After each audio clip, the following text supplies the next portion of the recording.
7 and it's quite bright already.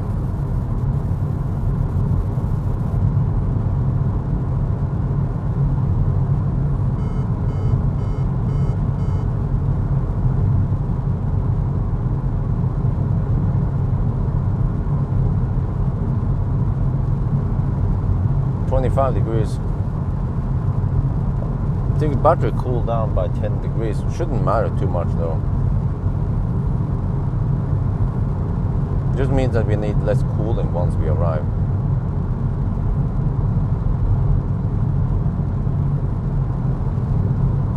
Well, it was quite painful to sleep in the car because I constantly woke up every 15 minutes.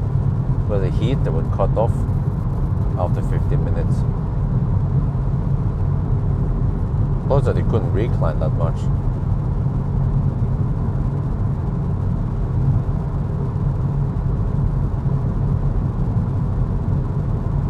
I wonder if this was the place I wanted to stop at.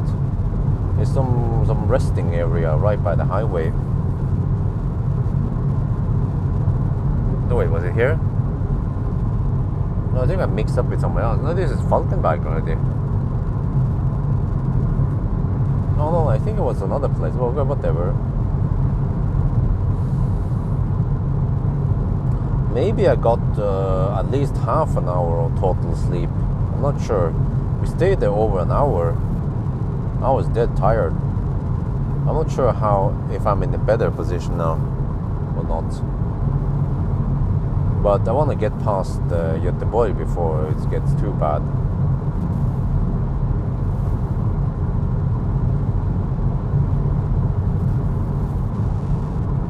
See, there is some traffic already. The early birds are out early. I can see that we have tailwind.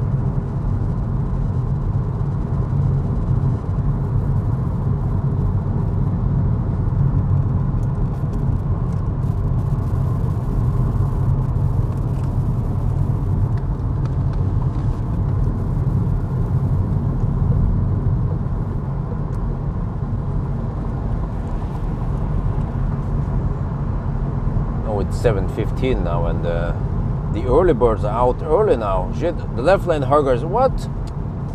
We have a little bit of a little bit of tailwind at least. That's good for consumption. But man, people, how long are you gonna block the left lane? This is why I drive at night, to avoid this shit. Man.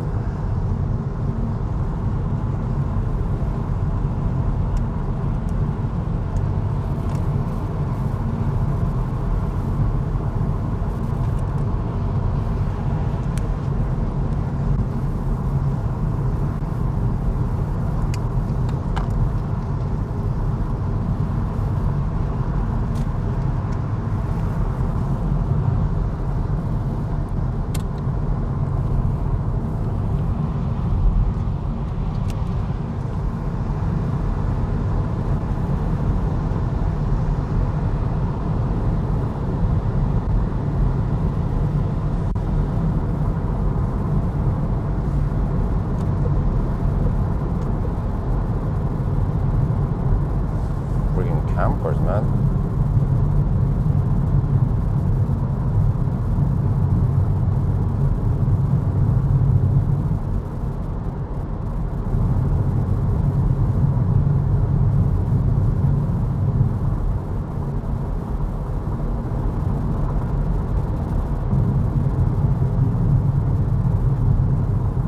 Wait, was I dropped out on the previous live? I mean, was I dropped out from part 1, or what had happened there?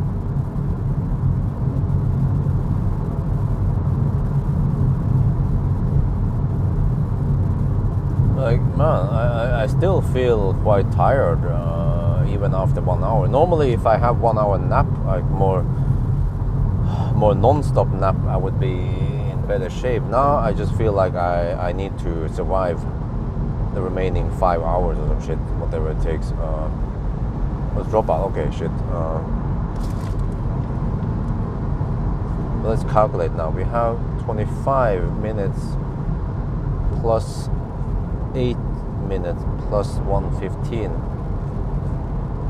So let me see, 25 plus 8 plus 15. That's 48. 23, 48.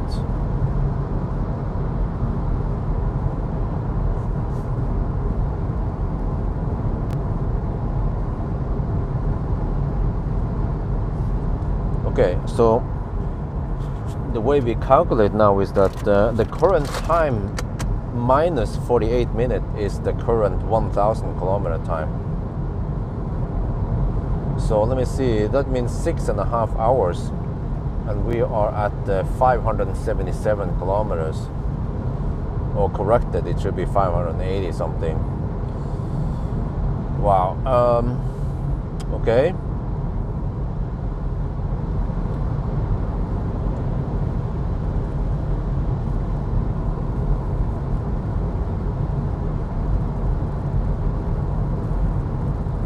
It's over, right? No, the heater shuts down after just 10 minutes, I think. Yeah, I think it's not even 15 minutes. After roughly 10 minutes, the heater shuts down. And then after 15 minutes, then the 12 volt is not being charged anymore. You will have the red battery icon on the dashboard. And I see on car scanner that the OBD voltage drops to 10.9 or something. Now it's 13.3. It's being charged.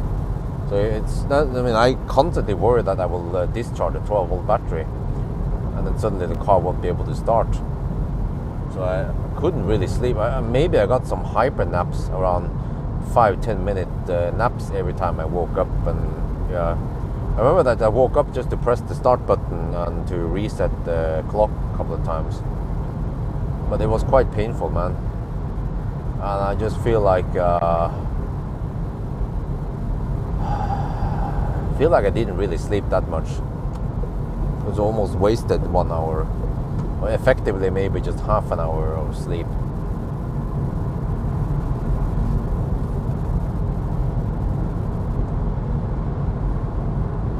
Okay, we're 18 kilometers away from Varberg.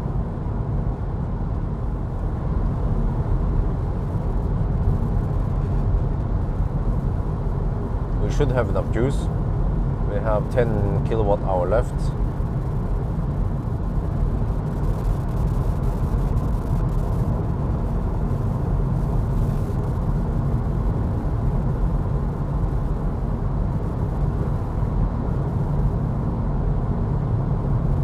Okay, so now I have to count the slight tailwind on the way back then. Wind from the east. So I shouldn't have to charge too much on this leg. Let me see. We have to go 107 kilometers. Consumption will be low. Maybe just 240 times 107. Yeah, I have to go to only 60%. And then I can reach Speckerud.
Heck, I mean, I know it's Sunday and everything, but why is a freaking Volvo camping the left lane? Do I undertake the Volvo, or do I move over to the right lane and flash? Oh, now he moves over. Okay, well, yeah, why not? Oh, shit, man. At least there is some lane discipline over here, right? Unlike in Norway. Oh, it's a Dane. Holy shit, man. Are you going to Norway?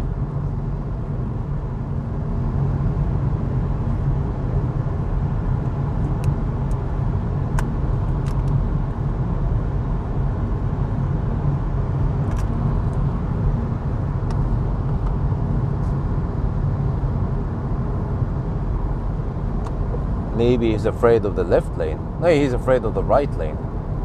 The Volvo. Seems to be an old chap. He should know about lane discipline. Oh, Johnny Hansen donated 119 NOK. Yeah, good morning. Yes, good morning. We are 10 kilometers away from Walberg now, and we're down to 19%. Yeah, I think I charged more than enough.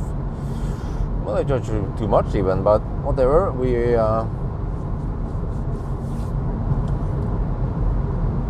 yeah. I also wonder how much juice I spent when I was stationary. Couldn't be that much anyway.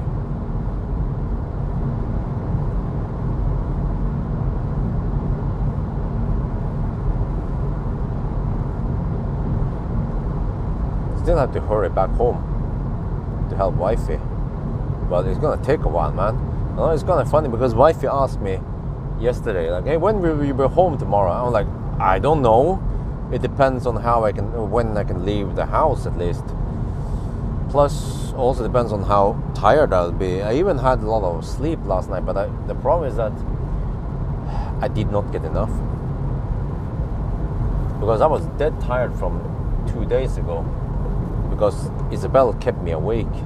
She woke up or Friday night. I was out doing acceleration noise test with the Astra. So I went out around 2:30 at night. I went out to test stuff, and then when I came back, Isabella was awake, and I had to carry her for a long time to put her to sleep.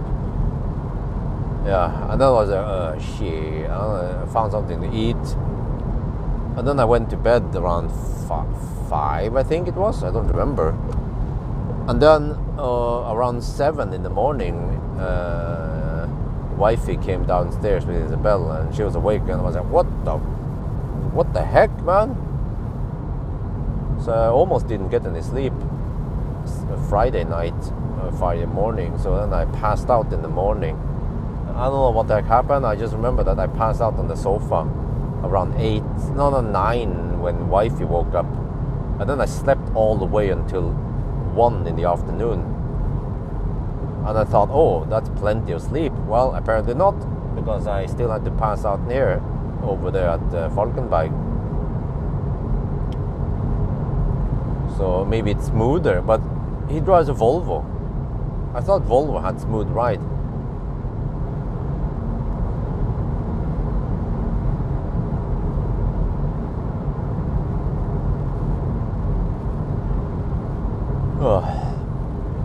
Yeah, Isabel keeps waking up, and then I have to put her back to sleep. Well, except for now that I'm not home. I will ask wifey how that went. The problem is that in the past now, Isabel has been used to sucking on mommy's titties, but we have to train her to not do that anymore because we are preparing for the little brother. Yeah, so suddenly previously when Isabel woke up at night, she would just suck on the titties and then fall asleep again. But now there is no titty to suck on. So then we have to resort to daddy instead. Daddy's titties, daddy carrying her. Oh, and that becomes tiresome, man. Like, I spend so much time. I could have started the 1,000 kilometer challenge around 9 yesterday, but it ended up 11 something. Plus the car was being a bit silly, charging slow. So if I got enough sleep, and if I started around 9, I would be done almost by now, you know. I would be in Oslo or something, or close to Jessheim by now. But we are still here because of the circumstances.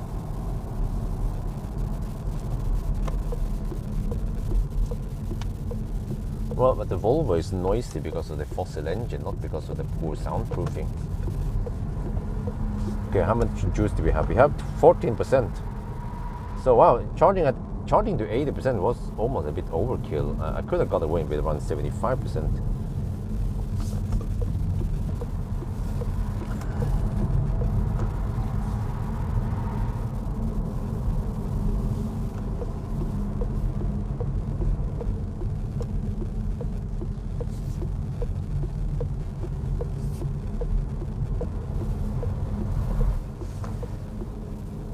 Alright, back at Wi-Fi.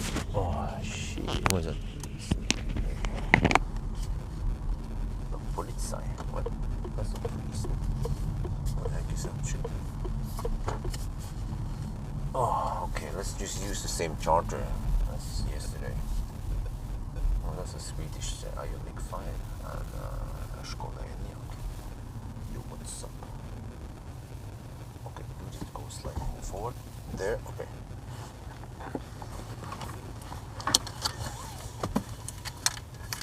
Let's see, it's still 8 degrees Celsius. Let me see what it is.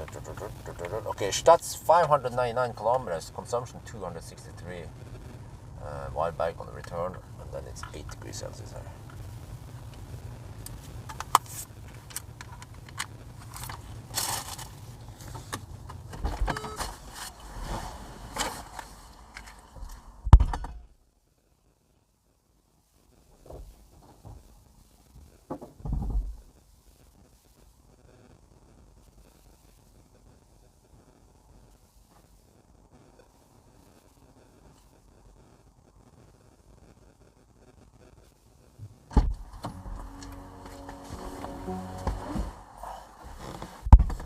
Okay, let me record the video here.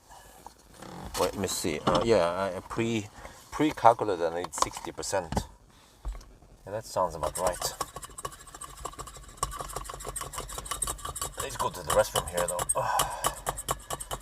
Still have some food left and some drinks, so I don't need to buy anything.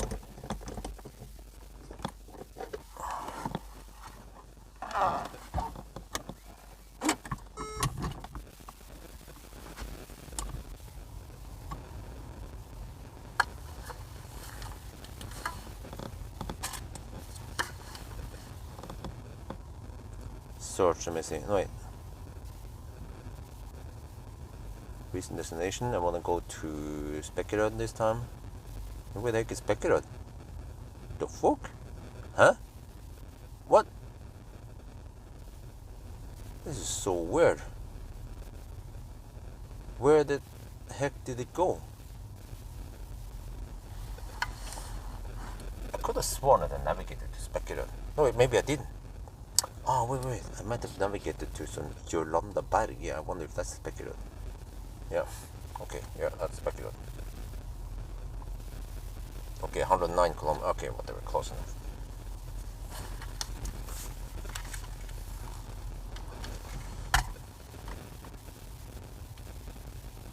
We are now at Valberg. We arrived at 14%. Oh, which means that charging to 80% was a bit overkill.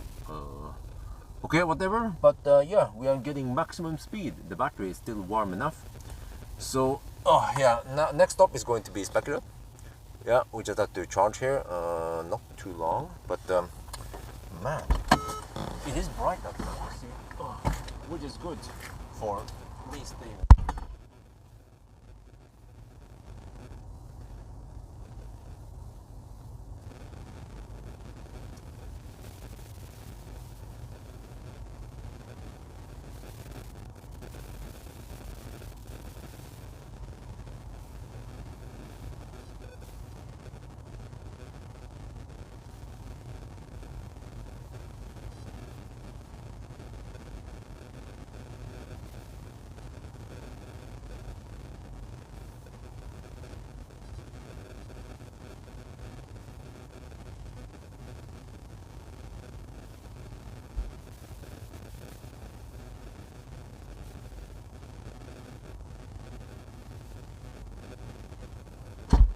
Just him. Yeah. Okay. But also, now I run the heater and it doesn't seem to overheat the battery, so at least that's good. Yeah, you see, oh, look at that. Wait, huh? Now we're getting 106 kilowatt for longer. Wait, does it mean that previously, or yesterday, or previously, when it throttled to 95 kilowatt, the battery was actually overheating? So maybe that 1 hour nap we had was actually an advantage. Wait, huh? Are we charging faster now than previously? Could seem like it. Or because now we get 100 kilowatt for longer. Interesting. No, that it throttles. Okay, whatever. Let's. I need to go to the restroom. I'll be back.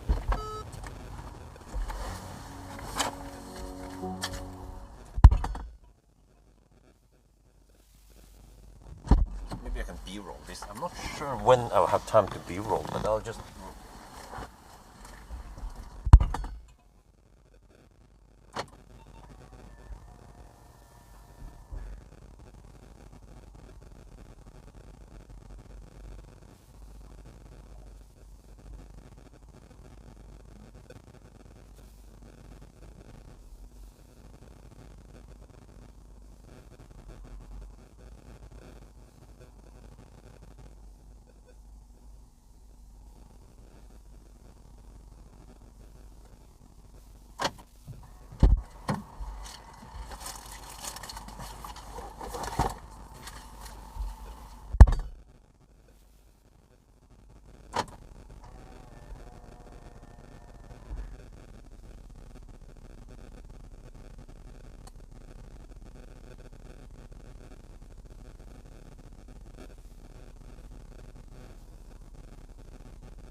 it seems like kilowatt was updating, but okay, whatever.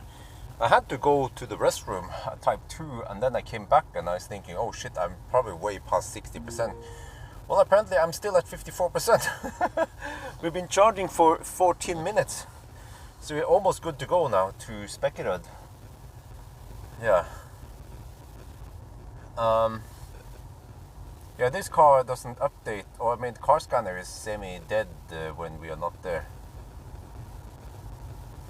In Germany, the ADAC recommends to buy a car with a charge on the right side. Okay, I still don't understand it. For easy charging, you know, street charging, but let me break down those arguments here, or kill those arguments. What is the problem with charge port on the left side anyway? Because, you know, you need to, I mean, ADAC, do they also recommend that you have the door on the left? Do they also recommend that the door is on the right side? Because you need to exit the car from the left side anyway, and plugging in doesn't take that long. You know, so no need to redo battery heater.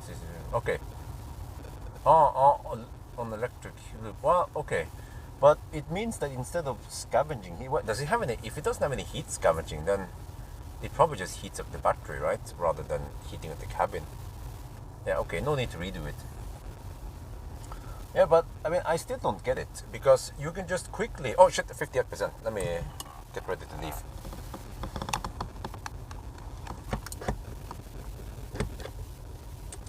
Yeah, this time at least we don't have too long charging stop. Only 16 minutes and we are almost good to go. No. Front is not good. Trust me, if you live in Norway and if you live through Norwegian winter, front is quite bad.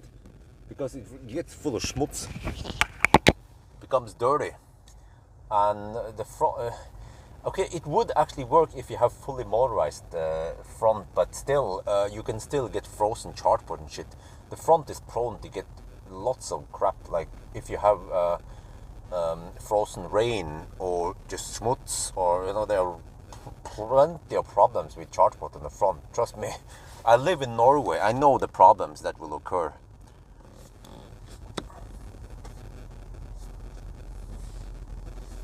There, 60%. Okay, still taking 75. No, wait, no, taking. Jumps a bit up and down. Yeah, 75 kilowatt.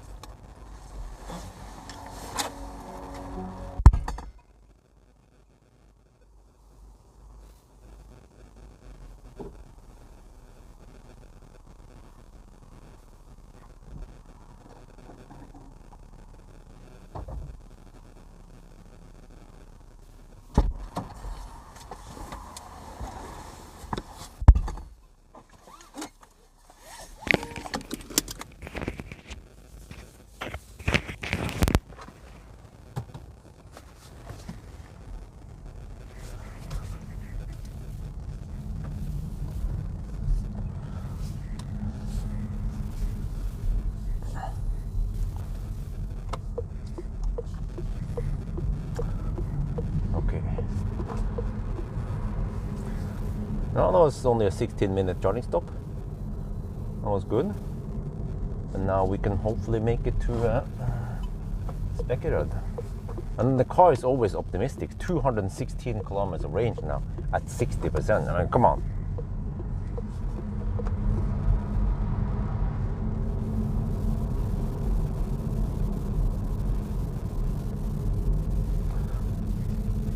But I mean, what are the arguments of having a charge port on the right side for street charging anyway? If the cable is too short, just get longer cable. Problem solved. And then, it's dangerous to be there to plug it in. But seriously, I mean, what kind of country do you live where it's if it's really dangerous to plug it in, to spend a couple of seconds plugging in, then you should really exit on the right side of the car then, right? So also, I'm not buying that argument.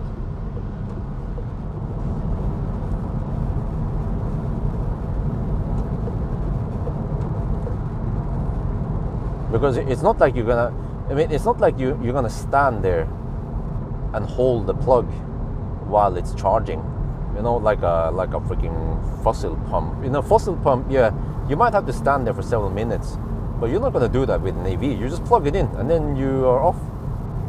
So I don't understand. I think it's just based on old mindset, and that they haven't really, like those guys from ADAC, they might not own EVs. They don't have first-hand experience. They're just basing it on fossil tech or some shit.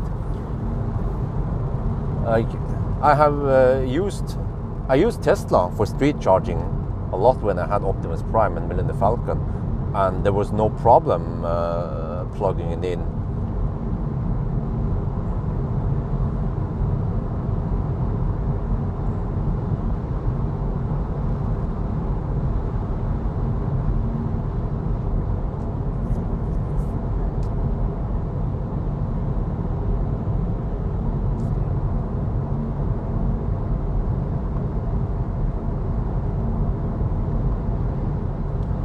Wow, there's a lot of Danes on the road now. Oh, they are fan of front ports, but I mean, even in Germany, you will have schmutz. But it's because they don't have any experience with. Because you know, you should design a car. Okay, let me ask you this. You know, when we have frozen windows, or you know when we have those frozen door handles.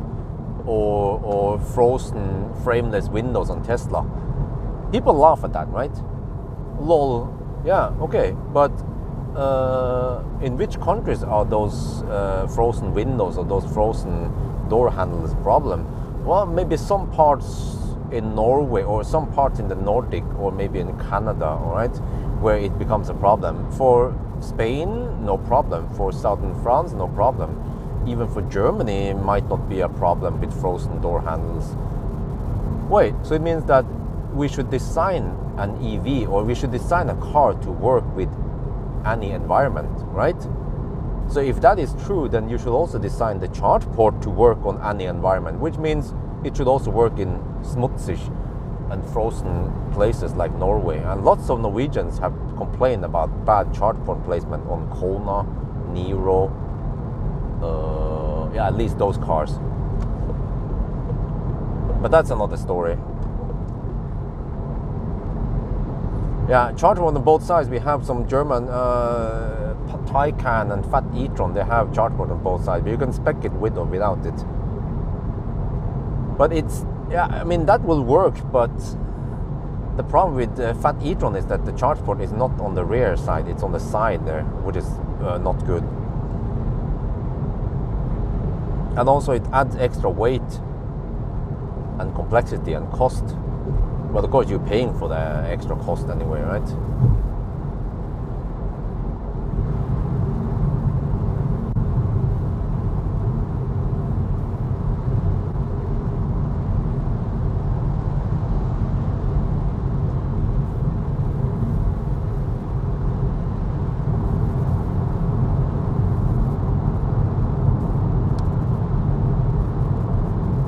Oh, another Dane. Wow, there are so many Danes on the road today.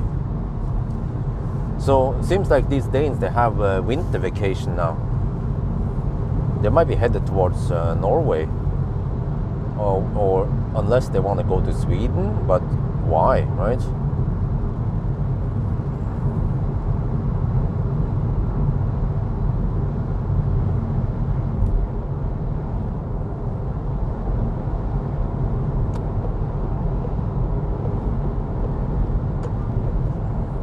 Yeah, guys, I'm gonna ask you something. So when I tested the ID.7, acceleration was around 6.5 seconds. Is that slow, do you guys think? Is it, or is it fast enough? 0 to 100 in around 6 seconds. I personally think it's a bit slow. I would like around 4 seconds, or maybe even faster, but that's just me. But yeah, would you call 0 to 100 in 6 something seconds, would you call it slow?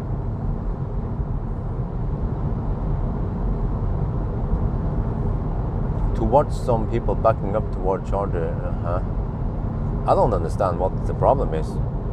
when you back up, you have backup camera. No problem. I never had any problem backing up to chargers to plug it in.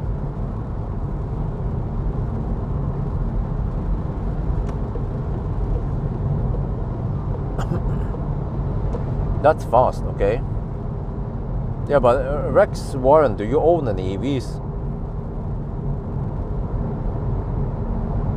For most people, I think it's okay, alright?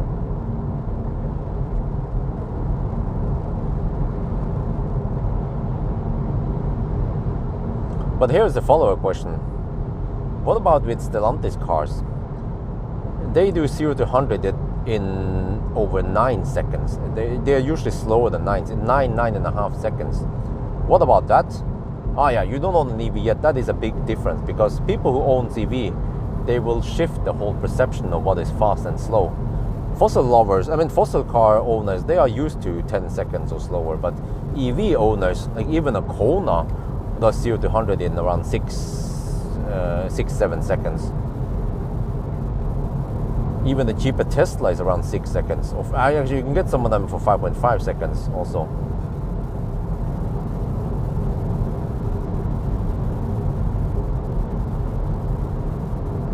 But at least I feel like 0 to 100 in around 9 seconds is slow. And this car has only 156 horsepower. I think minimum should be 200, but preferably more. But then of course, if you have more than 200 horsepower in the front wheel, you get some torque steer. Well, that's the problem. You shouldn't have made it front wheel drive in the first place. It should be rear wheel drive.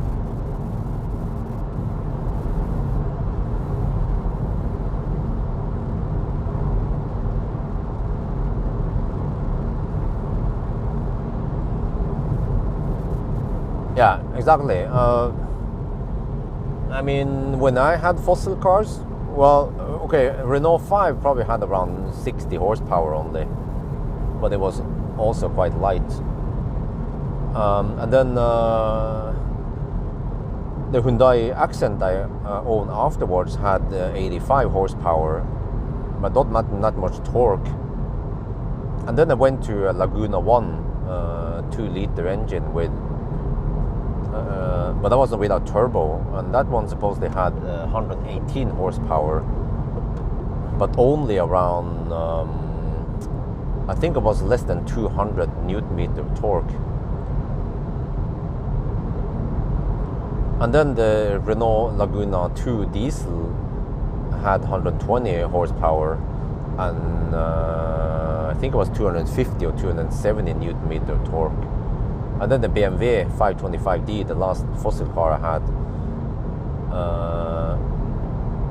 had 177 horsepower, but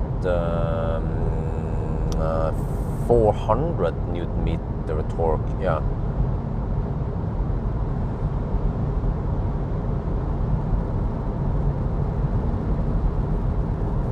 Using acceleration will eat tires.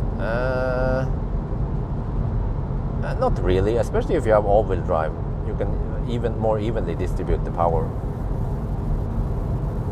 And also, when you are up at speed and you accelerate, then you don't really eat that much tires. Consumption is higher. Well, I mean, who cares, you know? Oh, so when you have a powerful motor and some all-wheel drive, be like, oh, you eat tires, consumption is higher. Who cares? They just want the power, and it's just a peak power anyway. You don't accelerate all day. You're not going tracking.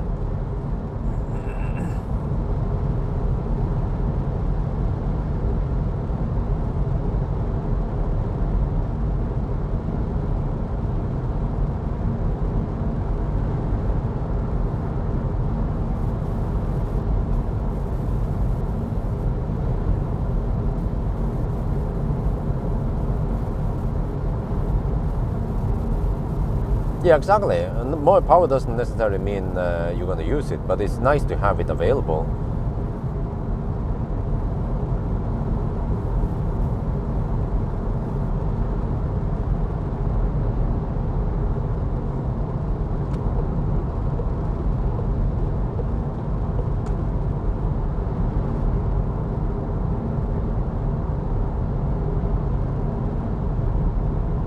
Okay, we have crosswinds now, with slight tailwind sometimes, but mostly crosswinds. Consumption noise now is 290, okay. Yeah, I think we are fine getting over this Becquerel.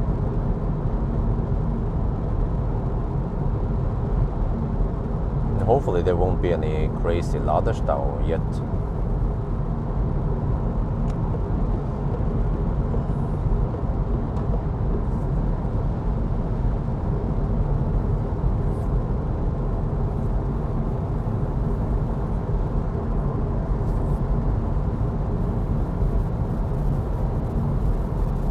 Okay, well, but it seems like for most people here, the slightly underpowered motor or drivetrain in the Stellantis car is not the problem.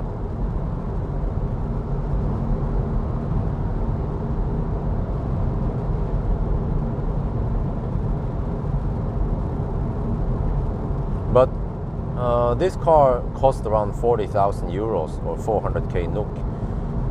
What other cars do we have that cost roughly the same? Oh, I have Model 3 SR Plus, but it's a bit smaller. But it then has better equipment. Yeah.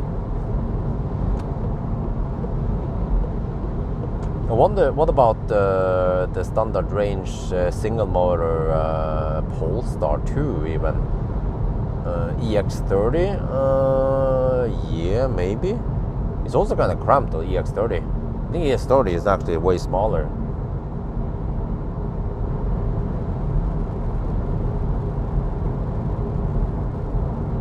Then you have the Chinese cars like ZSEV and MG5. Yeah, I think MG5 should be a very strong competitor, or I mean similar competitor. It's also a station wagon, but it charges slower. But I think it's also a little bit cheaper, and it has also roughly the same horsepower number.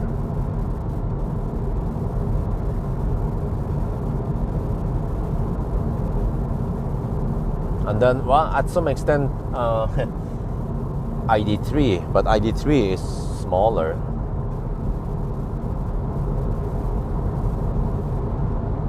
Yeah, exactly. MG5 is actually quite old.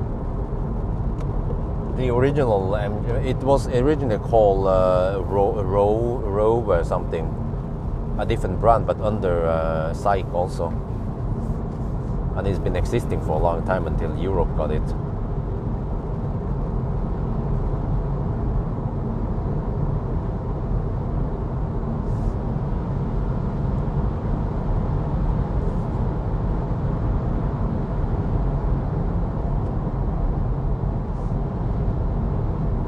What the heck?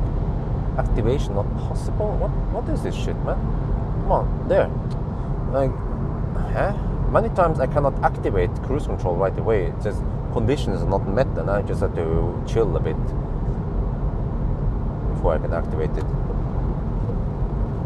One of the few cars where this shit happens, man. Most cars you can of course activate cruise control. MG4 station wagon. Oh, interesting. Too expensive or too expensive? Just people can mix them up 2 and 2.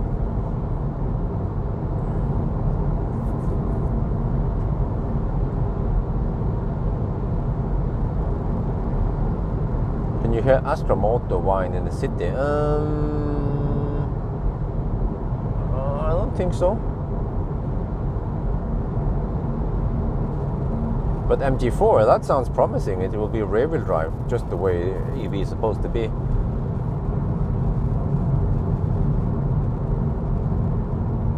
But I mean, there's still plenty of front-wheel drive cars out there. Koreans, they still stick with front-wheel drive on the old platform. Like, wait, let me see. Which car was it? I think they discontinued Soul, was it? Or we have E-Niro, Soul, Kona.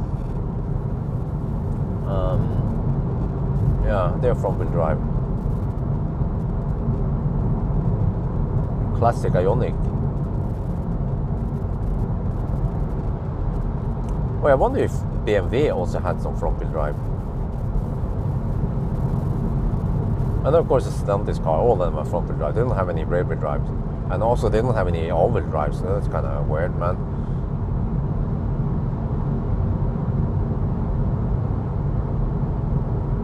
And also Nissan, well, yeah, Nissan also sticks with front-wheel drive. Even the new platform, the new Aria platform, is front-wheel drive, which is a bit of face palm. Oh yeah, that is all-wheel drive. Oh, finally. Wait, the 1 Series? Really? Wait, but what about the iX1 I tested? I think that was rear-wheel drive, wasn't it?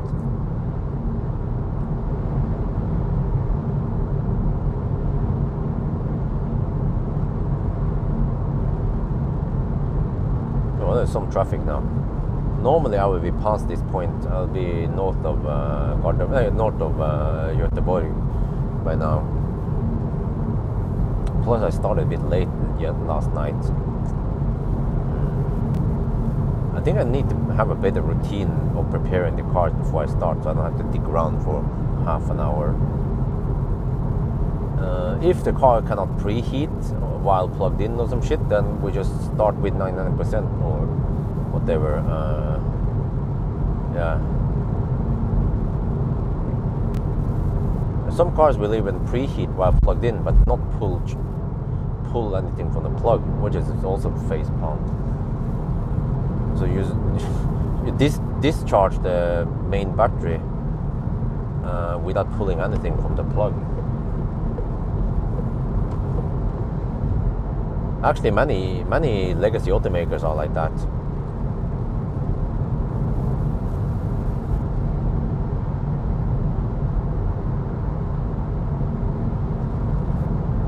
So I should actually just use the cars as they are programmed. So, but the problem for me is that I don't always have an app for them, app support. Then I can preheat via the app. And also, it's not practical for me to go and set a departure schedule, because I don't usually know when I'm supposed to departure. And that could also be a real world case where you don't know exactly when you can leave. You might be busy with work, kids, school run, something, kindergarten run, who knows what occupies you before you can leave. iX2 is front-wheel drive. Oh. Huh. Okay. I think the reason why they make them front-wheel drive is because there is already an engine bay in the front. And they just don't care about putting the motor in the back. So there might be shafts and stuff, and I don't know, probably easier just to hook the motor in the front and then let it drive the wheels. And then maybe some of these cars are also designed, a fossil version is already front-wheel drive, and they are already designed to be slightly front-heavy. So then they have to redesign it to be rear-heavy and rear-wheel drive. Otherwise you will have poor driving capabilities.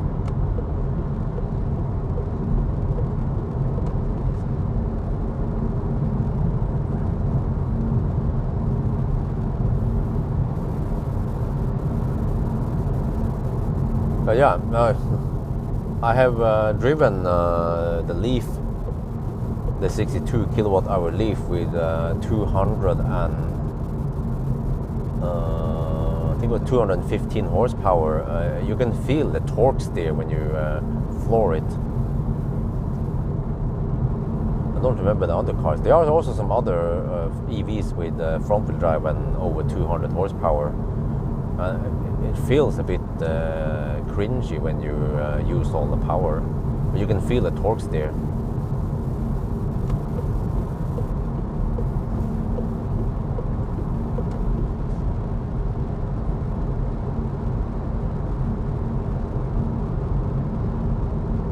Oh man, this guy's gonna camp left lane.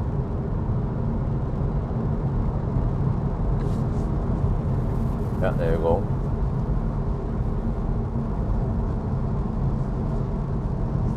should have hammered past them when I had the chance.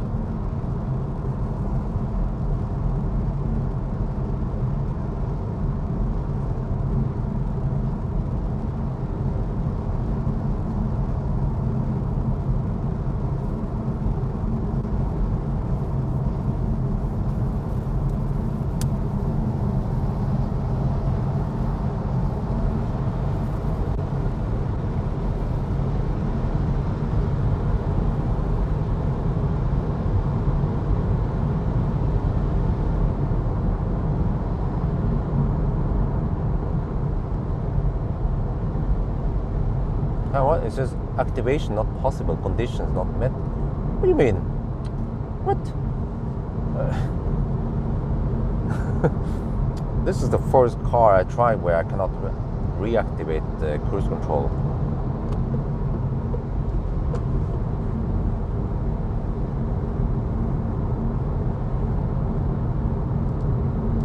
Coolant hose. Now there's plenty of space in the under the hood on the i4.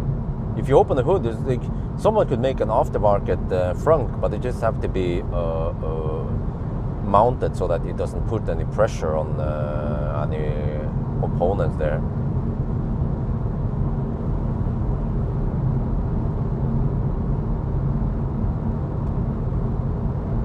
iX2. Oh, okay. 3.4 million baht. Wow, that's going to be tough to sell, man. Now that the EV9 is out, and they also, Kia is bringing EV5 also, which would be cheaper than EV9.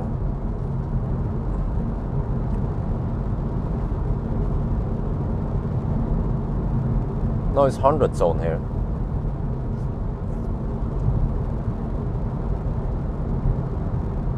I don't know if you can see the sign here we are passing by now. Can you see the 100 sign? There. Or was it too blurry?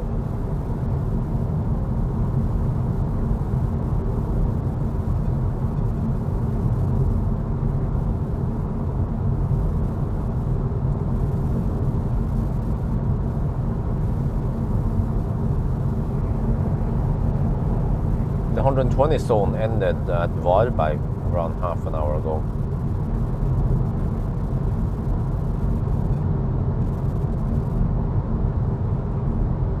Oh shit, I forgot to reset. Okay, whatever.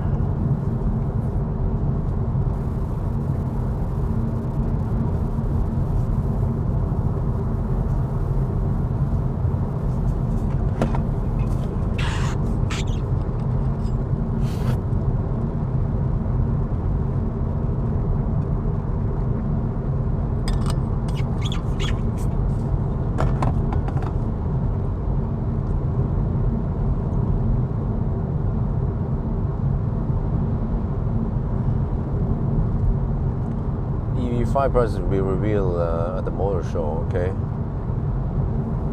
Expected price not to exceed 2 million. But wow, that is a really good price, man. That would be highly competitive against the Model Y even. Well, I think today Model 3 and Model Y are one of the best choices in Thailand.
Smaller non-SUV from Kia, huh?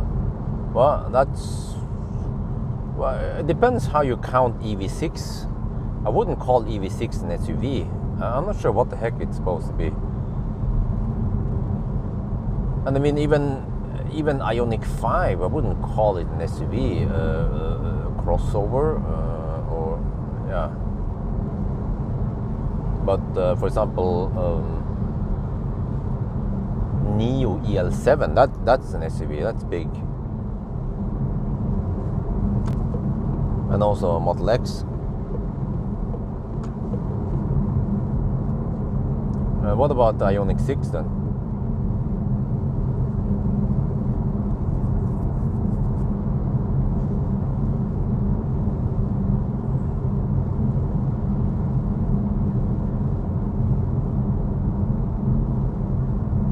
Streamliner, okay.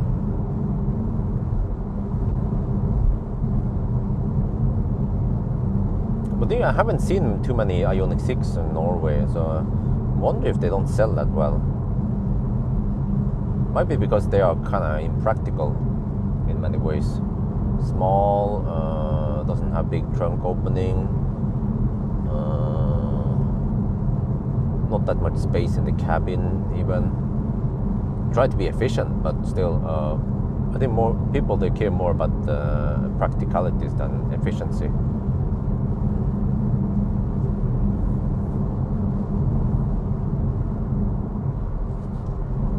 Wow, Ioniq 6 is really that long? Huh. Well, for such a long car, it's quite cramped there. Very little space utilization. I feel like I have better space in the Model 3, which is 15 centimeters shorter. I don't remember the banana box numbers now. Yeah, how many banana boxes could Ioniq 6 take? Model 3 can take 17 boxes total. And there was even, I think it was 5 or 6 in the trunk. No, 5 in the trunk plus 1 in the front, I think it was.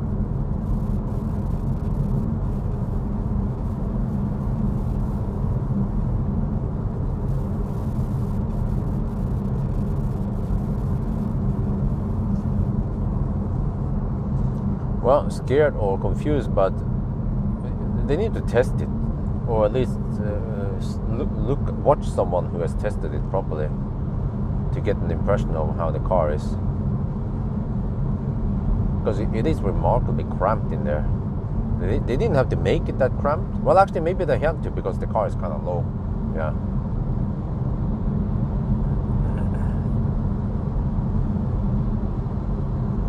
Yeah, I remember the headroom was quite poor. And people nowadays, they want SUVs for good headroom.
Is that an EC40? I think so. They debadged it.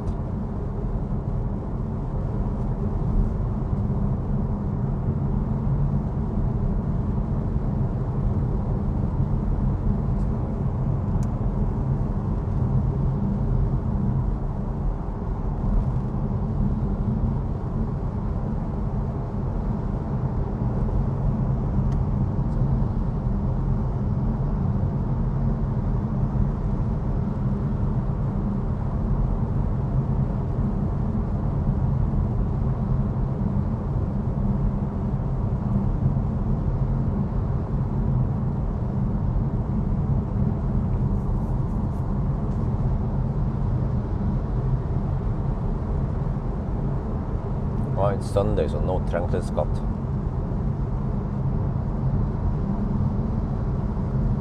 Wait, what's it called again? C40. Well, the C40 electric, whatever it's called again. Yeah, not EC40. I think that's something different. But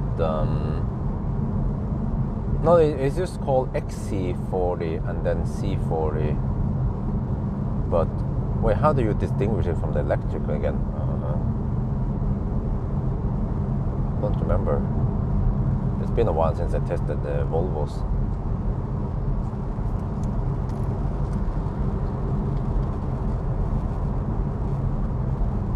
Auxiliary consumption? Nope. Very little information on the car scanner.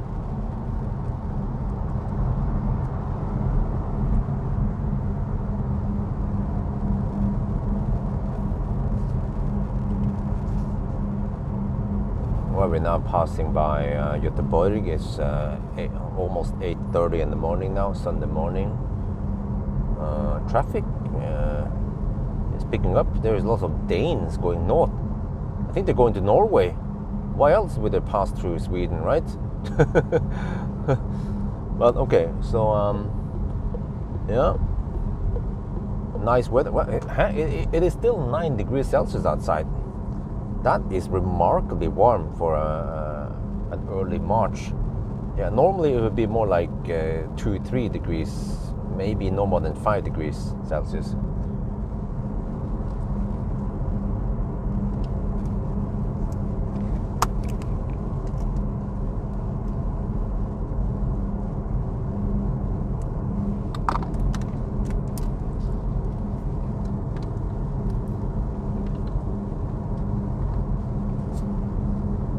Yeah, it's called Recharge. I forgot. Yeah, it's kind of long name, man. It's like XC40 Recharge and C40 Recharge. I just call it Recharge a lot because they were quite thirsty. Yeah. Oh, they rename it to EC40. Well, okay.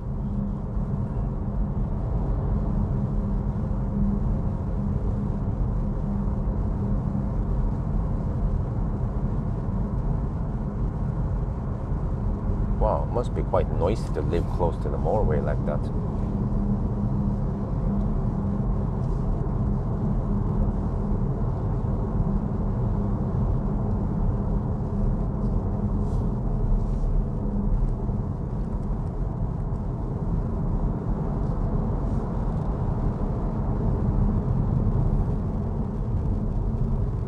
Oh, okay, they might go here and then they take another route through Sweden, okay. But at least if you see the Danes north of Göteborg, then it's highly likely that they're heading towards Norway.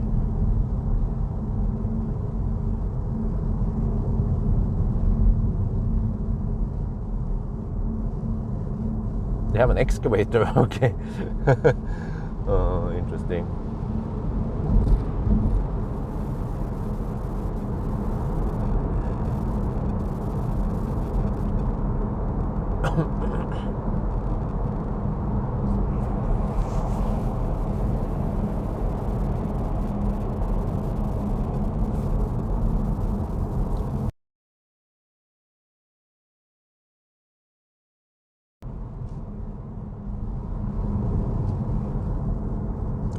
Wow, I wonder when they will finish the Tingstad tunnel. Do you guys know? Any Swedes here? When is the work on Tingstad tunnel going to be finished? It's the tunnel we just passed through. I think they've been working on it for many, many years. I think roughly from when I started 1,000 kilometer challenge, maybe, or roughly there. Yeah, was it around 2019 they started?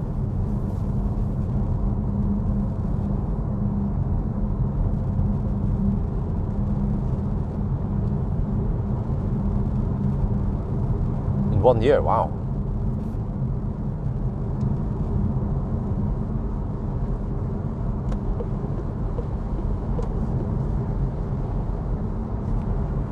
$20.45. Holy shit, man. That's massive.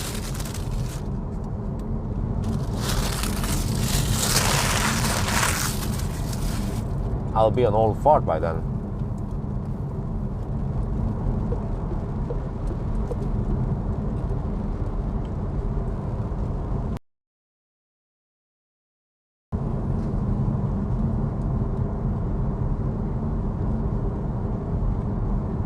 Okay, so we're getting close to the 8-hour mark. Oh, wait, did I miscount anything here?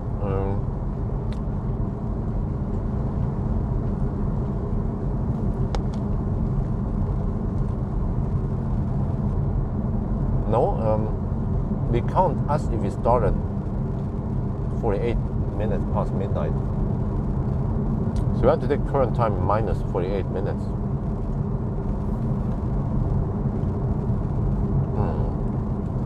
So we've done 670 kilometers so far.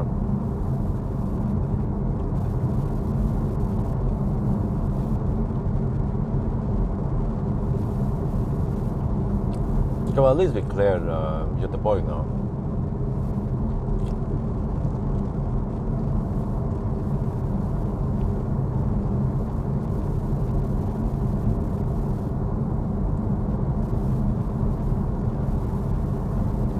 Well, the noise level here is roughly on par with Polestar too.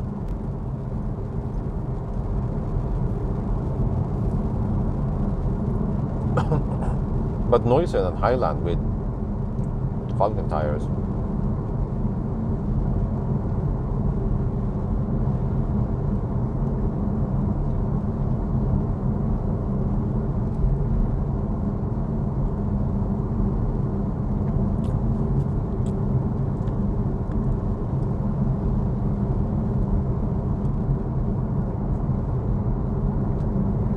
They said 24 and 46 May.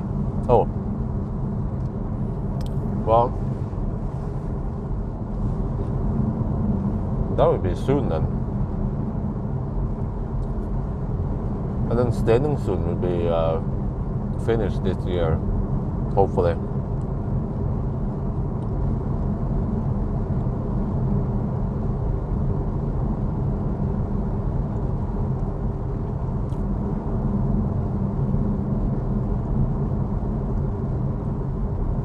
Yeah, there's a high chance I'll be stuck behind slow pokes on the detour now. So we have to deduct extra.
I think average charging speed is more like 85 kilowatts.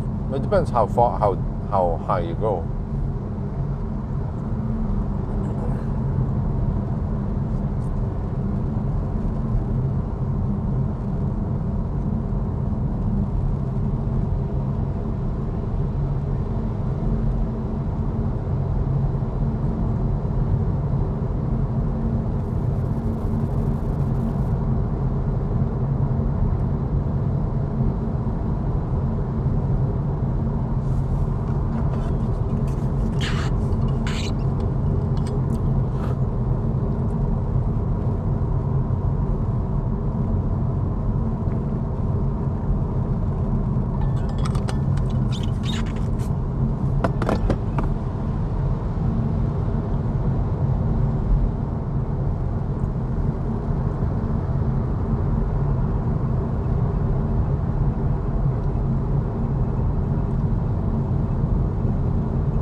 there was a bit of rumbling noise from the tires, I think. Yeah, mainly the tires.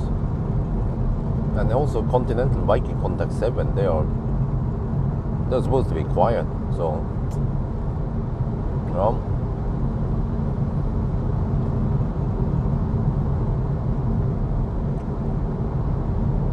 maybe they don't have noisy roads in Germany.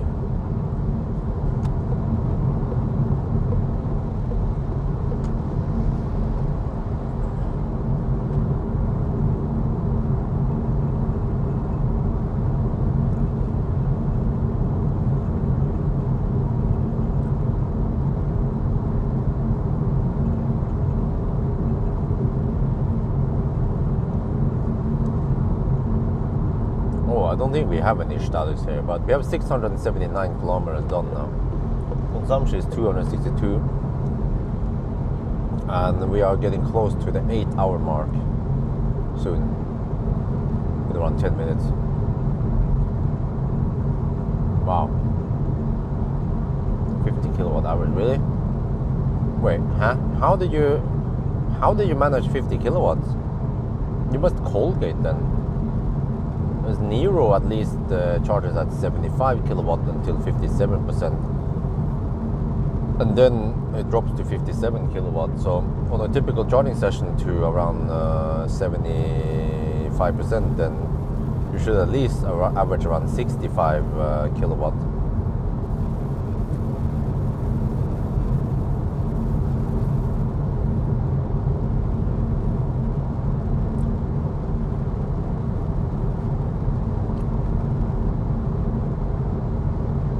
Yeah, Ioniq 28 kilowatt.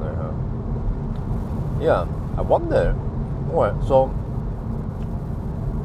why is the Ioniq, the new Ioniq charging so slow?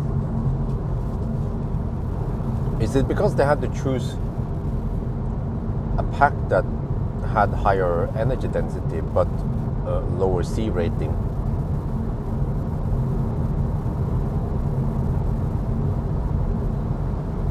And I wonder if that's also the case with Fat e-tron.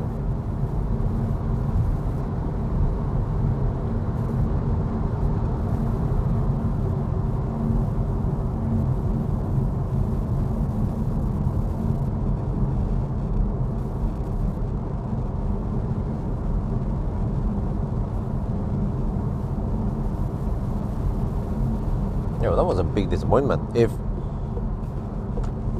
If the 38 kilowatt hour Ioniq could charge at, let's say, 100 kilowatt, that would be a killer back then.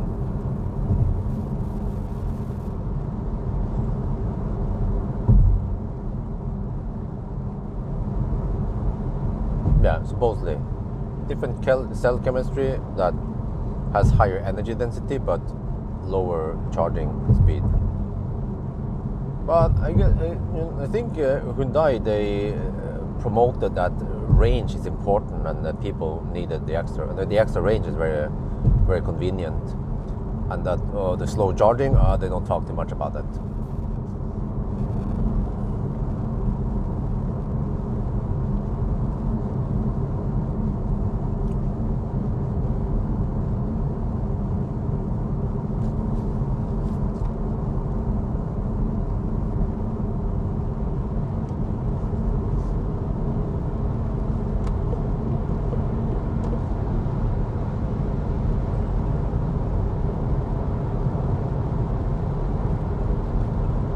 Okay, let me see, we are 21 kilometers away from Spekerød and we have 42 kilometers away. Oh, I have 15%, wow. Okay, seems like I did a good estimation. Actually, I would estimate to arrive with 10%, but it seems like we will go below 10%. Maybe 5 to 8%, which is good. We go deep. We have 29 degrees in the battery, that's also nice. Not too hot, not too cold.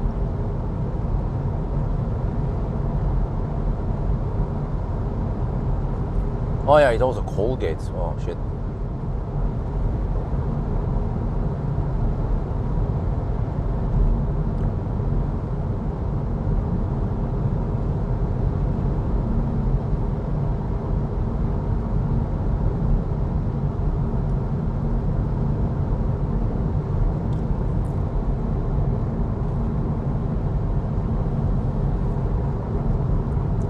400 volt to 800 volt. Well, eventually cars will move over to 800 volt. It depends what kind of future you're talking about. Future in a couple of years or future in 50 years? In 50 years, most EVs will be 800 volt. In a couple of years, they will still stay on 400 volt.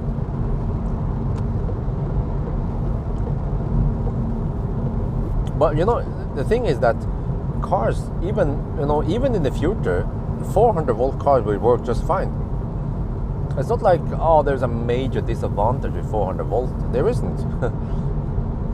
But there is this hype that eventually cars need to charge within 5 minutes. But I think most people who own EVs today, they are fine that it takes 20 minutes to reach 80%.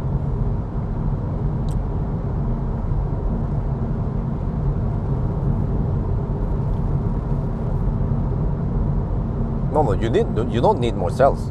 That's a problem. Many people don't understand how 400 versus 800 volt cars work.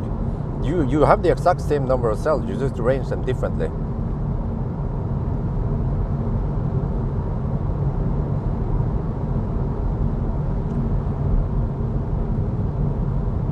And even in the future, if we would have 150 kilowatt hour batteries, you can charge at 500 amp flat until 80%, no problem.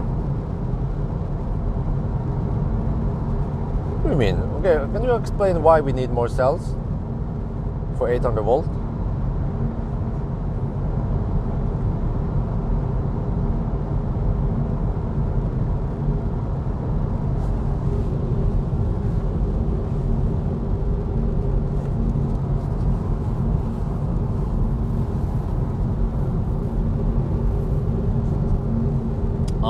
Okay, yeah, that makes sense. Yeah, but wait a minute. So, but in most cars, you will have more than.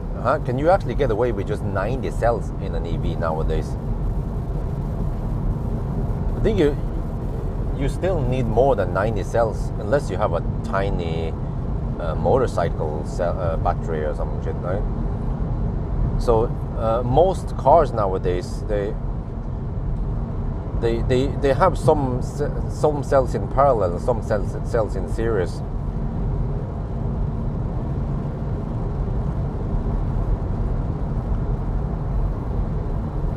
But okay, let's break it down to amp hours versus volts then. So if you want, what about this car? If you want 50 kilowatt hour, let's make it simpler. If you want, let's say 37 kilowatt hour, you need 100 amp hour. Wait, no, my bad. I forgot. You have to divide it by 400 volt.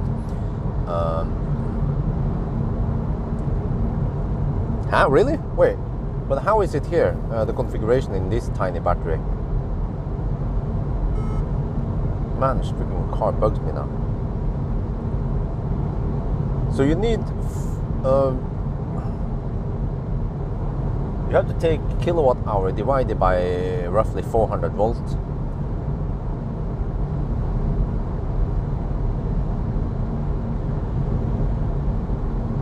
Can't do the right math right now. Oh, it's 100. Oh, really? Okay, 107, 102 cells in series.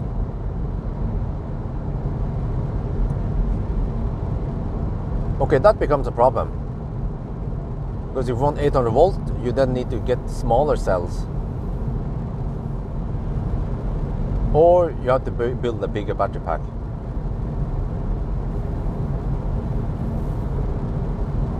But, okay.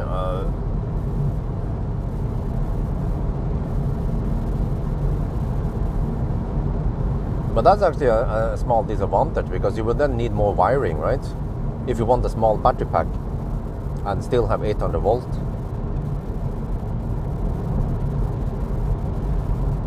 But 400 volt, I mean, so 800 volt cars that we see now, they are usually around 70 plus kilowatt hour.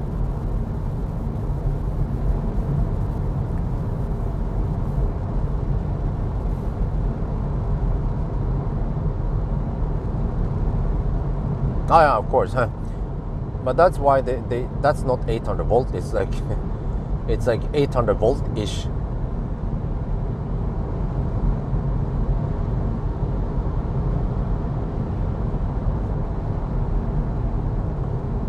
Which is kind of interesting because you don't really get the true benefits of 800 volt with 550 volts, but you get the disadvantages because you have to convert 400 volt.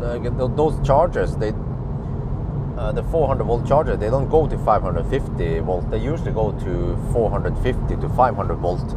So then you get conversion loss. But fortunately, 400 volt chargers are not that common anymore. Oh shit, 7% now. This is proper deep. So that's something that people don't talk about, the conversion loss. But nowadays there aren't that many 400 volt chargers anymore. We have Tesla, of course, and then there are a few maybe old school 50 kilowatt here and there. Well, actually, the 50 kilowatt are unfortunately still quite common across Europe. And I don't know, but I see lots of modern EVs still charge at 50 kilowatt, even if there are high power chargers nearby or right there, like Ionity. You know, I see Fat e-tron charging at 50 kilowatt at DAR, for example, instead of using Ionity.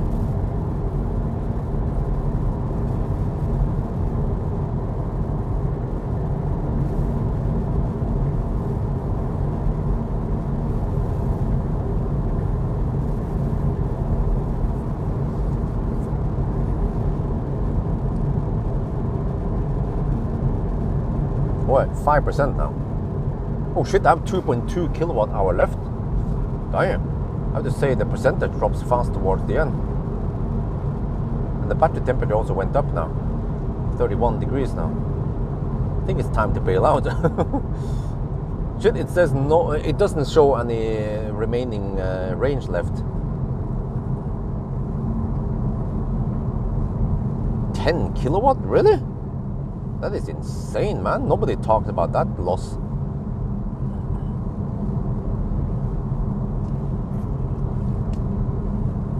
People are cheap. Well, no, or they don't know what they don't know, because Circle K chargers are quite expensive versus Ionity. If you have some Ionity deal or just Ionity Passport, it will actually be cheaper than Circle K chargers.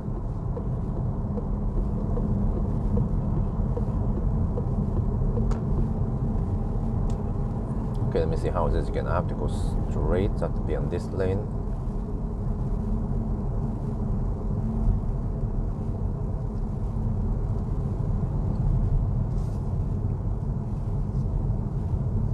Yeah, wait. We are almost at the 8-hour mark, and we have done only 710 kilometers. No, roughly 715 kilometers. Oh shit. Okay.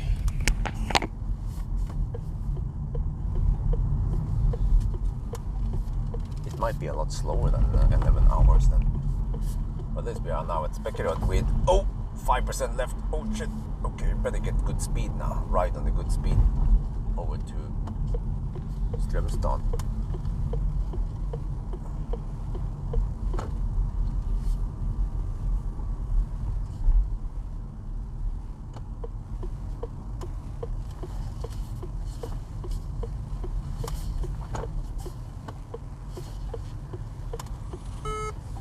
Oh man, stop bugging me. We are here at the charger now. Shit.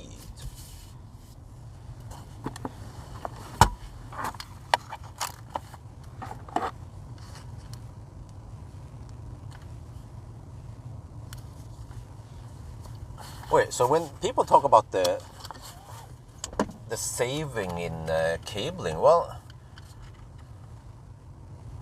the 800 volt cars, they need more cells. Wait, Spekerød. Wow, it's 8 degrees Celsius over here. Yeah, Strad is 704 kilometers and 261 consumption.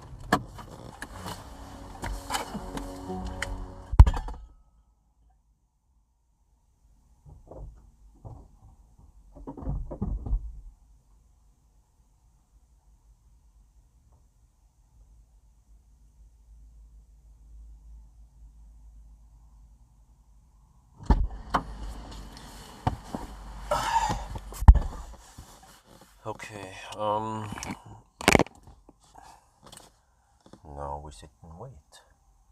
Where is that? Oh, it's a Kia Soul EV.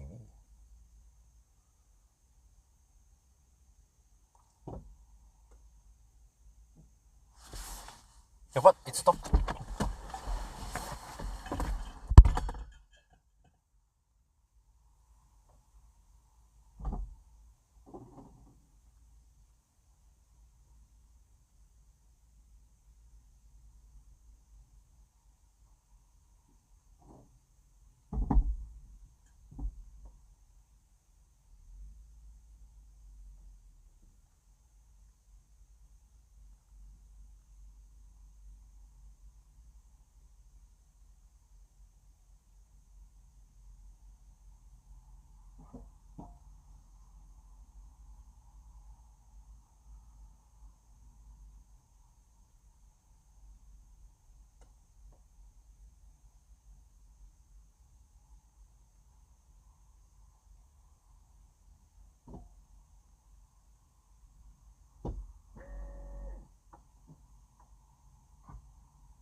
Okay.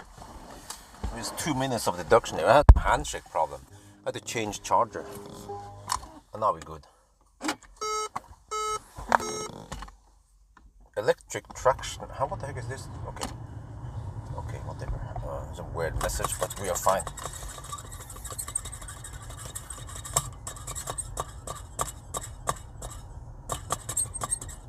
Yeah, I deducted 2 minutes because of some handshake problems.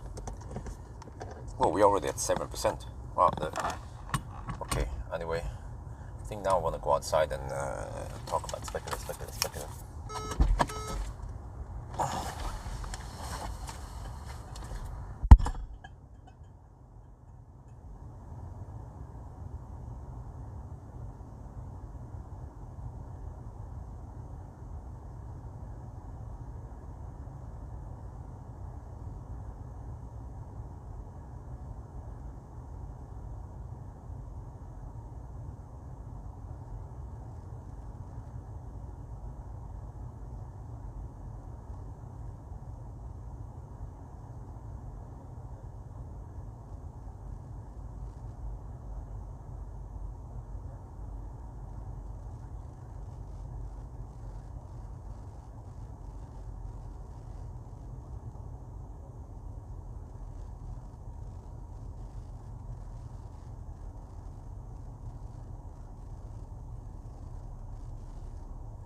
I don't know why there's an explanation mark there, but we are charging. So no problemo there.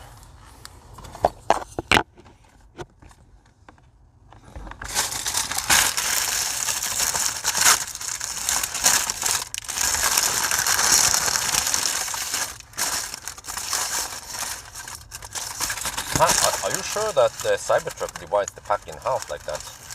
Or is just an assumption? Because for the longest time people assumed that Taycan split the pack in half, but that is incorrect assumption. Taycan definitely does not do that.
Okay, let's see.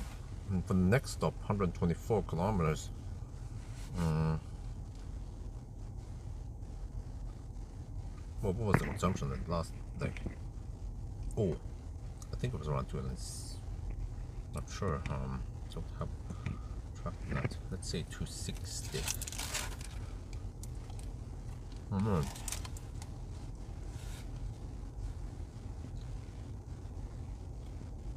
Oh, they divide the pack. Oh, interesting.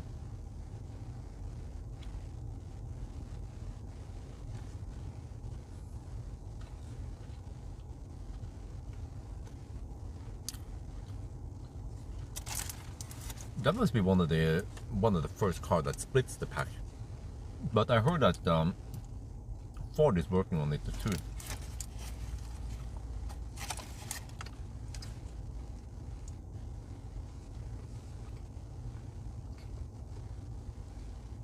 Well, Alan, you already mentioned that about an hour ago, about the gum.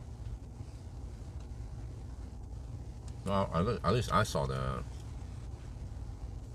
What you talk about the gum?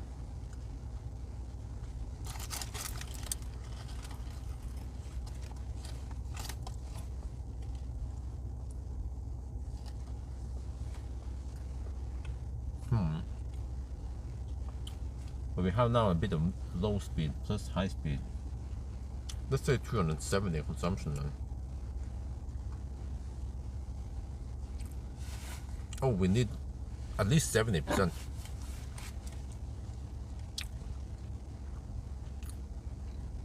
Maybe even 75 just to be sure.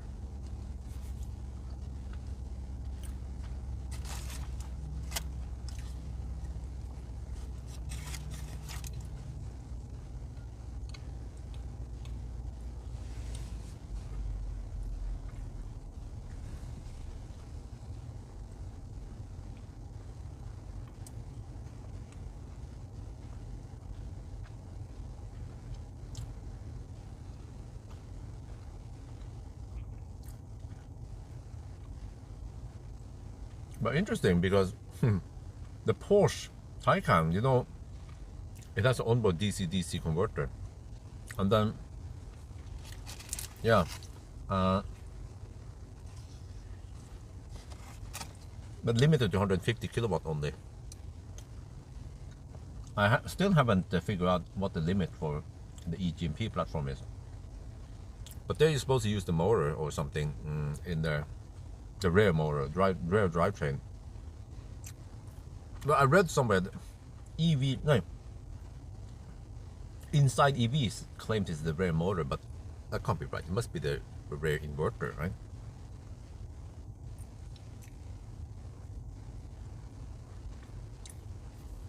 And yeah, Lucid, for example, the Wunderbox only supports. Wait, how much was it again? Was it 50 kilowatt or 80 kilowatt? No, I think it was 50 kilowatt. And then I think it was the Lotus Electra. That one was only limited to 80 kilowatt on 400 volts. So you see, there are some major disadvantages when you have to do the conversion. So splitting the pack is quite genius. But yeah.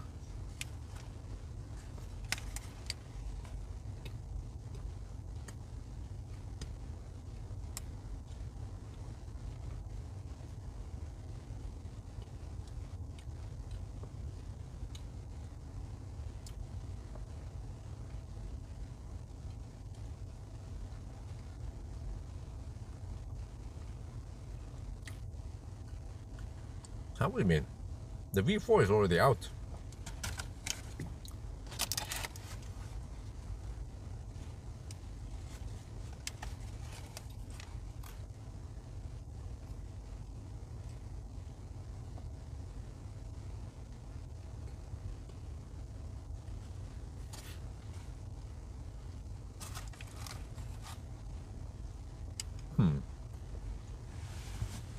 But yeah, I wonder why Stellantis goes for lower.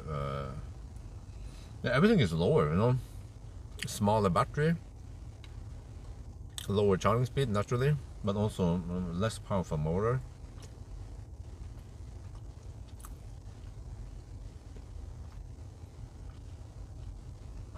Oh yeah, okay, V4 dispenser, yeah.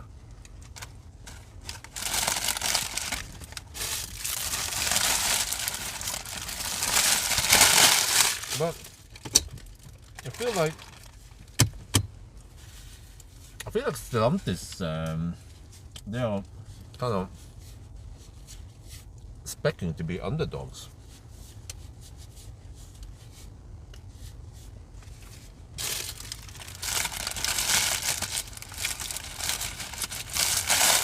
Well, Lee, what do you want to know? We can talk about anything, you know. Wait. I might need a little restock of drinks there.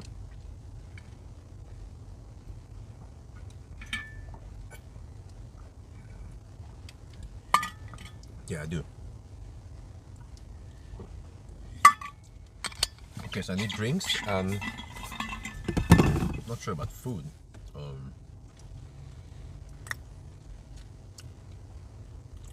Okay, but I need to move. I'll be back, and the screen will be frozen a bit.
Wait, what?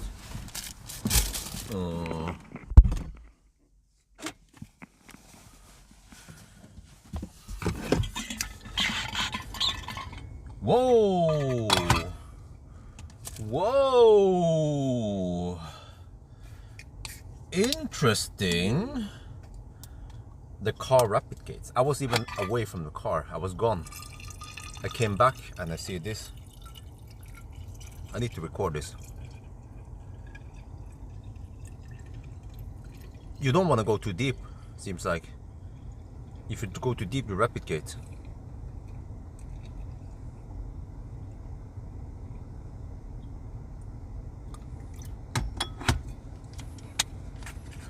Interesting.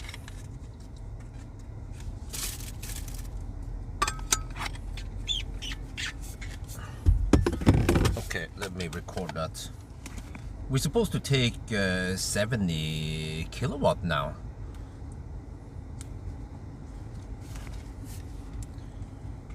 Run cabin heating. Well, cabin heating is on right now, but let me show you this. What the heck?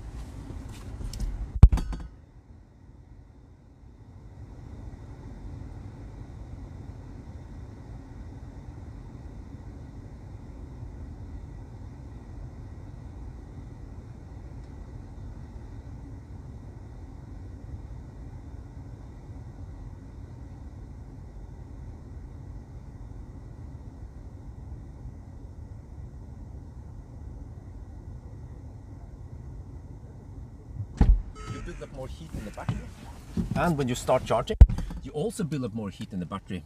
So the battery is actually rapid gating. Look at that, 49 degrees Celsius. The car was off. I was not in the car. It was locked down, not preheating or running any heater, and now we're taking only 45 kilowatt hour per hour.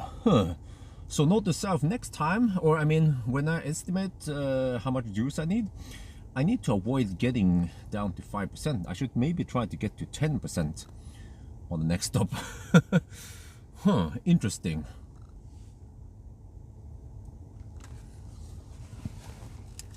But man, is the cooling really so weak that it rapid gates? We have active cooling here. It shouldn't rapid gate, right? This is why we need to do a 1,000 kilometer challenge to uncover stuff like this. And okay, it's only 8 degrees Celsius outside. What if it was 20 degrees or 25 degrees outside? How much will the rapid gate then? And I calculated that I need 75% just to reach Strömstad. And then I needed to charge somewhere else before or let me see, 170. I think I need to top it one more time after Strömstad.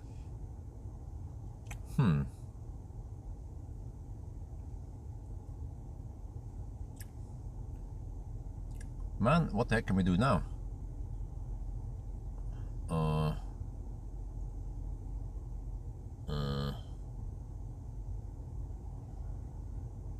Wait, huh? Wait, when I tested the EC4X, it was summer, or I mean, not winter at least. It was 15 plus degrees Celsius outside. I wonder if the car rapid gated. I think I did back then. I didn't have any car scanner support, so I was not aware of what the heck was going on. Yeah, but I was gone. I had to take a shit. And now I'm back after a good 10 minutes, and the battery rapid gates. What the heck is going on here? We are still not done. We need. I'm at 66%. I calculate I need 75% just to be safe.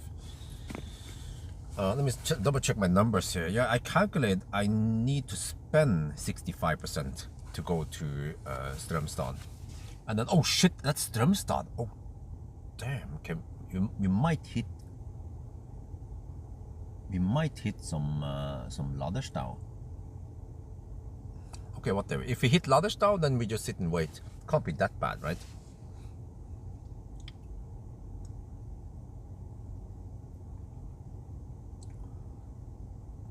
Open the bonnet. I don't think that helps.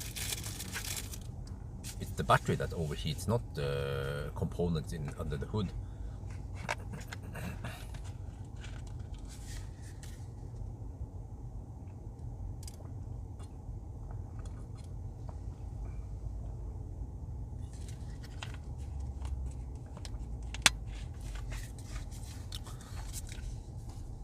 But yeah, you see, when I tested ID7 and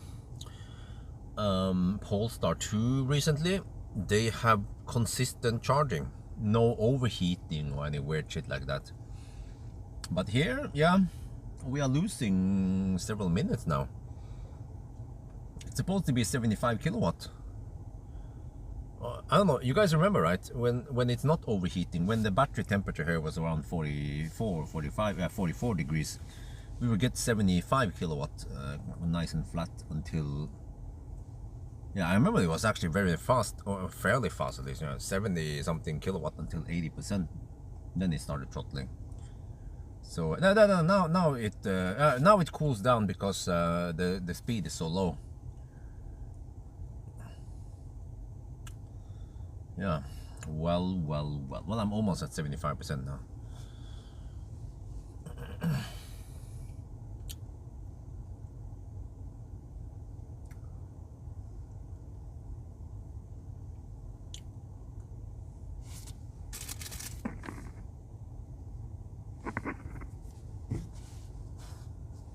Let me check here how many. Okay, 90% now.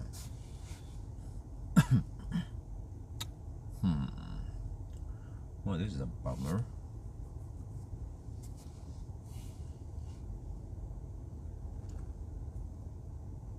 But I wonder what the heck happened during the EC4X run then. Did I actually rapid gate there also? I haven't. I think I need to rewatch what the heck happened during the EC4X run.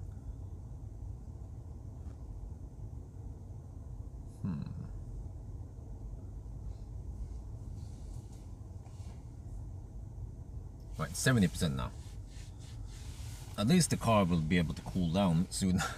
But then it will heat up again, but hopefully we can arrive at 10%.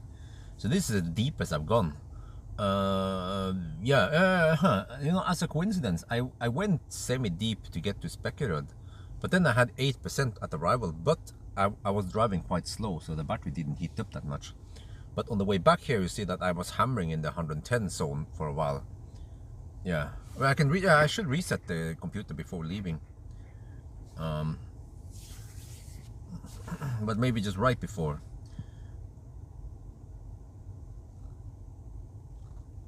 We're at 71%. We still have to wait a couple of more minutes for 75%.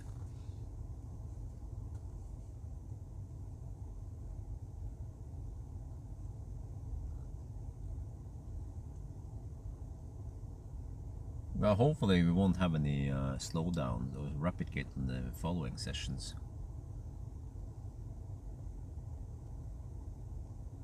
That was the same message we got, huh? What message? What are you talking about?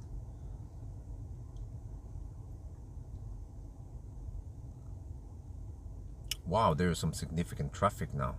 I have to count when we leave and deduct for a slow down. Oh shit.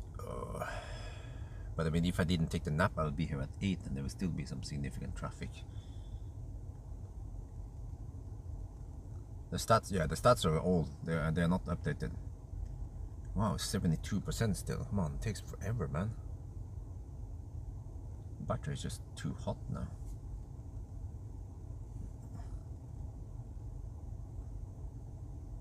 But I mean, I wonder, was the cooling not active while the car was locked? Is it like an ENV 200?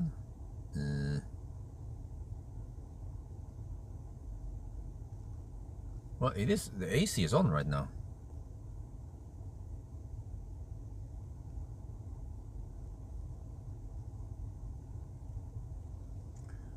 Okay, 73%. Maybe cabin heating helps. Well, only if it scavenges heat, right? Or I don't know. But the thing is that when we, on all the previous charging sessions, we some sessions we had the heater off, some session we had it on, and it didn't matter. We still got okay speed until now for some reason. Yeah, I don't know why. Okay, 74%. Let's get ready to leave. We will see. We have 2 more charging sessions left. We are at 700, roughly 715 kilometers.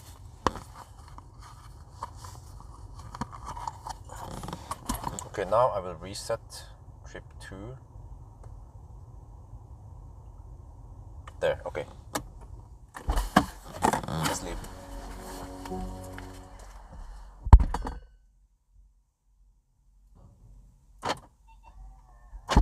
Wait, let me prepare this thing also before I forget about this.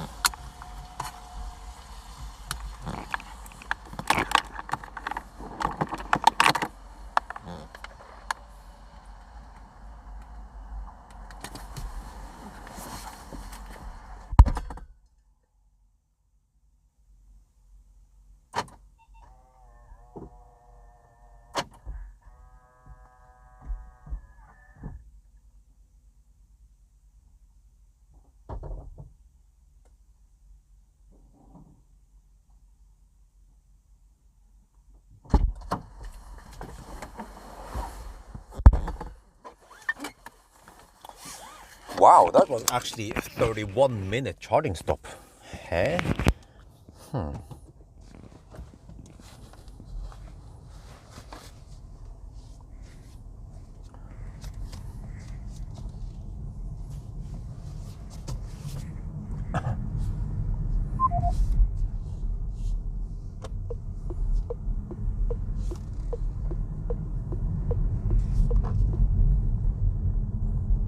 Okay, wait, 9:22 is when we leave here.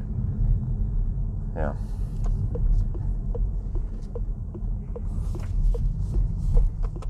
This is gonna take a while because of all the traffic.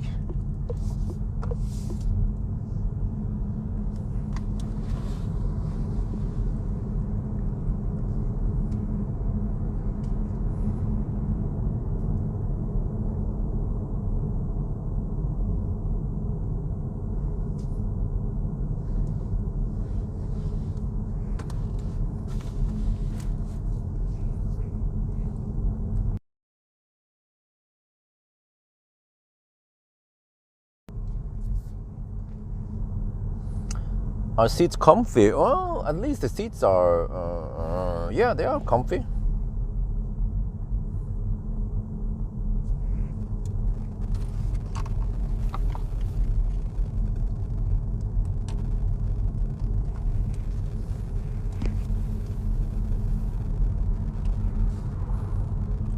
Okay, that was a 31-minute charging stop. Huh? To 75%. On previous runs, we would probably need maybe 25 minutes only. So, yeah, that was significantly slower because the battery was overheating. It's strange, right? Because on the previous run, we did not get any overheating. So, we will see now. We still have to charge 2 more times. And so this is why it matters to do 1,000 kilometer challenge. Because the problem didn't occur until after 700 kilometers. Then the conditions were right that it overheated. But you see, it's only 8 degrees Celsius. Can you imagine if it's 25 degrees Celsius outside? How much overheating will we get then? And then, okay, now we are on the detour stretch. You know, the motorway is kaput between, around Stenungsund. So I heard in the news that it's going to be fixed this year by I don't know, Q3, Q4 this year. So yeah, until then we have to deduct time, and also this is variable. So I always have to count every time I enter the detour stretch and then when I exit again. Because at night there were no traffic and I could go faster, but now we are stuck behind a bunch of people and I cannot just hammer 50 cars. So we just calculate the time it takes and then we correct for it, because normally if we had the motorway then we would be able to go past these slow people easier and safer.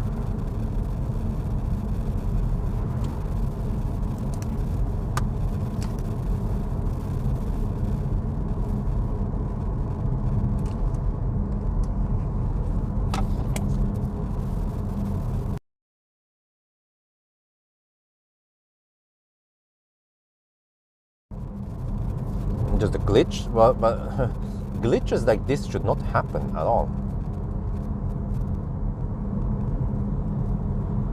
Okay, there's a gray car I need to overtake. There will be a hammer stretch now soon. But hopefully these guys don't spread out too much.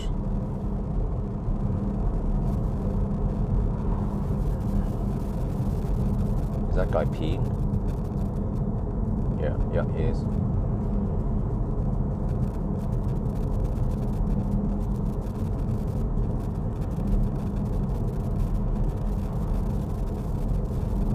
Yeah, this guy is already spreading out.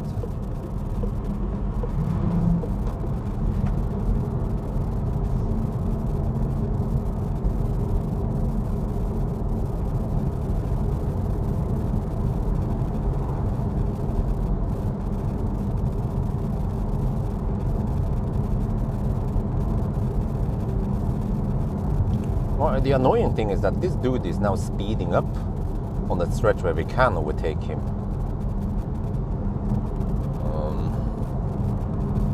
Yeah. Don't want to go too fast. There could be Polizei over here.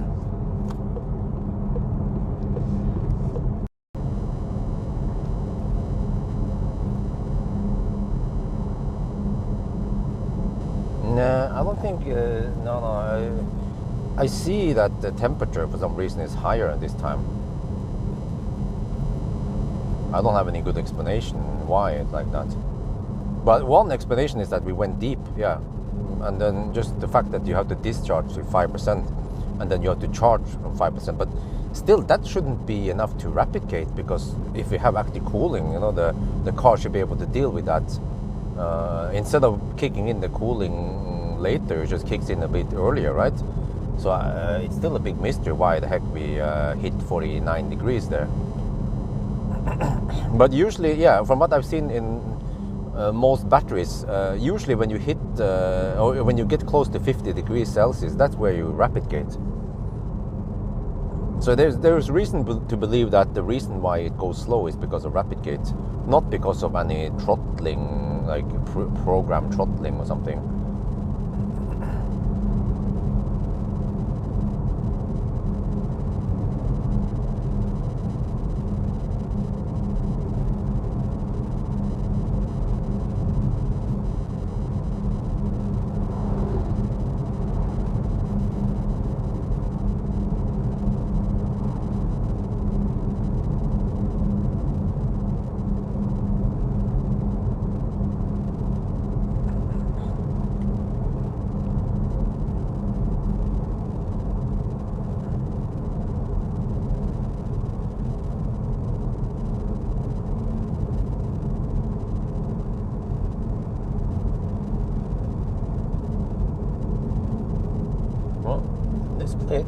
This place seems to be nice and peaceful, as long as the E6 is not diverted over here. There's a lot more traffic now, especially in daytime.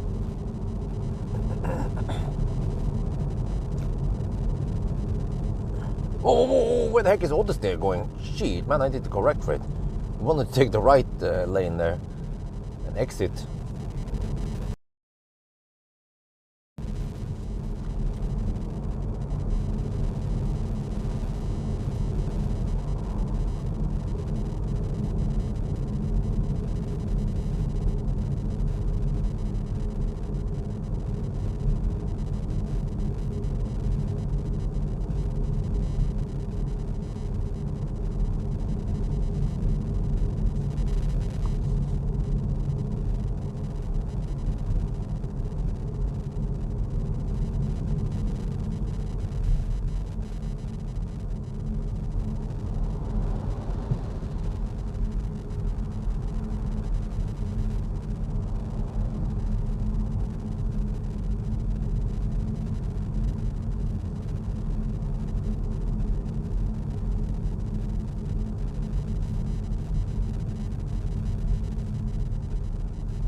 Wow, it goes so slow now in the daytime.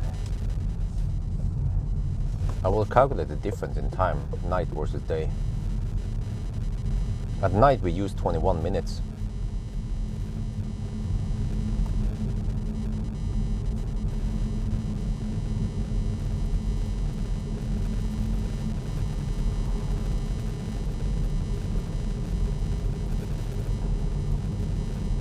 No, I noticed they've been working great.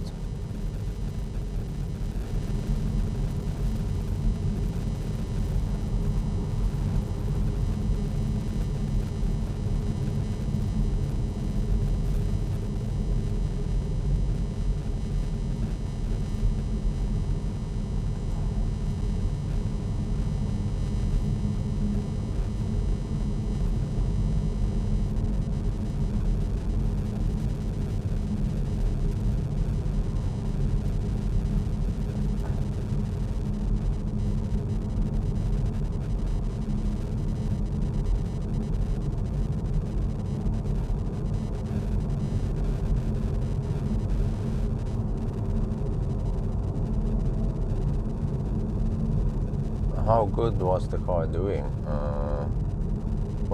In what regard are you talking about? Time? It would be slower than 11 hours, seems like.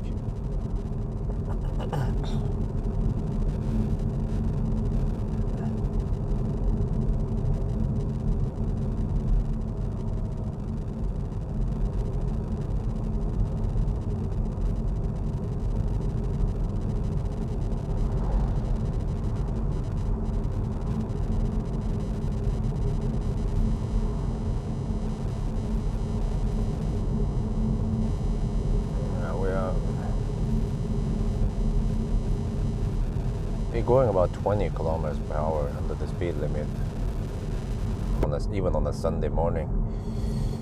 The only problem is that I couldn't get out of home last night in time. It would be great if I could have left around 10, or even, 10 would be great. And the car is being stupid. Charge dog slow. Why would they charge so slow, man? Towards 100%.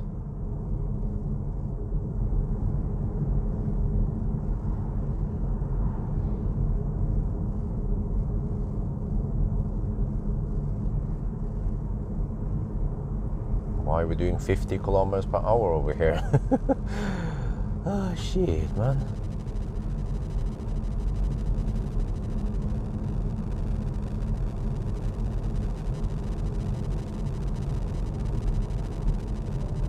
Oh, I see lots of Danes with ski boxes on top.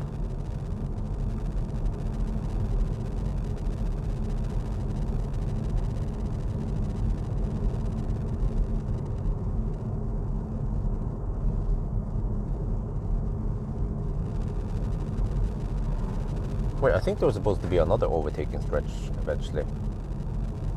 Yeah.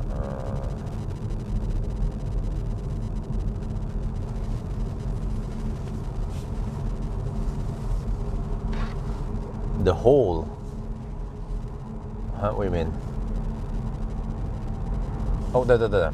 Here. But this is not that long, so I have to hurry. Even the truck hugs the left lane. Oh, dude, what the heck, man?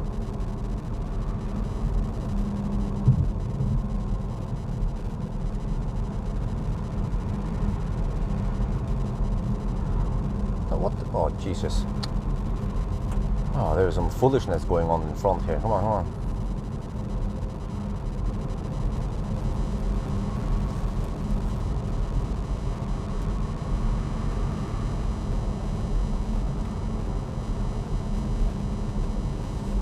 I have to check the speed on this. This is the guy that everyone in the mother is overtaking.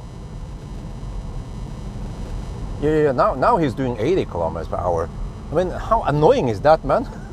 The woman, she goes at 50 in the 80 zone, and when you can overtake, she speeds up to 80. So that even the bus had some troubles overtaking.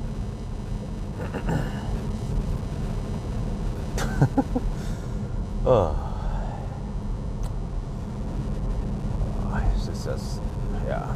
Unfortunately, it's common, these behaviors. Yeah. So if anyone wonders why I drive at night, well, that's one of the reasons.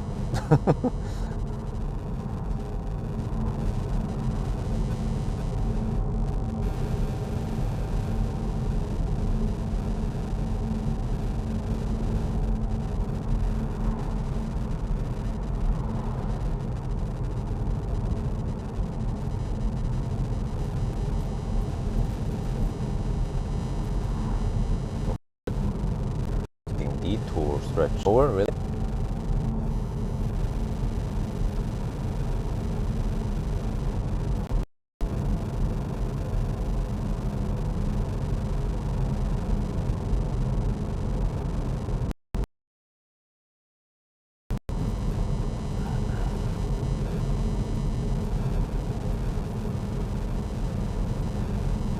Wait.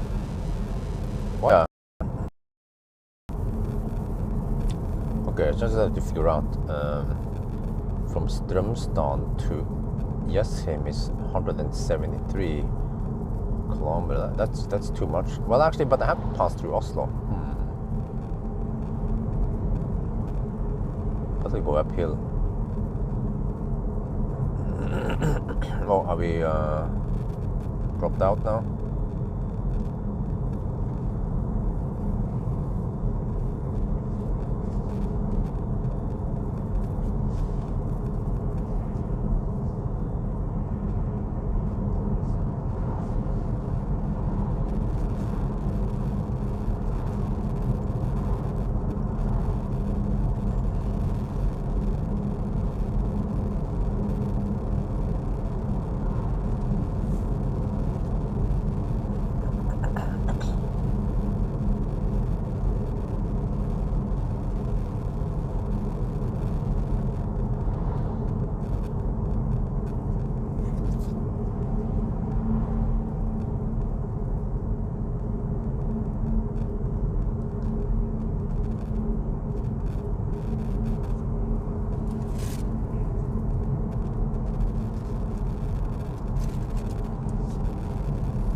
Well, but I already have the range. Are we online?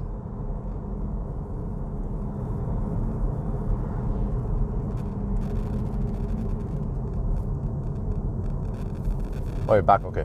No, but I already have the 90 kilometers per hour test. But are you suggesting?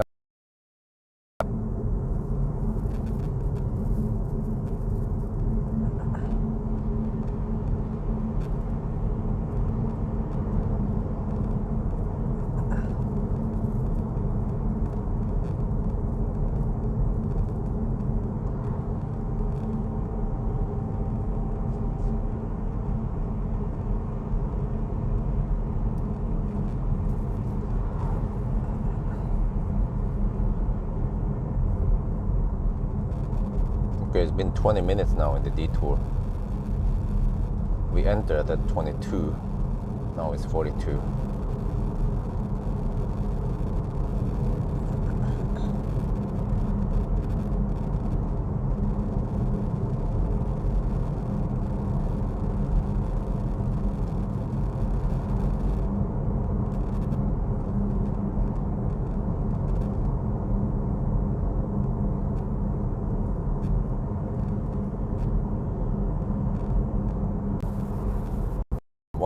Kilometer challenge at 90 kilometers per hour.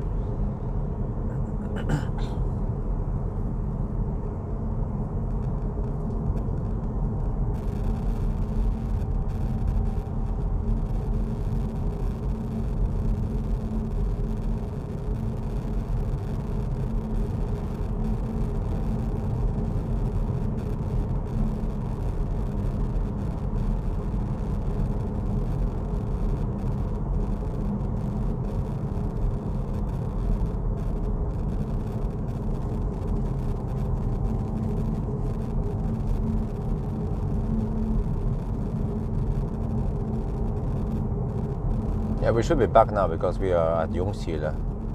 Finally, we can enter the motorway, but then now just to be stuck behind a bunch of left lane hoggers.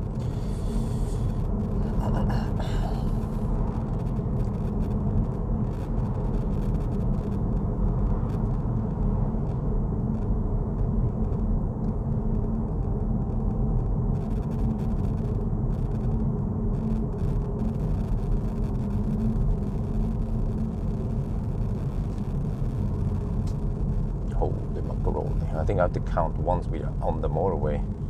It's been 22 minutes now. So we're already 1 minute slower than the night run.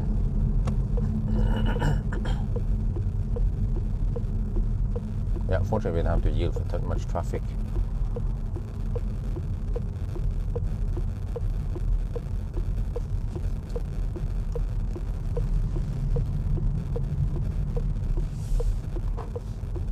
There, 45, wow, 23 minutes, so 2 minutes slower than the night run then.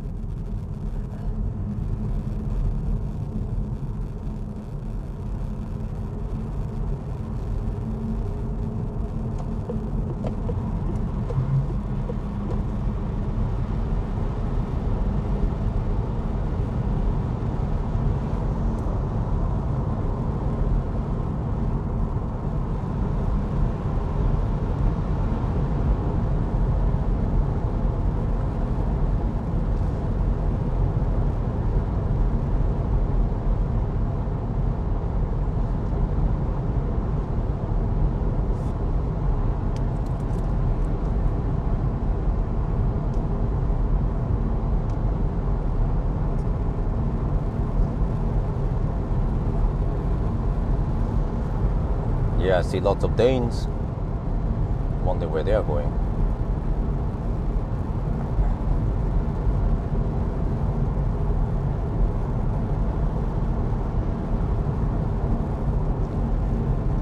Well, yeah, there is a chance that there will be a Laderstau at Strömstad.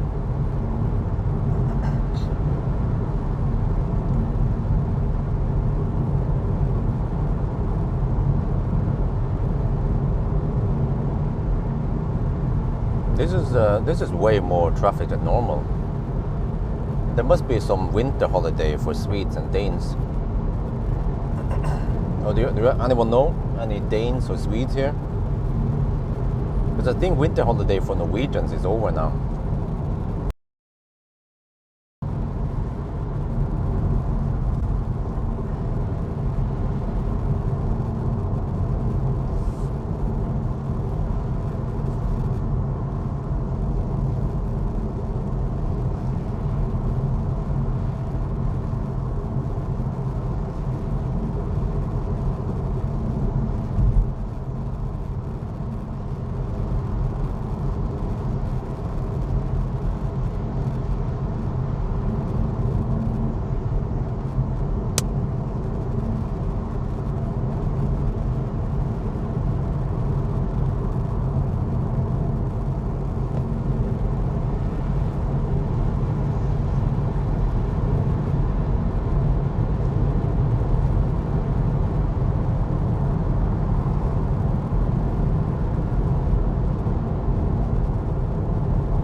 why the goal is to optimize travel time. No. I mean, you will arrive significantly slower if you slowpoke at 90 kilometers per hour on these motorways. Trust me. I don't need to do the test to show that. I can just show some calculations. You need to drive at 90. That means the average speed is going to be slightly lower than 90 because of some city and stuff. So let's say 88 kilometers per hour average. You can take 1,000 divided by 88. I think it's about at least 11 hours, maybe closer to 12 hours just for the driving part. And then you still need to charge. So I mean, you see today now we hammer it. We'll probably do it in roughly 11 hours. So already there, the driving itself on the 90s test is, I mean, it already takes longer time just to drive, and then you have to add also charging. So roughly said, if you slowpoke at 90, you will arrive at least 1 to 2 hours slower.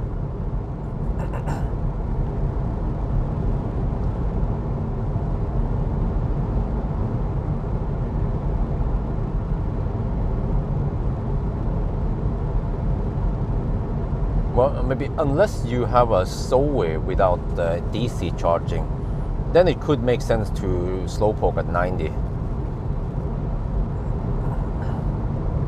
Or if you have a car with shitty range, then hammering too hard results in too many charging stops.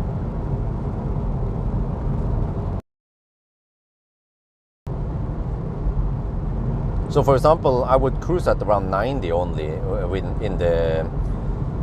in the 500 kilometer challenge with E-Up. Mainly because the battery is tiny. And even at 90, I get only around 60 kilometers of range, 60-70 kilometers of range on the full charge. And that means that when I charge to around 80%, I will get only around 40-50 kilometers of range. So if I hammer it going at 110, 120, I will eat up the range. I will get too high losses. And I will probably only get around 30 kilometers of range. So that's where, on those cases, yes, it makes sense to only slowpoke at 90. Another reason to slowpoke at 90 is if you rapid gate with a leaf or some shit. But in all other cases with modern EVs, you want to go fast. At least 130, 140 kilometers per hour if you can.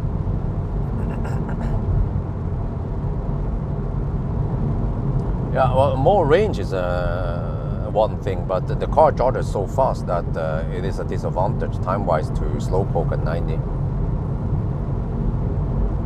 I actually don't understand all those people driving slow on the motorway with electric cars. If they care about not arriving too late, then they should go faster.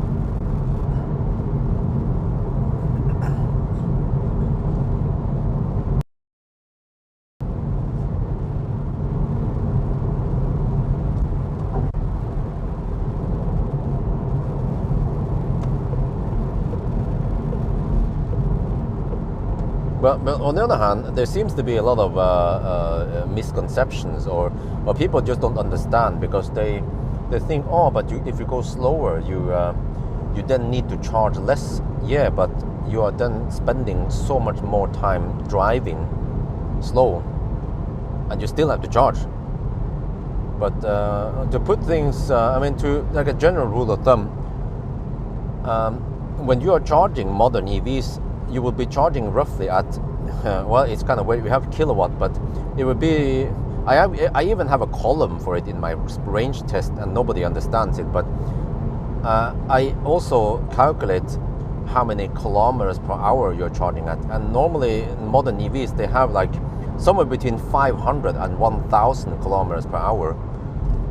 So, you know, you charge at 500 to 1,000 kilometers per hour, but you're only driving at 90.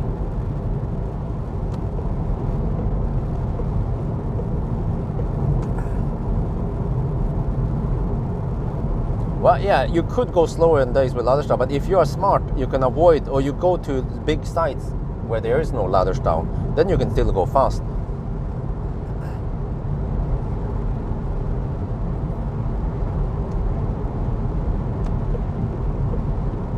And of course, if you own a Tesla and you have native support on Tesla supercharger, but especially efficient cars with big batteries, they really benefit by going faster. But it also depends. I mean, if you're not in a rush, then okay, no problem. But usually the argument against EV is that, oh, it takes longer to charge. Well, if fossil lovers claim that they drive fossil car because it's faster, they just fill up in 5 minutes. Why don't they hammer it? I still see lots of slow fossil drivers, even on the motorway.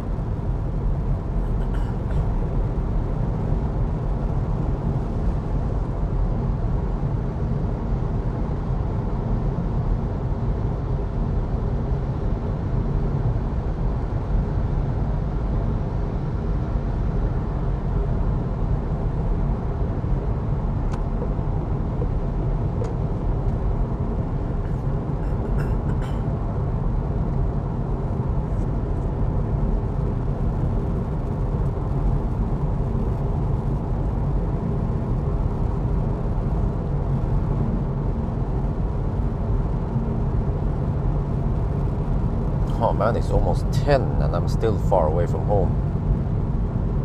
Oh, how the heck did it end up being so slow?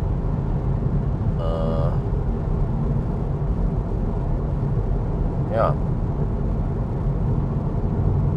Wife is gonna ask because she said she will say, oh, but you said you will be home by 10 or 9. Why did you get home by noon? I'm like, well, I was tired, that's one thing.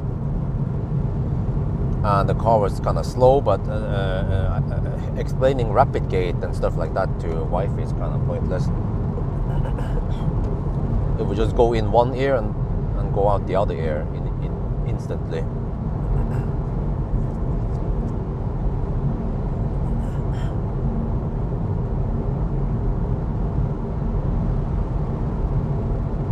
And also yesterday I went out to buy some groceries. And then it took some time, but I already told wifey beforehand that, okay, I'm gonna go out and buy the groceries, but also I will shoot video in the garage.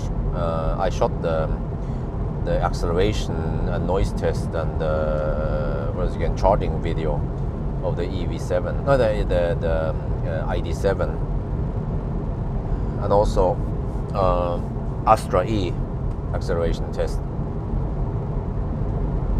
So then I was out for several hours, and wife was like, what took so long, I was like, okay, well, listen, first I went over to Rusta. I wanted to buy a fan. Turns out they were totally out of stock. And then I went to Yemen and I found the groceries there. That's good. But then I had to go to Biltema, and they had fan over there, but first I didn't find the fans. I had to ask the staff, and then I found it. Then I had to figure out, do I go for the regular fan or the fan with remote control? And I figured out that, I don't need a remote. Just a regular button is fine. It's good enough. Normally I would be standing right next to the fan anyway. It is for the garage. Tesla Roadster design. Yes, I heard about this. Yeah, it's all over the news.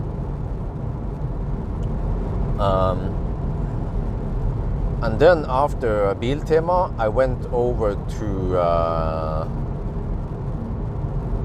what did I do then? I went to Rusta to buy some hangers. It's called the hangere, kleshangere, whatever it's called again. The thing you hang your clothes on. I don't know. Wifey eats those clothes hangers because she has hundreds of them. I know because I packed them at the old house. And she needed, let me see, she needed 60 more. What is a floor standing fan? Managed to assemble it without tools because I didn't have tools inside the garage. And then I tested it. It works fine. It works wonders because, I have moisture inside the car. I have moisture inside the garage, either from raining or just yeah. But so what I do is that I need a fan, a powerful fan. I have some fans. Like, there is a fan in the heater, you know, the small heater, but that fan is really weak. So I bought this 40 centimeter fan, which works great. It cost only 300 NOK, and it can then dry everything, but then it increases the moisture. But that's fine, because the way it works now, I notice that, right, in the garage, I can only keep it around 8 degrees Celsius in the garage. Well, actually, even when I turn everything down to 5 degrees, the garage still stays at 8 degrees. I think it's because there is an area where the garage door is. It's always heated to prevent any frost there, right, during winter. So it means that the garage temperature will always be maybe 5 degrees higher than the ambient temperature, maybe unless it's but dehumidifier, I have 3 dehumidifiers. The problem, I can explain to you how it works, the Observer, is that dehumidifiers, they have a working area, and some dehumidifiers, they will totally shut down if it's too cold. For example, one of them, if it's 5-6 degrees Celsius, or maybe even 7, it shuts down. Whereas some of the other dehumidifiers I have, they will actually work down to maybe 4 or 5 degrees Celsius. And the dehumidifiers, they have a given rate of how much they can dehumidify, but it depends very much on relative humidity and temperature. And because I have the garage cold, it takes forever to dehumidify, and it takes forever to dry out the garage. Ideally, if I can keep the garage at 15 to 20 degrees Celsius, it would be heaven, but I can't. Why? Because my daughter is sleeping in there in the daytime. You need a pricey professional. What the heck is that? Oh, you mean dehumidifier? Well, yeah, but I need to prioritize other stuff, and at least the dehumidifiers I have, they work okay. I mean, I have 3 of them. So the combined power is something like, I think 700 watts. So and the advantage is that each of those, they don't make too much noise. A big dehumidifier will kind of be noisy, but it works. Yeah, so by using the fan, I then evaporate the water faster, so that the dehumidifiers can grab the water and then liquefy it, or rather condensate it. So it works. But I noticed that because it is so cold, it takes forever to dry the car. So if I've been outside, if it was rainy outside, and I put the car in the garage, there's plenty of droplets in the car, and even after many hours, or even maybe overnight, the droplets, they still haven't evaporated. But by blowing air on it, you will dry it way faster. And sometimes, like, if I wash the car, this was the case, I washed the car and I wanted to do banana box test later that night, but then I don't want plenty of droplets on the car. I want the car to look kind of clean and dry. So single split aircon, but it boils down to cost, Alexander. One thing that you haven't considered is that I owe Idehus a lot of money. Every time I have big investment, I always have to consider, is it strictly necessary? Because the 120,000 euros I still owe Idehus is somewhat important, because they charge massive interest rate for it. Past May, they're going to charge 15% interest rate, just as a way for me to prioritize paying them back, but I simply cannot pay them back that fast. So I don't know what the heck I'm supposed to do past May. So that's why I had to find solutions, and a 30 euro fan will actually make a big impact without costing too much. But that's only the what I owe Idehus is just the extra for Idehus. Remember that I also have a house loan that is way over 1 million euro. So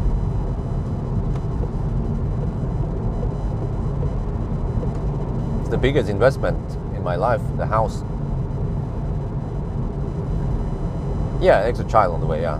Let's not forget that.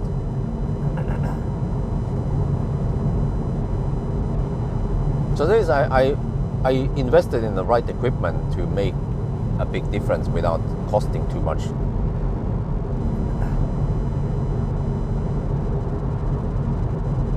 So one of the dehumidifier, I bought it for only 400 NOK, like 40 euros second hand, and it works okay. I mean, it works okay, yeah.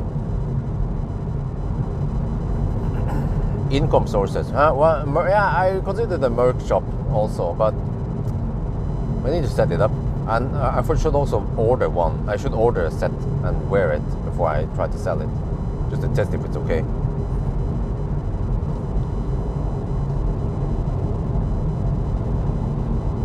Wait, Mario donated 5.99 euros. I didn't see it until now. Drive Opel, they said, it's going to be fun, they said. Thank you for all the great content over the years. Oh, thank you very much. And then YouTuber42 donated 5 euros. Thank you very much. Highly appreciated. Traffic here actually wasn't that bad. Let me check here. 40%. Yeah, I think we're fine. We should charge at Strømstad. I have 40% left, and we are 50 kilometers away from Strømstad. And I see that we have 122 kilometers of range on GOM, but you can usually take that range and then slash it in half, and you get roughly 60 kilometers of range left.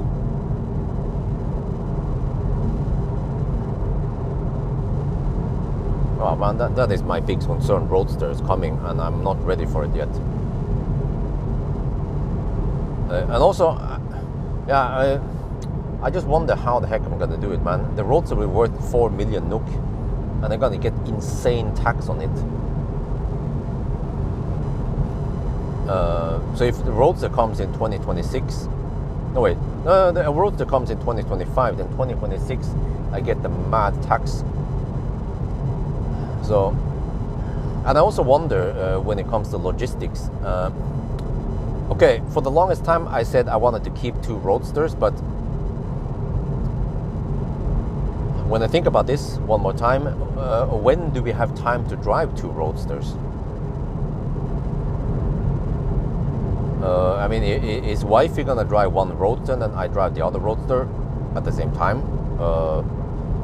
So actually, even though I want to keep both Roadsters, it seems like the most practical way is to sell one Roadster, because even this winter I had a little bit of logistic problems every time it snowed and I have to move some cars. And the problem is that when you have a snowfall, the cars will be full of snow, and then I need to move them somewhere. I can put them in garage, but the garage can only take 2 cars. So if you have, well, okay, so during winter I could, every time there's a snowfall, I can then put both Roadsters in the garage. But then I have to move them out again, and so it's a bit extra hassle. But I need a big ass like a under house garage with 20 spots, you know, at least 10 spots. But I don't have that. So yeah, exactly. She needs, but even if she has a driver's license, I mean, if you think about this, how often is she gonna drive one Roadster and I gonna drive one Roadster? We can just share the Roadster. And it's not like I'm gonna drive the Roadster all the time. I'll be busy driving the press cars, and I'm not gonna use the Roadster as a press car shuttle. I will just buy some piece of shit car for a press car shuttle. So the Roadster will most of the time just be parked there, and wifey can just drive it, no problem. Oh, we have a donation. Marco Björklund Fries donated 69 NOK. Wow, thank you very much. Highly appreciated. Yeah, it's also impractical. So if we're going somewhere with the kids, we cannot bring the Roadster. That's not gonna work. So most likely we will have some family car, you know, maybe an ID7 Touring, or I don't know, whatever, plus the Roadster. So the family car will be the car we use for daily drive to the grocery store or somewhere, right? Where we bring the whole family. So then the Roadster is just luxury car we bring. Yeah.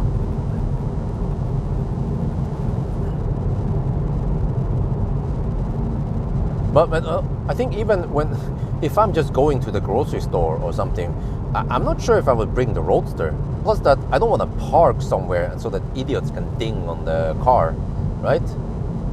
Even if I have PPF, I've experienced is that even with PPF, there will always be some idiots out there who will just ding the cars and make a dent on the PPF and the body. Motorcycle, nope, highly unlikely. Almost 0% that you'll be into motorcycles. 18-year, no, that would be in many years. By the time Isabel is 18 years, then the roads will be old. But like I said, need to repeat one more time, there is a freaking logistics problems here. When we have, okay, in the future I need a family car. Once I can afford it, I need a family car that can fit the whole family.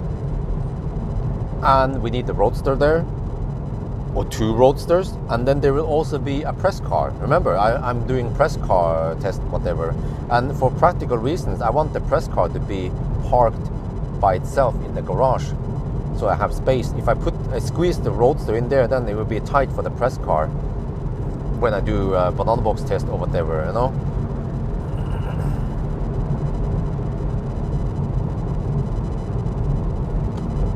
So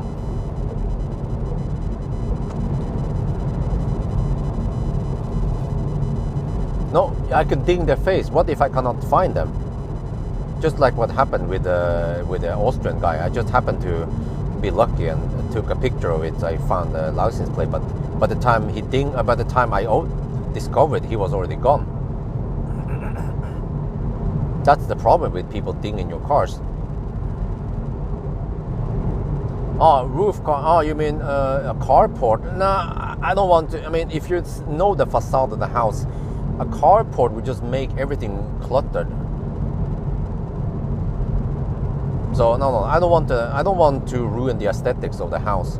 Plus that, again, how many times are we gonna drive 2 Roadsters at the same time? What's gonna happen is that those Roadsters, they will kind of just depreciate. I'm pretty sure the Roadsters, they are not any they are not any super rare item, unlike some exotic fossil sports car, you know, supercar. So they will drop in price.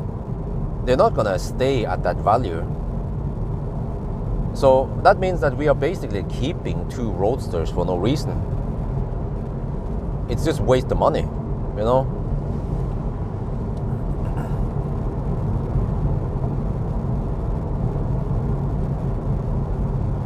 For shopping, no. Like I said, we can't just get a 20 kilowatt hour battery, whatever. It needs to be a family car. It needs to be big enough to be able to hold 2 babies. Or 2 kids, plus the freaking child, the stroller. So it needs to be some, like, even Model S wouldn't cut it. It has to be something like an ID7 Touring, or at least the regular ID7 should work. Now EV9 is overkill. We don't have a football team. We just have 2 kids.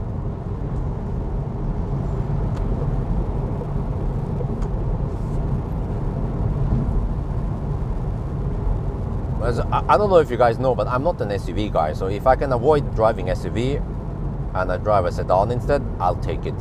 So EV9, no.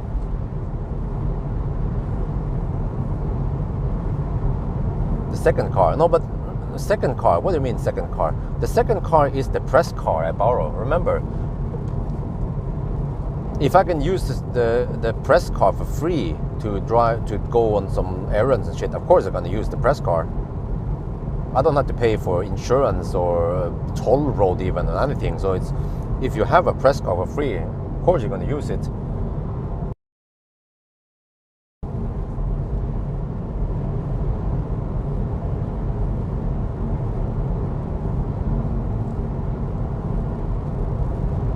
Enyaq, yeah, Enyaq would work. But then it's a freaking SUV. So if I can avoid it, then I'd get the ID7 instead.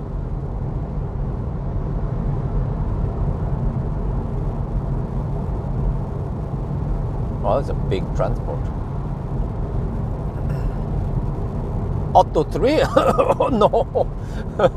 You have to go watch the banana box test of the Auto 3. And also, you know, I said this many times, if I can avoid buying Chinese car, I will avoid buying Chinese car. There are maybe some very few exceptions out there. Like NIO, yes. NIO is Tesla Bjorn approved, but most of the Chinese cars are super annoying. Scenic? No. Okay, I'm not sure how to explain this, but we will have 2 kids, you know, and they need the baby shit with them, strollers and shit. And we consider getting this, they call it søskenvogn, like a sibling wagon thing, where you have one stroller with it's like a double-decker stroller. But you also need to have the double seat, whatever, on it. So it's, you know, it's big.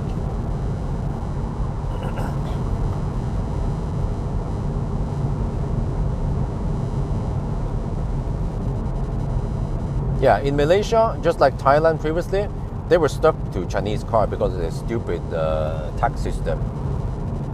But of course, the Thai government and the Chinese government, they benefit each other. That's why they kind of pushed that until Tesla came and ruined everything. And you get proper car for the money.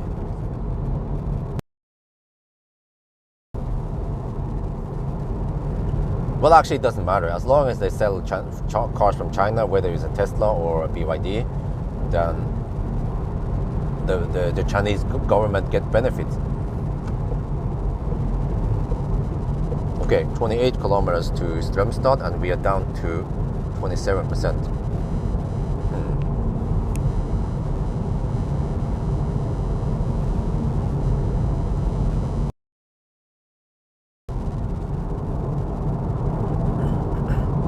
We had similar problem. Sold 2 cars, kept Ford Focus. Huh? Oh, okay, and then ID. Oh, you got ID7. Wow. 2 kids, 2 years, 2 months. Yeah, exactly. Oh, you have Gazelle. We were thinking about Gazelle. We checked out Gazelle. It seems to work okay. It is bigger than e-Priam, but still doesn't take a shit ton of space like I've seen some of the Emma Junga twin strollers and stuff. They are freaking huge, man.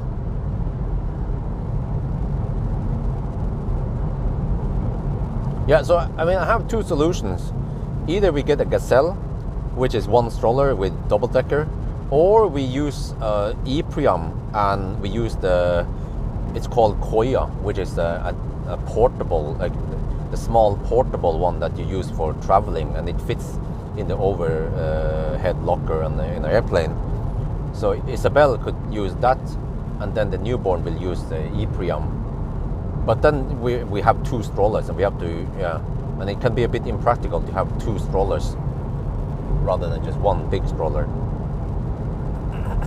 So we might just go for Gazelle.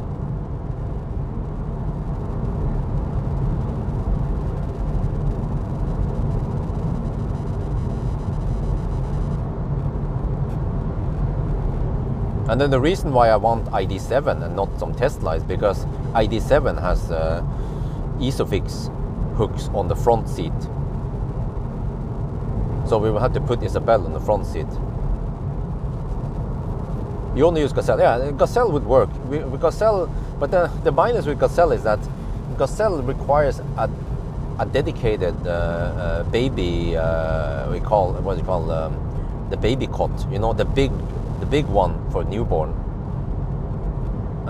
You cannot use e-Priam baby cot on Gazelle, which is a bummer because I saved the baby cot for the new baby, but now it seems like we won't be able to utilize it. But then that's only for 6 months. After 6 months, then you have to switch over to the seat pack, which is smaller, which is better. That's the one you guys have been seeing in my videos. But if you look at the earlier videos from 2022, you will see that I also used the baby cot, the big one, in some of the tests.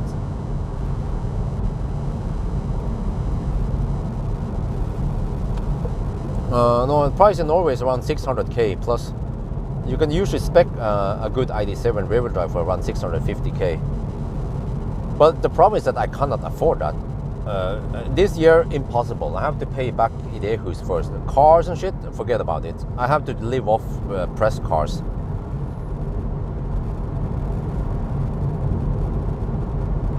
And then, I don't know what I need to do. Eventually, if I can get my hands on some, if I can borrow or rent some cheap ID4, that could work.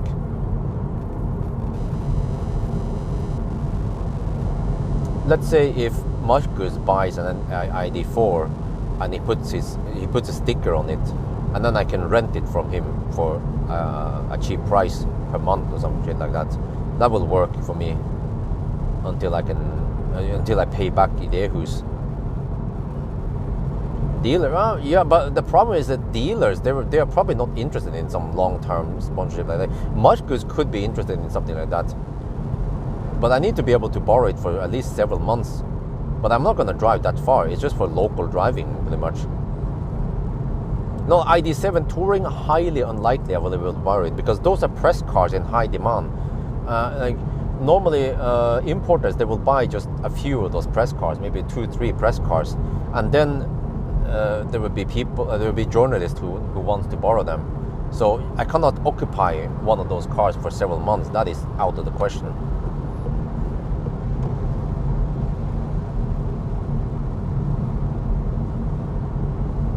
Plus that for them, normally if I borrow a press car for 1 week, that is the biggest gain for them. If I can test some, whatever I do, right, some range test, some 1,000 kilometer challenge, banana box.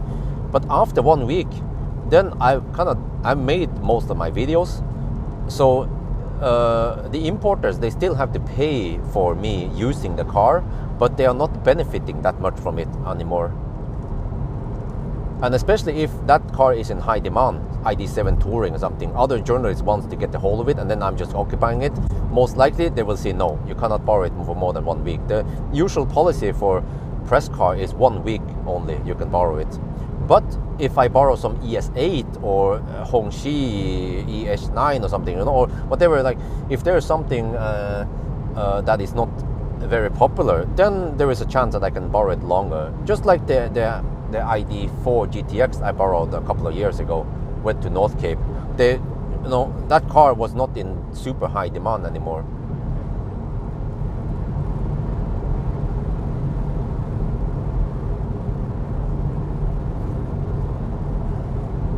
Wow, we are at 30 degrees Celsius in the battery. 15 kilometers away from Strømstad. Hey, can you guys check the Ionity status at Strømstad? Do we have any ladestau there? I know one charger has been kaput for the longest time. So that means only 5 operational chargers then.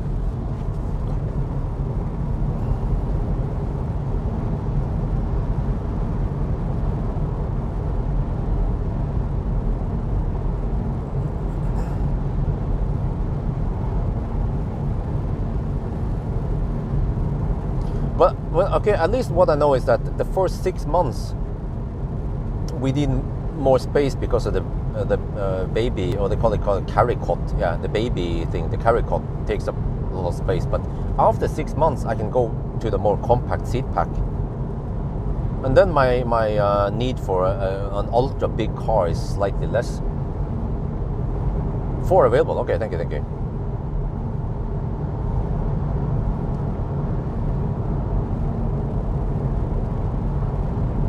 And then the first 3 months, I'm aiming on getting some SUV or whatever van for Ameri's parents. So yeah, if I can get enough cars for after they are gone, then that would work also.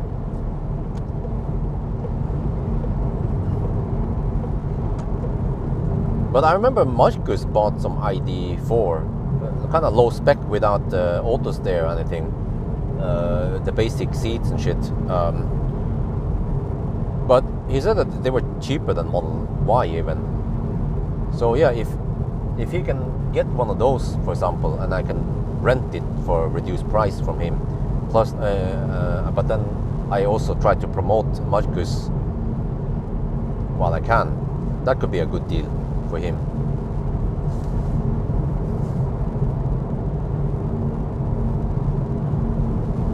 But it also boils down to how much money Marcus has available, and if he wants to bind the money on a model, an ID4 or not.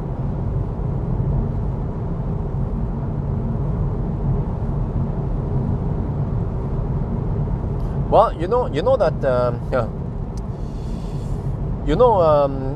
Chris, he is a Volvo guy, and some years ago he went to Polestar, and he actually managed to borrow a Polestar 2 for quite extended time. I think it was several months. And I don't know, if you guys follow Chris, you would see that he had this Polestar. He went on a Euro road trip with it, and he probably did lots of tests. So from what I heard, he went to Polestar and said, hey, listen, the other brands like Tesla, they have Tesla Björn, and there are probably other brands there who have some kind of big ambassador promoting their brand, but there is no dude promoting Polestar. And then he's talked to Polestar people, and he convinced them to lend him a Polestar 2 for extended time.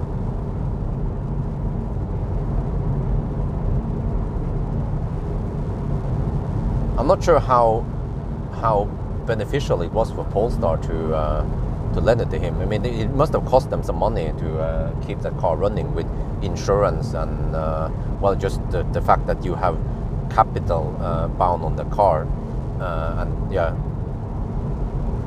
I think in general some Polestar would probably cost around 10,000 NOK per month, maybe actually maybe more.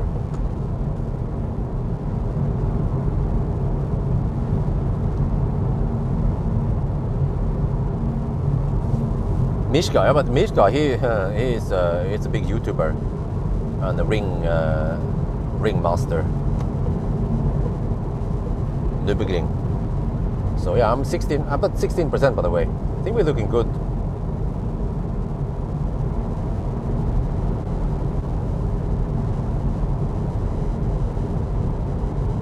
But I even remember in the old days when I borrowed MG ZS EV. The guy, Dag Asbjørnsen at MG in Norway, he was super happy that I borrowed it to go to to go to North Cape with it, and he said that I could borrow it if I needed more, and he said that something in the lines that it benefits them that I borrow the car, which makes sense.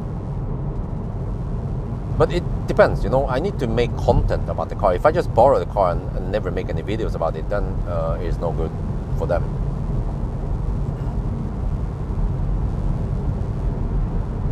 Okay, we're getting close to Strømstad now. We're down to 14%. That is almost spot on. I expected 10% at arrival.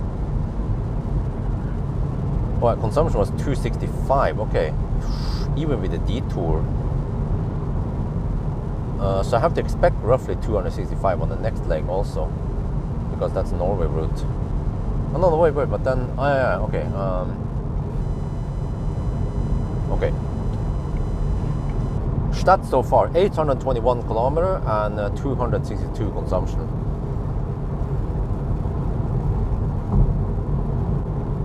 What?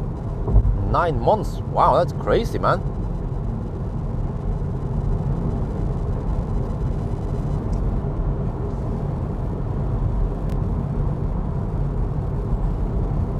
Yeah, well, I will see what I can do. I have some good connection with NIO and BYD at least, and also I have good connection with Volkswagen and now Audi. Yeah, the nice guy who used to work at Volkswagen, Harald Eversen Eibach, he now works for Audi. which is good for me. If I want to borrow some Audi for some time, more than 1 week at least. And then also have good connection with Bertelstein, Mercedes, Kia, those guys. So good that I know them. And then, well, Nissan might not be too interesting. They have Aria. Well, I wonder if Aria also has Isofix in the front. But also Nissan knows me quite well.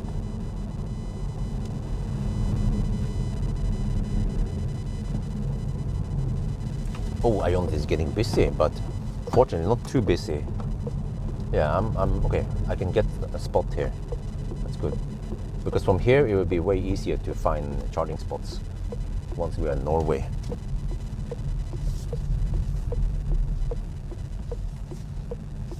Okay, spread them! Spread them! I'm gonna take this down.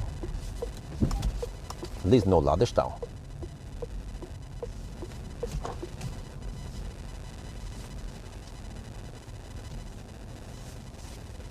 Shit, there's a pole here. I don't want to get that stuck in the door.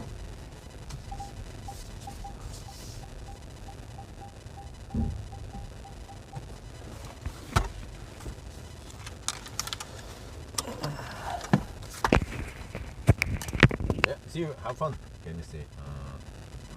Strömstad, 6 degrees over here. Wow, it's nice and warm.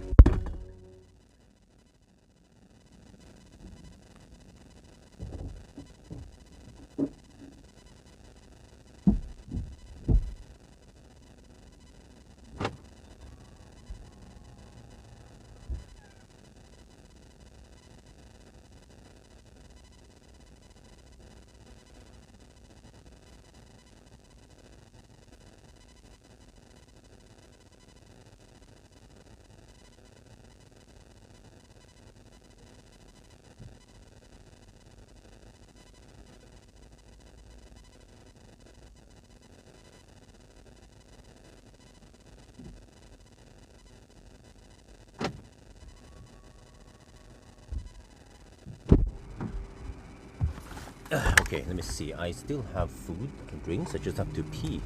Maybe I should do that now. Well, it's a bit windy here. Ooh, we'll go out and film some stuff.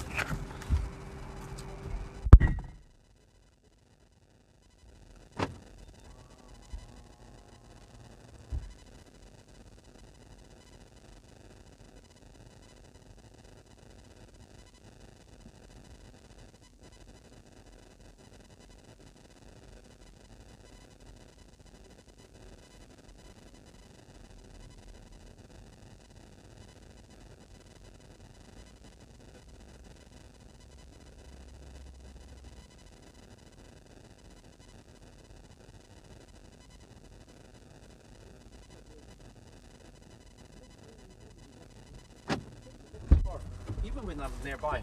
Okay, let's see. Yeah, as always, car scanner is frozen until we fire up the car. Then it will update. Oh, look at that! Oh yeah! We get the speed now. For now. But it seems like this needs to be at over 45 degrees before it replicates.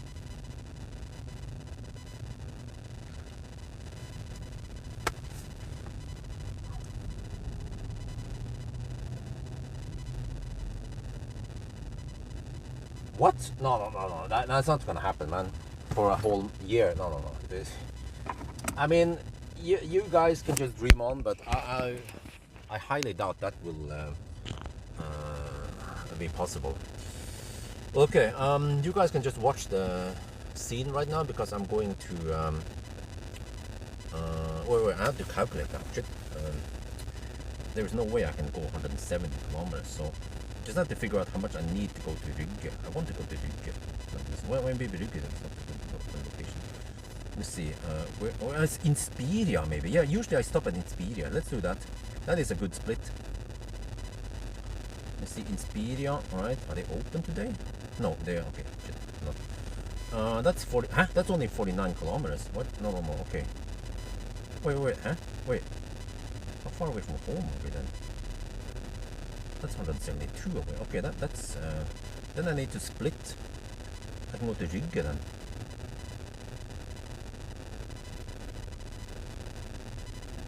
Rygge, that's plenty of options. Rygge. If you go to Rygge, that's safe. That's 71 kilometers. That's good. Okay, 71 only. 71 times 260. Oh, we have to take 260.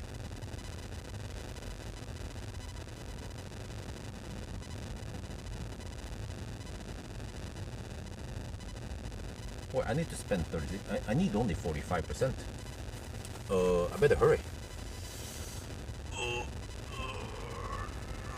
Yeah, but when I talked to Mercedes about this, they said, well, maybe you can borrow a car for 2 weeks. And I said, well, I would like to borrow it longer. They were like, yeah, we'll see. Yeah, that's why. But okay. Anyway, I'll be back.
Alright, we're good to go. We have 51%. I calculated we need only 45% to reach Rygge. Yeah, I've been sticking with Ionity in the past now, but they are very convenient and also not too expensive. But look here, this time we have 43 degrees in the battery and we're taking 80 kilowatt. I wonder what the heck happened at Specular. There is no rapid gate here this time. And also, yeah, in case you guys don't know, we have active cooling, of course.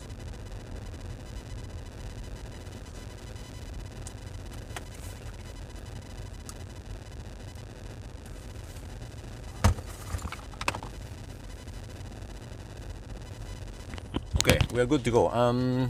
Just double checking. Yeah, I have enough juice. I mean, I'm still taking 80 kilowatt, which is close to 100. Yeah, we can just stop at Rygge. Which other chargers could we stop at? Nah, we just stop at Rygge. Yeah.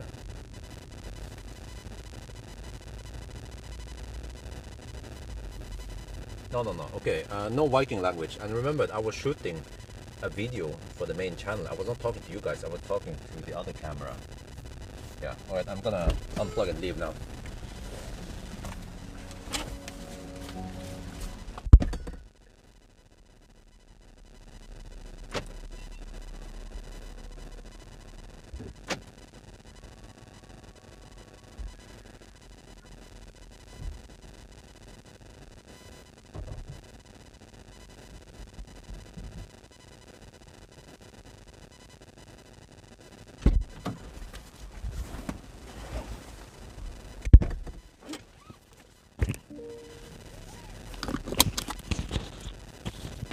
Okay, let me see.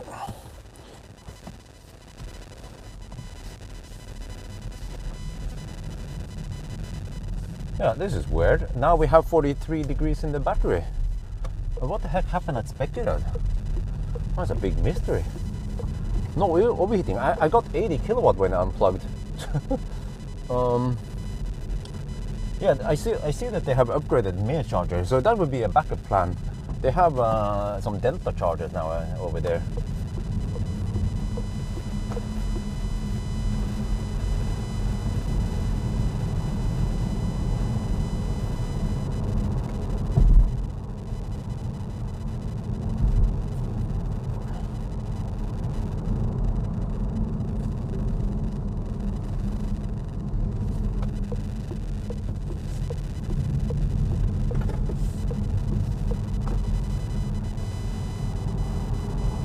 Well, but it's gone, right? There tends to be some humming noise, or whatever it's called, while we are charging. But then after we disconnect, it usually goes away.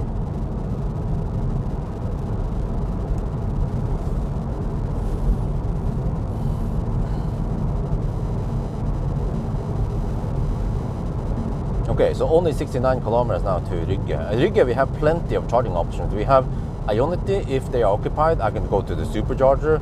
We have Pawel there, recharge. We also have hyperchargers, the Circle K. So the Rygge is a charging heaven. Like, I think it's impossible to go over to Rygge and not get a charging spot. And since there are so many charging spots there, let me see, 42 from Tesla,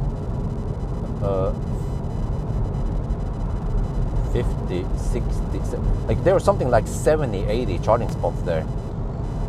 Wouldn't take too long before one of the charging spots would be available anyway. Yeah, that's true. It started with 5%, but really, is that enough to make the car rapid gate? That is quite bad design, if that's the case. You know, we could try this, but we have to then be a bit strict on the charging. We can try to go deep near the cleavage, and then plug in, for example, at Gardermoen, and see if we can replicate the same problem again. But then I cannot go too fast. That's the problem. So at Spekerud we managed to go fast and deep, which is a bit rare, maybe. But I know that near cleavage there will be so many left lane huggers. I'll be blocked, and I can only go maybe around 100, 110 kilometers per hour. But at Spekerud it was 110 zone there, and I could go full speed plus VAT, you know.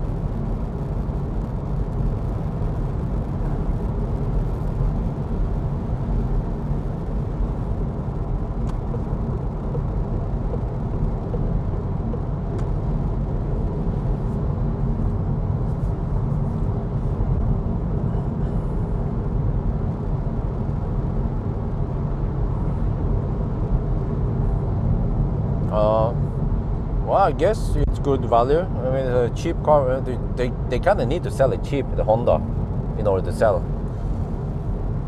It's either that one, or even they also, you know, you can get a Mazda MX-30 now for only a little bit over 200k NOK. They also lowered that price because it wasn't selling that well.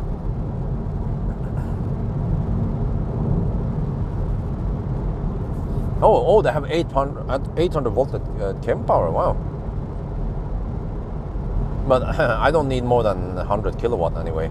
So V2 supercharger will work just fine. Or even if there are some old 300 amp chem power, 300 amp 400 volt chem power, that will still work for me, no problem. But if there is a shared delta, yeah, then I get only 75 kilowatt. That's not going to cut it. Because I can actually get 105 kilowatt briefly and then drop to 95 kilowatt. Also for not too long, but then I can stay at 85 for quite a long time.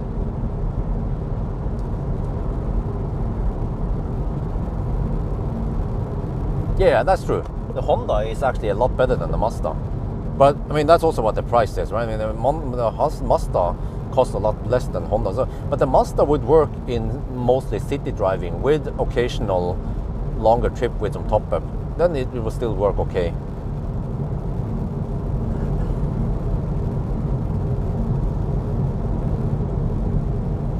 Well, I'm just thinking, what about like a stripped down ID3? You know, the 45, 52 kilowatt hour ID3, how much do they cost? That's probably more, right? But if it's, let's say, 300k, you pay a little bit extra and you get maybe a lot better car for the money. And you get rear-wheel drive and yeah, faster charging.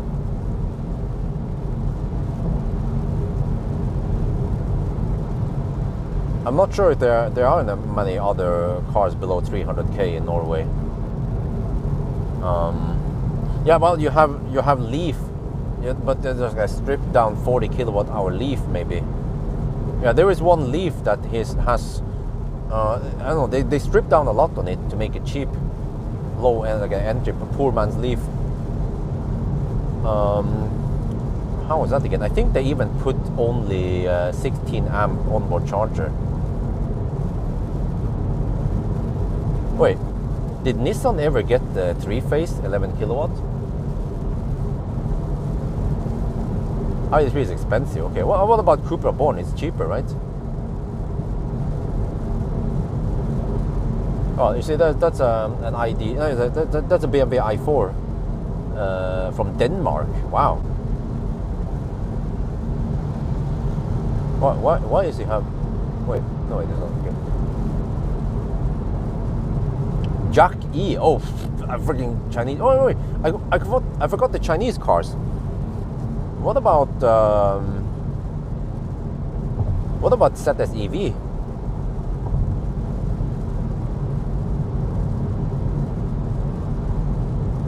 No, wait. They upgraded ZS EV. It has a bigger battery, yeah, and it's more expensive.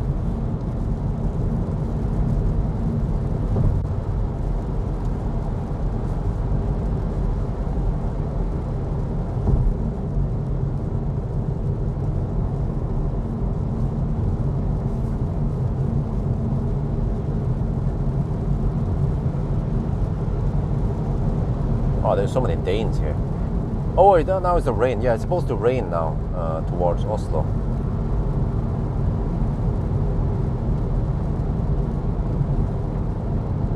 Oh, okay, so that's a 320. Oh, MG4. Oh, there you go, MG4. Wait. Oh, wait, can you get MG4 with a small battery in Norway? The 51 kilowatt hour. Even that would be a good choice. Anything over the Honda, man.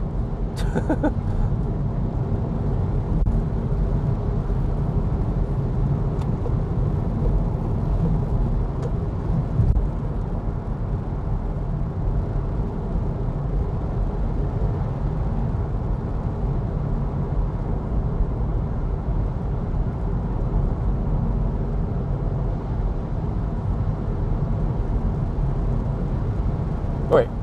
Didn't I did 1,000 kilometer challenge with the Honda E:NY1, right? I think I even did it in Norway for some reason. But how slow was it? Was it slower than 12 hours?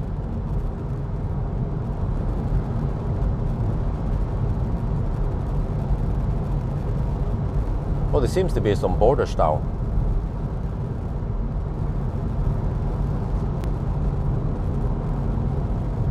$12.50. Oh shit, man.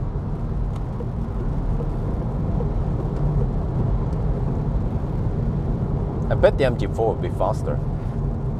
Even a small battery. It rapid gated. What? Really? The heck? It has active cooling. Cars with active cooling should not rapid gate.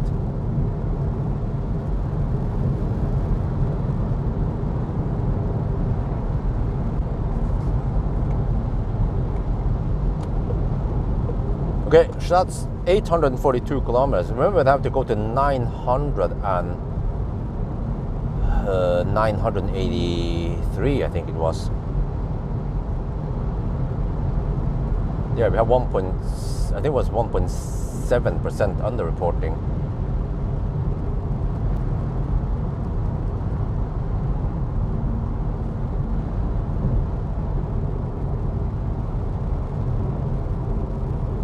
You have it in title, huh? What?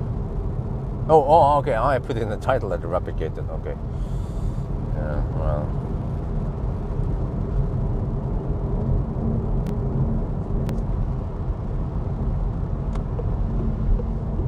Okay, border dropout. Be back in a couple of minutes, or maybe 5 minutes.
Oh, this is the driest bread ever. Are we back?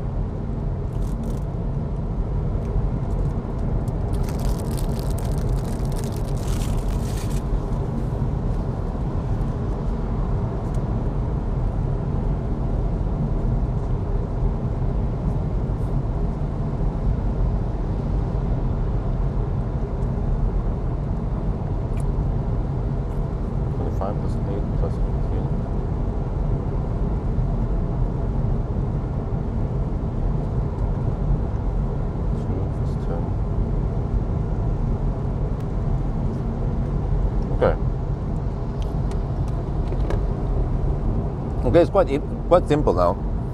With all the deductions, you take the current time minus 1 hour, and that is the current 1,000 kilometer time. So we just hit the 10-hour mark, and we're still not done yet. Oh shit! And also, let me see. So we underreport by. We were underreport by 1.7%. So we had to go to 982 kilometers.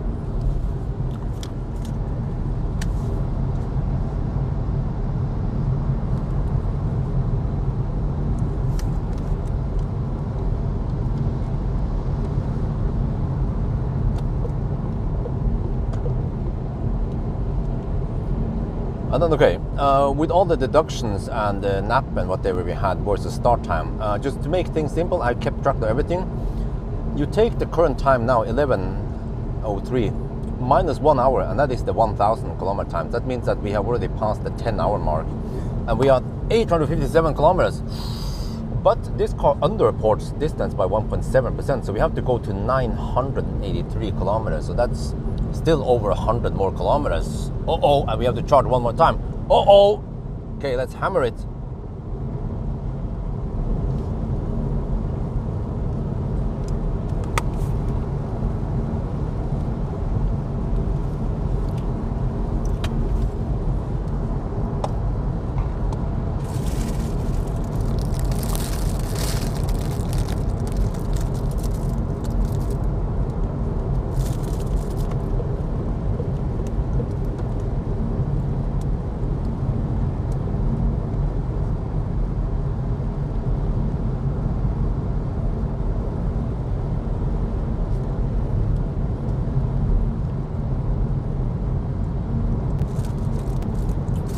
Man, this is one of the driest bread ever.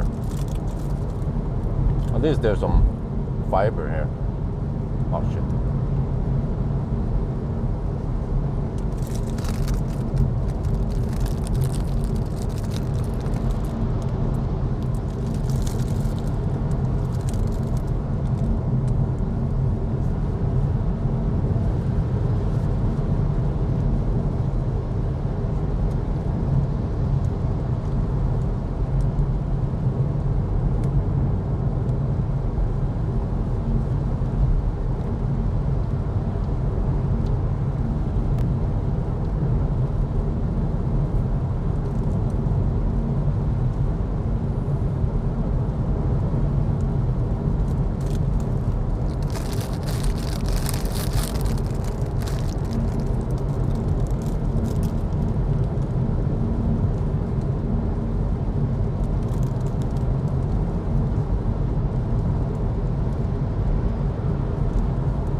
Well, I don't want to use the wipers. If you use the wipers, you will wipe away the coating.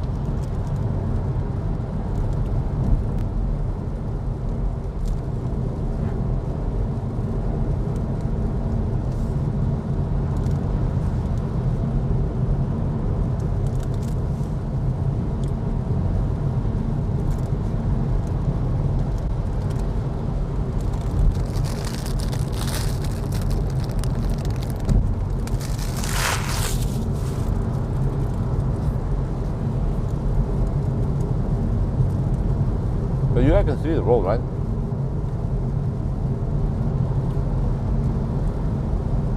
Wow. Didn't know it's gonna rain that much. That is good. With the coating, the more it rains, well, it doesn't matter how much it rains. We will always have clear vision with the coating.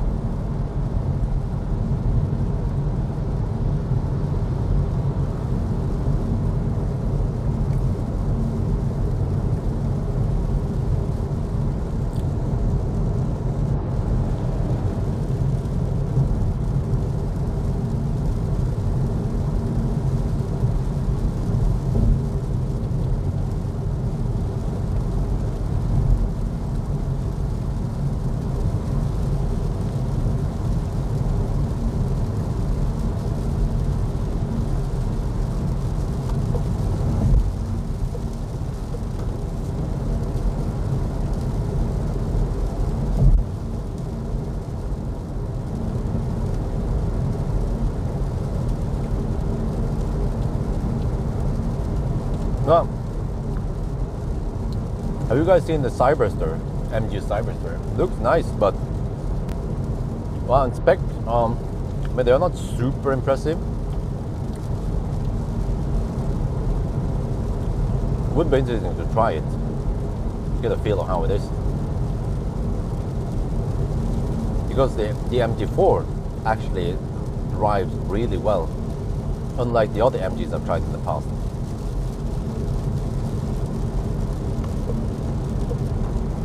I wonder how the Cyberster will be, if it has the MG4 DNA or not.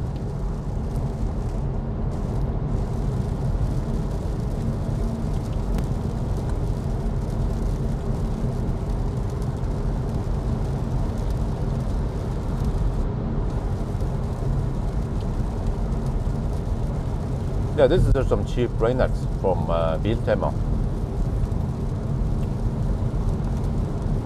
I applied it last night before I went off.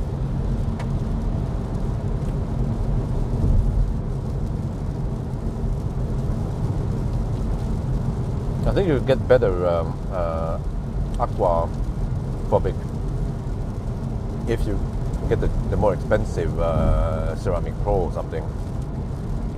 But this is good enough. Yeah, some kind of wax thing. Or it's just it is this liquid that you apply on the windscreen, then you let it dry, and then you wipe up the remaining.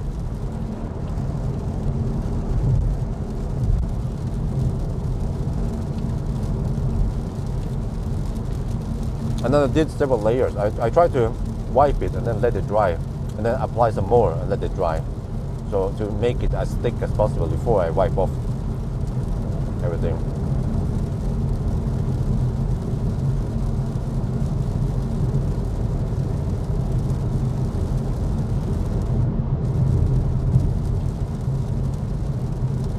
Well, it works. This might be the last trip I do with the Astra, and then I'm planning on returning it on Monday so I can focus on the E-Up. I already done range test. I don't have to do driving test, and also I'm not going to Yale or anything like that, because I also don't expect crazy high view count on this car.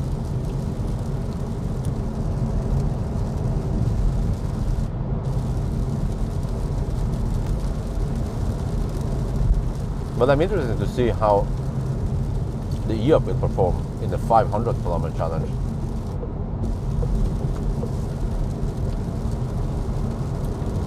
At least in the following days it will not be rainy.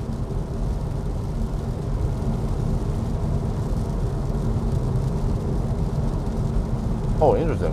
On the phone screen.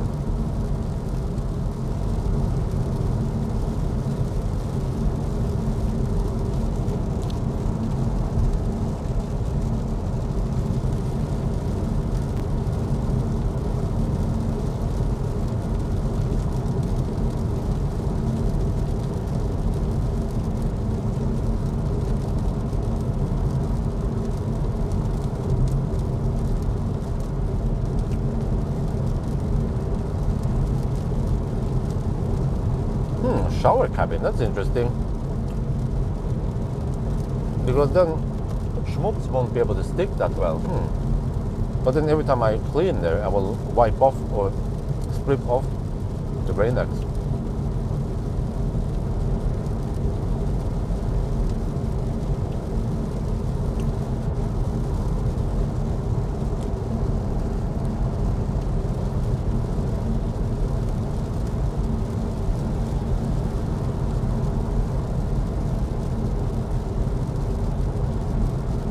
But also, yeah, the problem with the Rain-X in the shower is that there will be soap and shampoo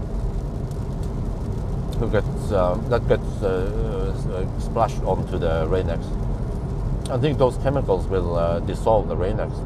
But here, as long as we get clean water, then it should stay for a long time.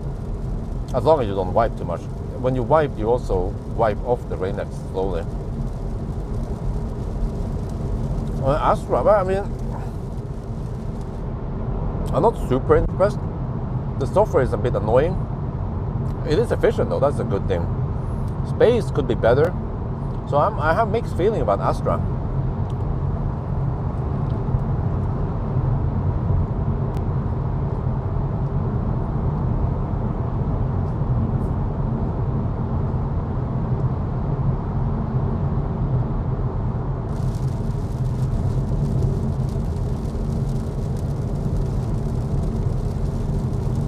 Well, actually, maybe 9. Oh, I see.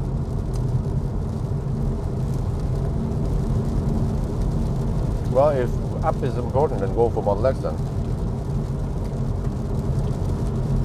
But EV9 has a lot more space, just so you know.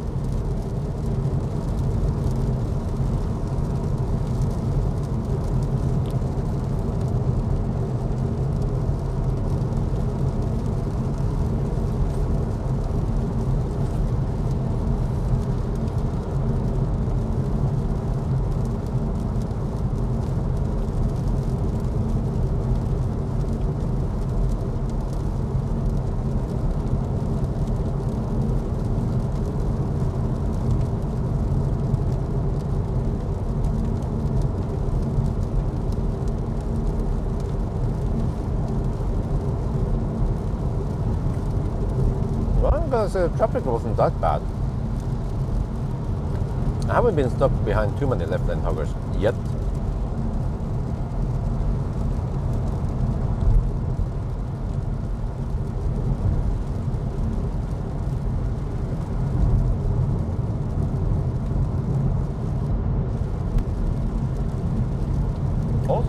crazy ladders out here. I mean, we have so many chargers in Norway that cars, they naturally just spread out.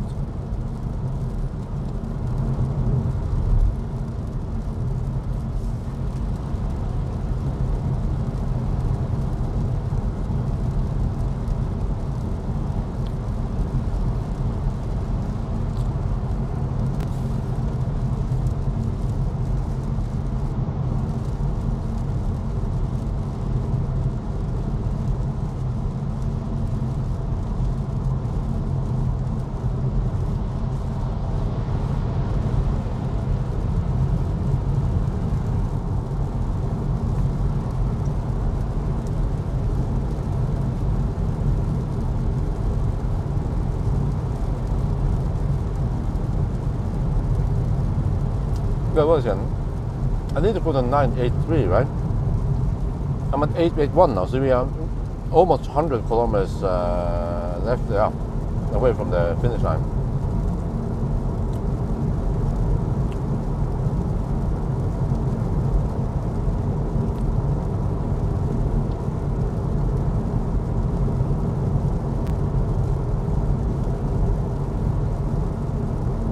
Wow, 700 kilometers home.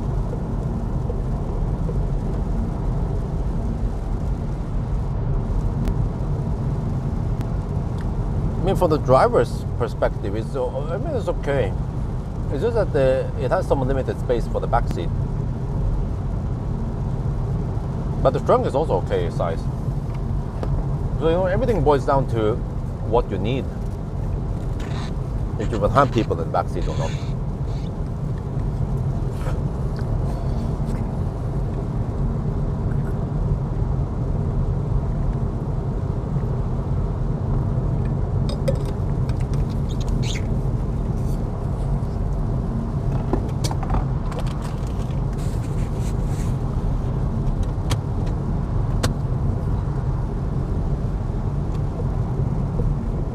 How many kids do you have then?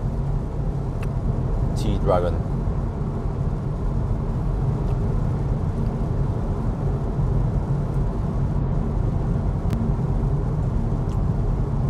The only problem I see, 3, holy crap, how are you going to fit all of them in this car?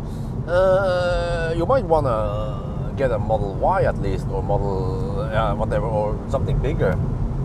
Because this is not a big car. Just remember that. It's only 4.64 meters long.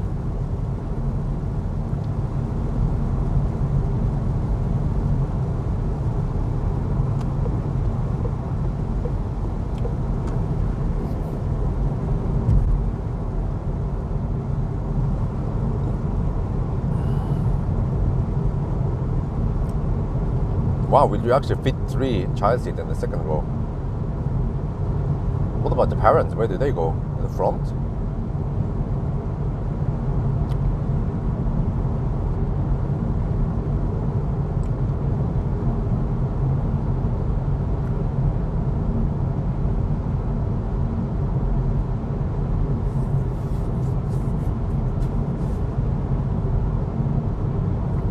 Well, down to 14%. Seems like that was good estimation by me again. I even went a little bit past 45%. I think I charged to 50 something before I left. Good thing I charged enough, because otherwise I'll be going deep here. Now we're still 5.6 kilometers away from Rygge.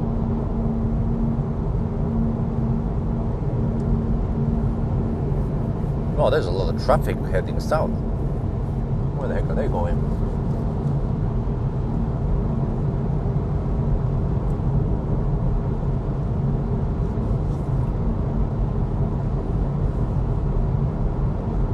But wow, this is going to be a lot. I mean, it's going to be okay. Wait.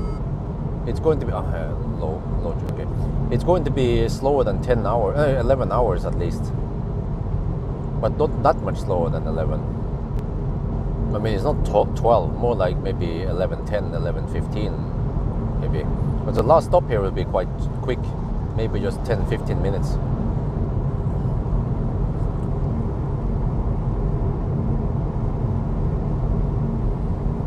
Let's see if the Ionitys are available. If not, then I can always grab something else. But for convenience, Ionity is quite close, or Circle K chargers. They're quite close to the gas station, so I can go pee one more time.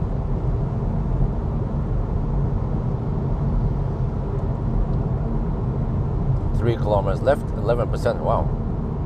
Oh shit, 33 degrees Celsius now. Battery's heating up. We can actually hammer it for once. What is that smell?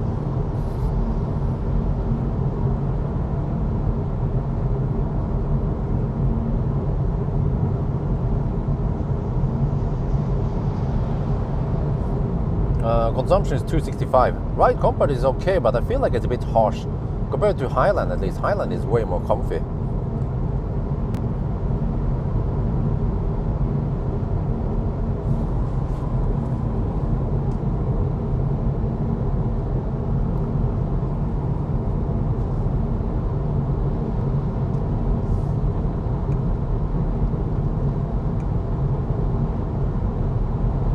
Oh shit, need to squeeze in here.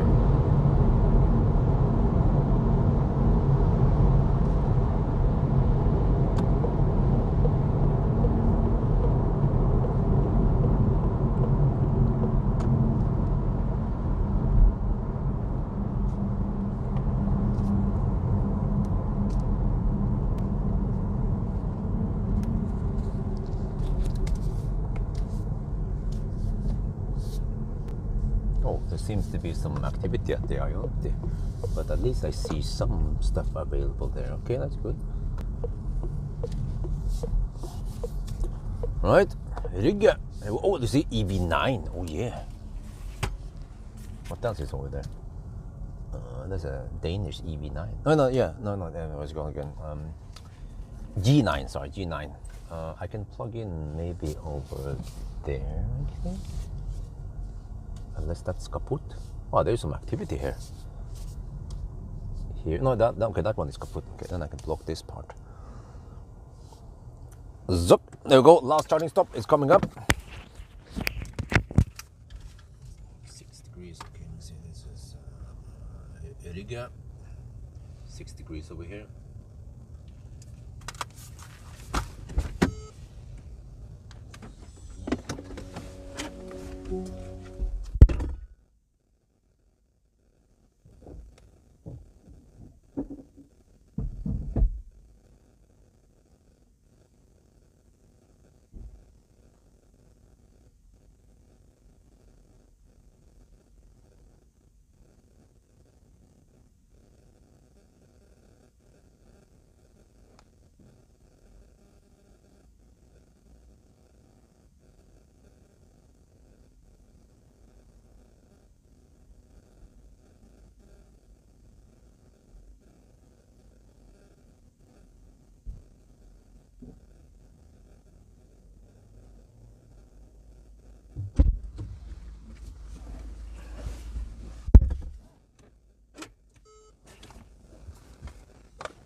Might want to go for one last pee stop here. But yeah, we get 105 kilowatt every time now. Let me see.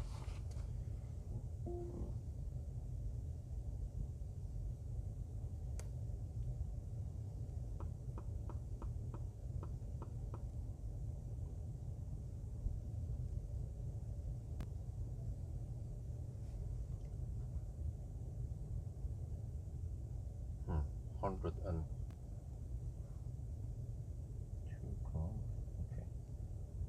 Okay, 102 kilometers left, right? Let me see, 102 kilometers. What's the consumption? Wow, 313, really? What the heck, man?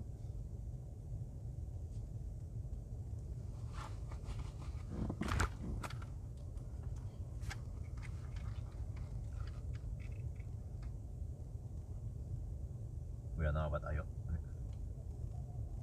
Ionity. There is some activity over here. Yeah. Plenty of cars charging, but they're still available. Wait, no, that one is kaput. Oh, okay. But even if these were not available, I can take supercharger. I can take circuit case chargers. There's also some cam power over there. But okay, anyway, so yeah, since this car doesn't tell me how many, it tells me that I need to recharge to get there. No, I don't care about that. But okay, we have 102 kilometers. I just navigated to Jessheim Storsenter, but we have to drive another 102 kilometers before we are home. So I will show you how easy it is to calculate by hand how many percent we need. So first we look here at the past leg. Okay, we averaged 313 watt-hour per kilometer. It is likely that it's going to be less now because we have to drive through Oslo. So let's say 290 watt-hour per kilometer. Okay, and then you take 102 kilometer times 290 watt-hour per kilometer. This is in watt-hour, divided by 51 kilowatt-hour, which I believe we have now net capacity. You see, oh shit. Okay, it was 58. I bumped into some number here, but so we need to spend 58%. So it means that if we go for roughly 65%, then we should be good. And then, oh, nice. See, every time now we get 105 kilowatt hour per hour, and then it drops a little bit.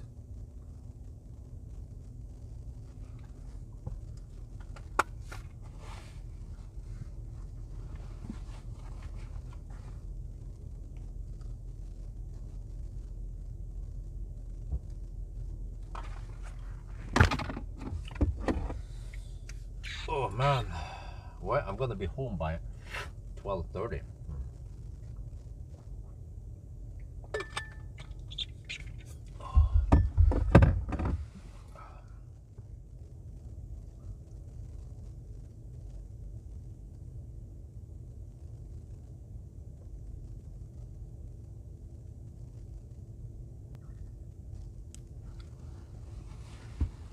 Oh man, will the battery overheat this time? Nah. Cooling is active, right?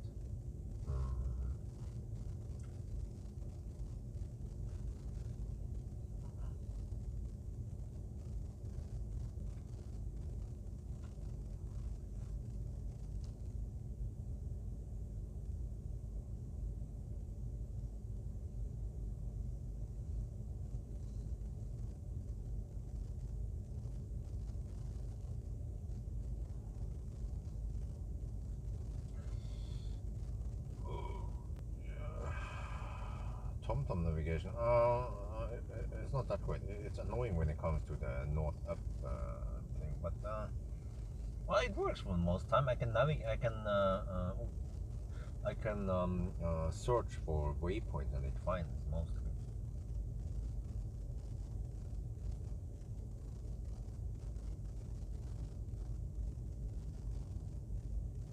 Yeah, it peaks at 105 for a little bit, and now we are at 95 kilowatt. It will also hold 95 for a little bit, and then it drops to 85. But at least it can maintain 85 for quite some time. But I calculated I'm going to spend 58%, really. So I have to go to 65% then. Wait, really? Why does that sound like a lot?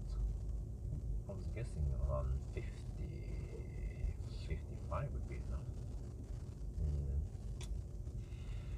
Okay, well, whatever. Yeah.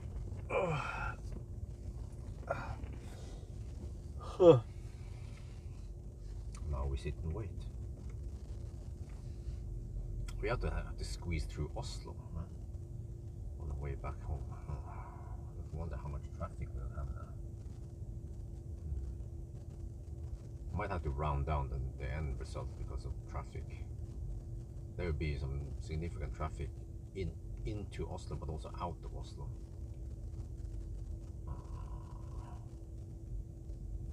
How many kilometers? Well, it depends how long, how long is a rubber band. It depends how fast you're driving. Yeah. But let's say somewhere between 150 and 250 kilometers. On Autobahn, 150 kilometers. Actually, maybe even less. Depends how fast you're driving on the Autobahn. You can drive at 90 or you can drive at 160 on the Autobahn. Wait, do I have to go to the restroom again? I think so. Okay. Okay, let's freeze the charging screen again.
Okay.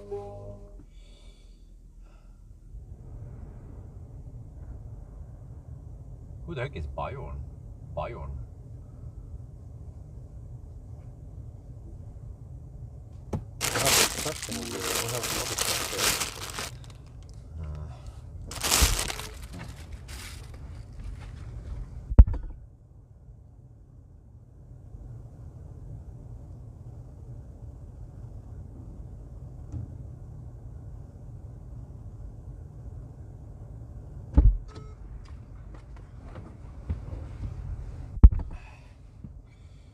Okay, well, but look at that.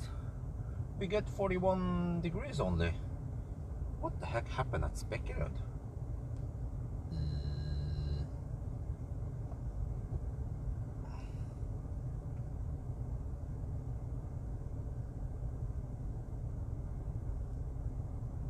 No, the car doesn't show any charging speed.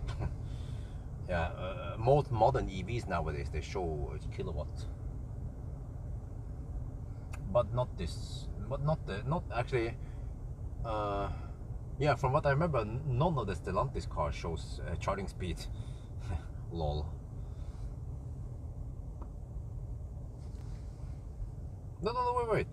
But wait, if I'm not, yeah, if I don't fire up the car, I will see kilometers per hour. Yeah.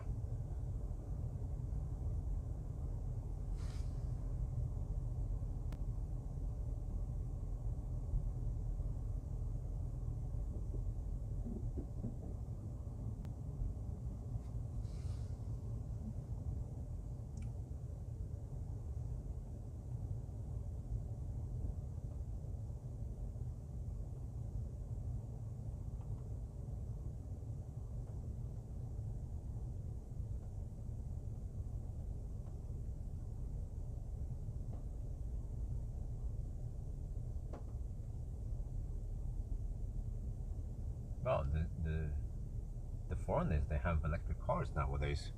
I see lots of Swedish and Danish EVs around here. There were two Xpeng G9 and one EV9 charging at Circle K. Yeah, the Danes and the Swedes, they dare to use the electric cars now.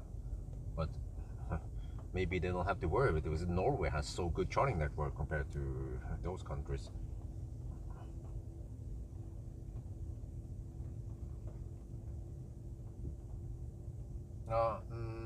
No, it doesn't show me when I can keep driving. I navigated to Jessheim now, actually Jessheim Storsenter, and there is no information about how long it will take, how many percent I will arrive with. No, none of that alien technology that you have in modern EVs. Well, there's a Maxus over here, man. What the heck, a Maxus pickup truck?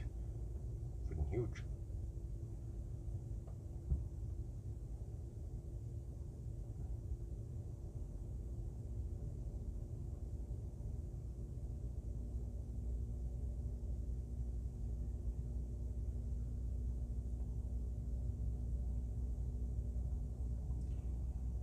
So now we just wait.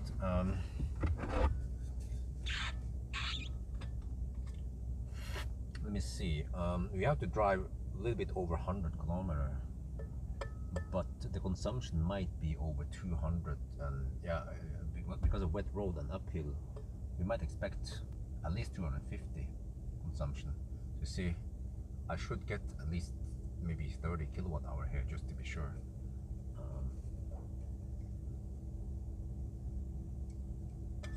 But according to my calculation, we need 65%. We are only at 52%. So still need to sit here a little bit longer. We have been charging for 15 minutes. This is the last charging stop now before we can go for the finish line. And it has been, it's 10 hours and 37 minutes already. Wow.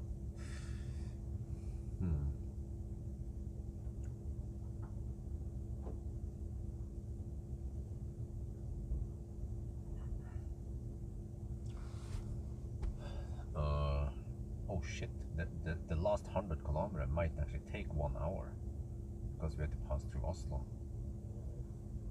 Which means that this might end up to be an 11 and a half. Oh shit, more like over 11 and a half hours. I don't know why it took some time because the EC4X during summer was 1040. So how the heck did we go 1 hour slower than the summer run? Sound system is not that great. It has boomy bass, lacks deep bass, lacks the punch. Also the detail level is not the greatest. And the sound overall doesn't sound very nice. It sounds a bit, I don't know, synthetic. It doesn't sound that pleasant. I can't just put my finger on it. Yeah, but it charges fairly good for a small battery at least. Well, I mean, just consider that this is only a 53 kilowatt hour battery, so we're charging at over 1.5 C right now. And it can maintain 1.5 C until around 70%.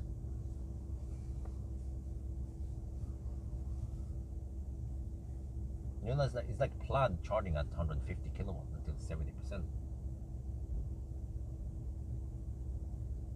Upgraded sound system? I don't know. Probably just standard sound system. Or actually, I don't know. How can I tell?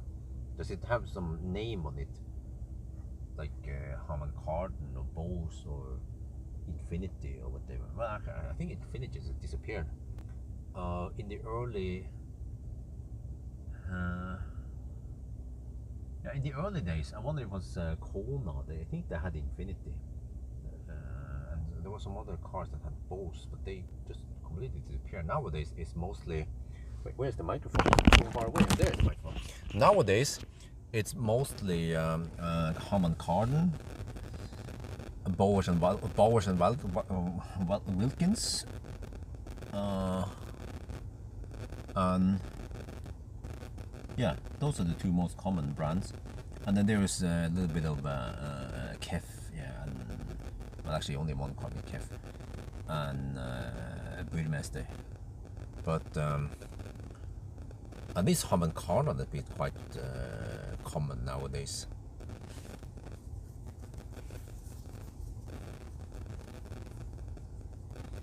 I just wonder how bad the traffic is going to be now, man. Almost noon.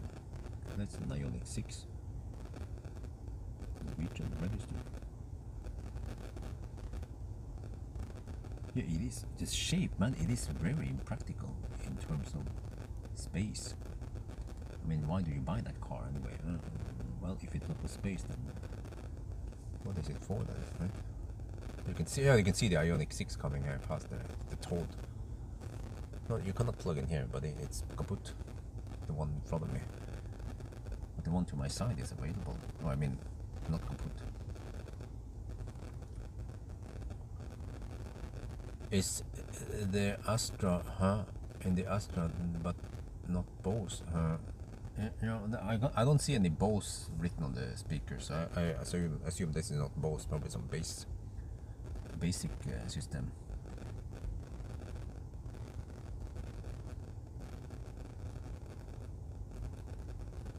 Well, it's not that quiet in here. Maybe that's why the stereo system is not that great.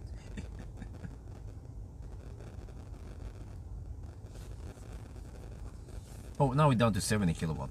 Okay, but only 44 kilowatts. So, or only 44 degrees. So I wonder what the heck happened at Spekerud. We just totally failed there.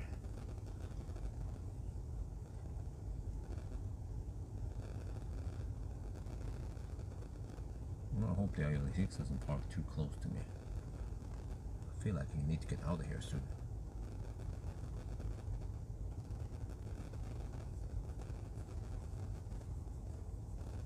Okay, good. They didn't park too close. But okay, anyway, I think we're good to go soon. Wait, so I calculated we need to spend 58%. Yeah, so 65 should be enough. Yeah, we're at 64 now. Okay, let's get ready to leave. So we have a budget of around 300 watt-hour per kilometer. But we have wet roads and some uphill before. Yes, same. Okay, that's it. 20-minute charging stop.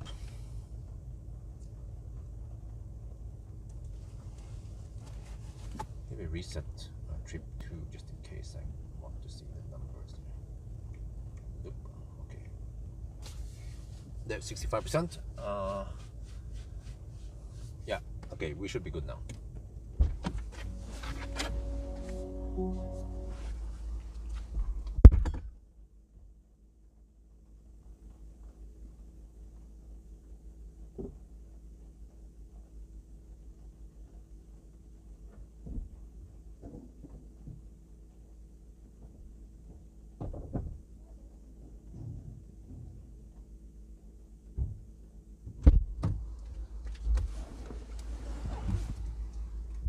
Interesting.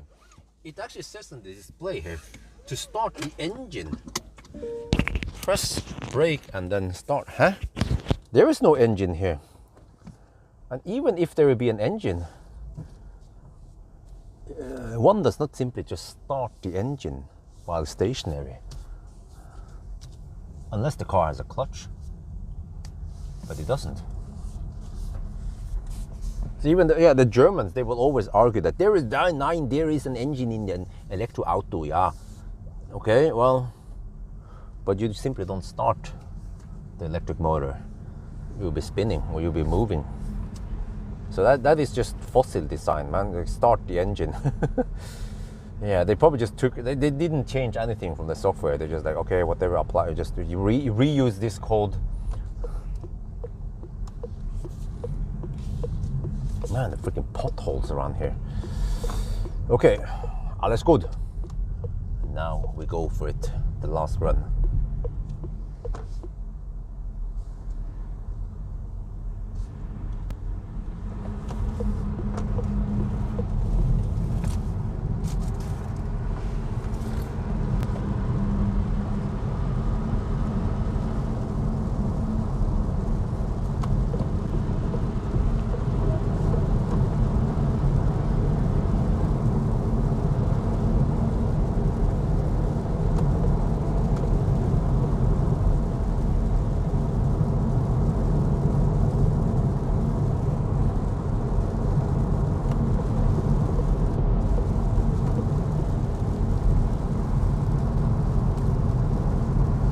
Towing capacity? Huh? Does it even have tow hitch?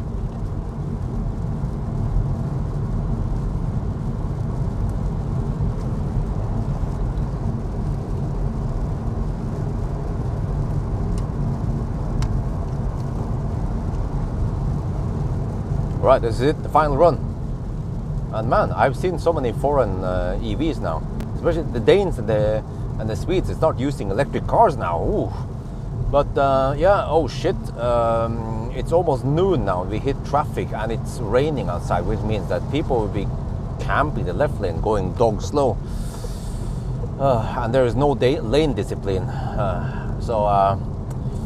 Yeah, whatever result we get, we might round it down to the nearest 5 minutes. Yeah, shit.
Yeah, even if I didn't take the nap, I will be here at 10:30 and there will still be lots of traffic. So not much I can do. One difference would be if I started at 9 rather than 11:30. Yeah, that would be better. But that is impossible based on what happened last night. Unless I just leave the sinking ship, but no, I can't do that. Can't leave the house when Isabel is crying and can't go to sleep.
Man, freaking EV6 camping the left lane.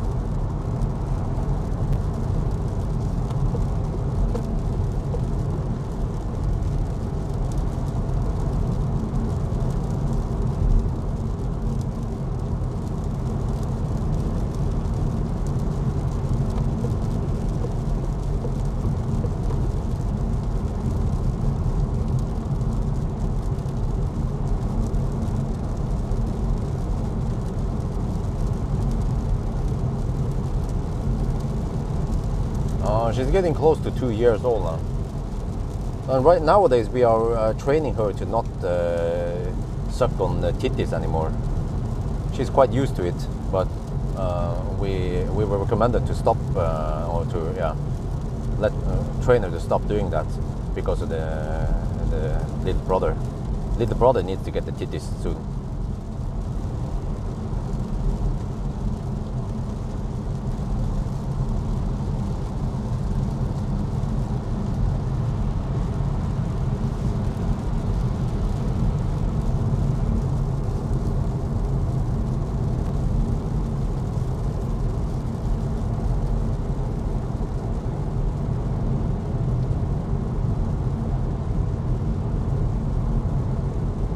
Yeah, exactly.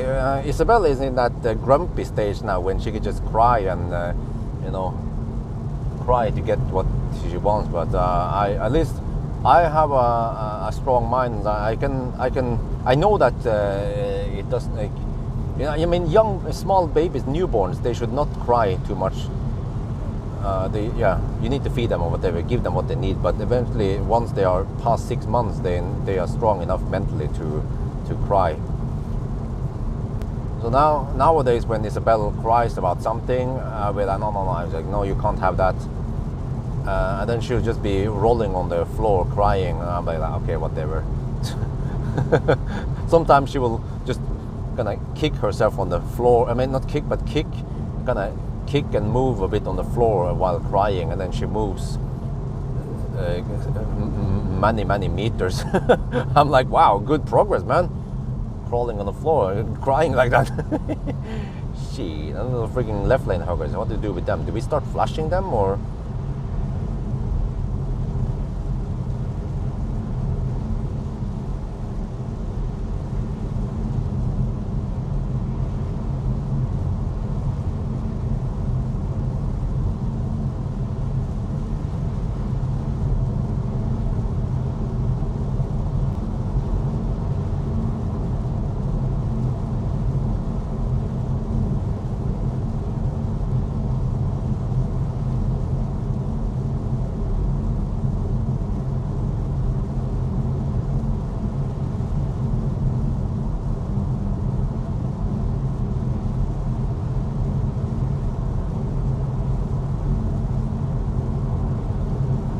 Oh yes, thank you.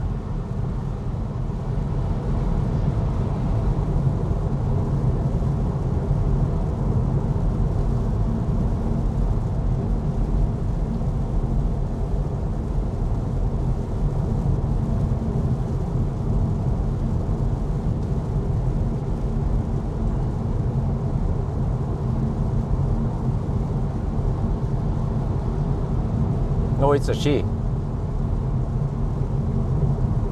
But I can hear the difference between pain crying and just like grumpy crying or crying for no reason.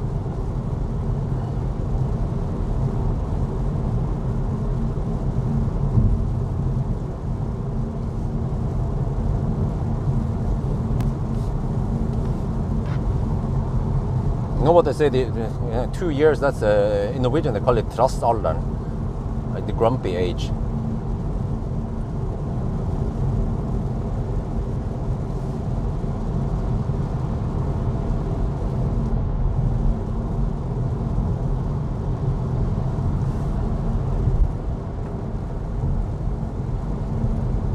The EV brand. Well, I talked to Porsche and Tesla.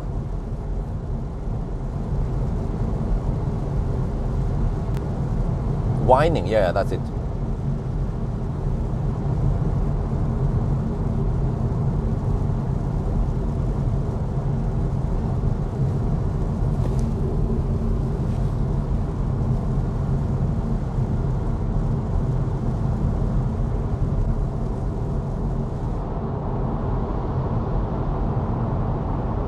Or if you guys could just stay in the left, no, in the right lane, that'd be great. No? Okay, shit. Yeah. What else can we do, right? Nothing.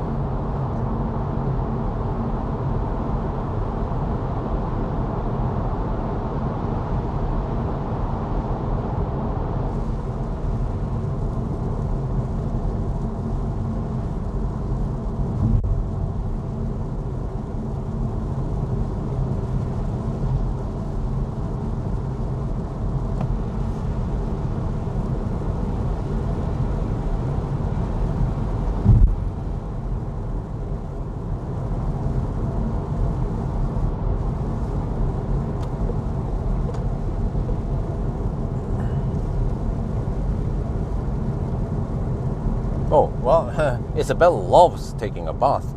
She can stay in the bathtub for an hour, no problem.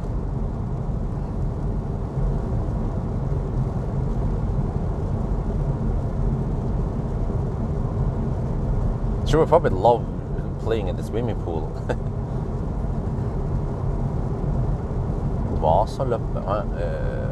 Cross-country skiing, right? I don't watch that kind of sport. Well, actually, I don't watch any sports. The suspension is a bit harsh. And also, sometimes it feels a bit bouncy, like it follows almost every bump out there.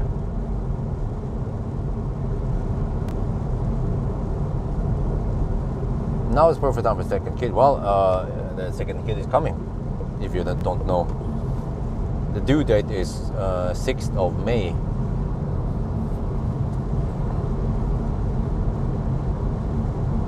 Little brother is gonna be.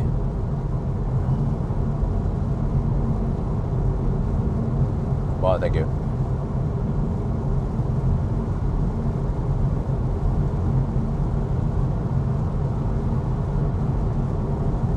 But what? Why is that guy wearing a jacket? He's driving a fossil BMW. Eh? Well, I mean, technically I'm wearing a jacket, but it's a fairly thin jacket.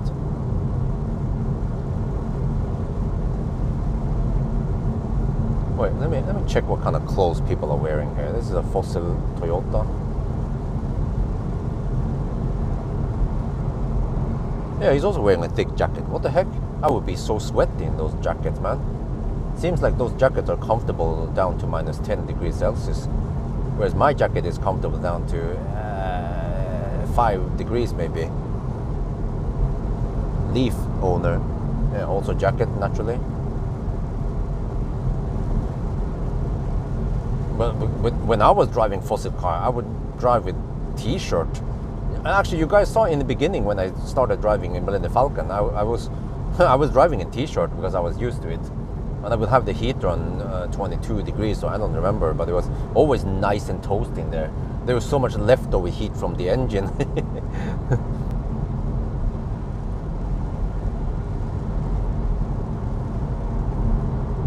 What about this BMW? Yeah, jacket also, what? And it was wearing a beanie and a jacket. Why? Huh? The fuck?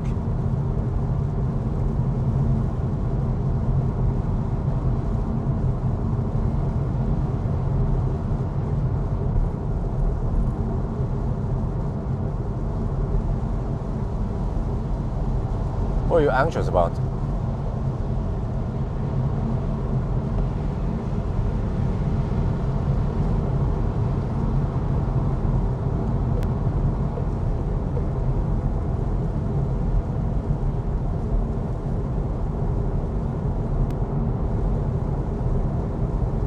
Gonna go shop, huh? What is open in your country? In Norway, everything is closed on Sundays, except for some small shops, less than 40 square meters, and we have a gas station. But shopping malls closed, grocery stores closed. Well, at least the one with decent size. Oh, I see. Okay, when your fossil is still cold, yeah, that makes sense. Man, the fossil cars, I almost forgot how it was, but it can actually take some time before the engine heats up. It heats up the coolant, yeah, so you can scavenge heat and put it in the cabin. But also the heat doesn't just come instant. You know, it's not like you get instant 6 kilowatt heat in the cabin. It just needs to, well, how is it again? The heat starts from the explosions, and then it heats up the engine block, and then from there somewhere it heats up the coolant. But then the coolant also holds a lot of heat energy before it can transfer it to the cabin. So that's why it usually takes around 5 minutes. No, I forgot the auxiliary heater. Yeah, the auxiliary heater will help heat up. Well, it would make sense to heat up the coolant, right? Not the engine block. Yeah, at least my Laguna diesel had an auxiliary heater, but also the BMW. And actually the BMW, you could run the auxiliary heater with a preheating schedule, but you can only run it for a couple of times until the 12 watt battery is too low, because the alternator cannot start. Obviously, lol. But you just get a little lunk in the cabin. It's not nice and warm. It's just, I don't know how many kilowatt the auxiliary heater is, and then for how long it runs it. But it needs to run the circulation fan that runs on 12 volt.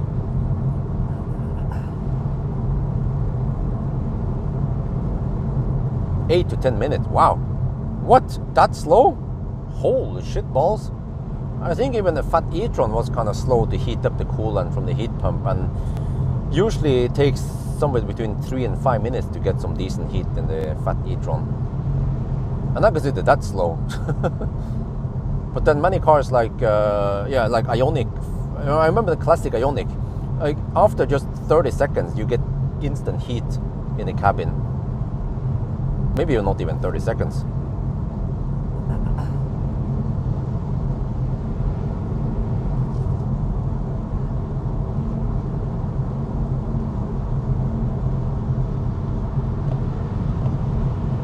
Man, freaking campers. Well.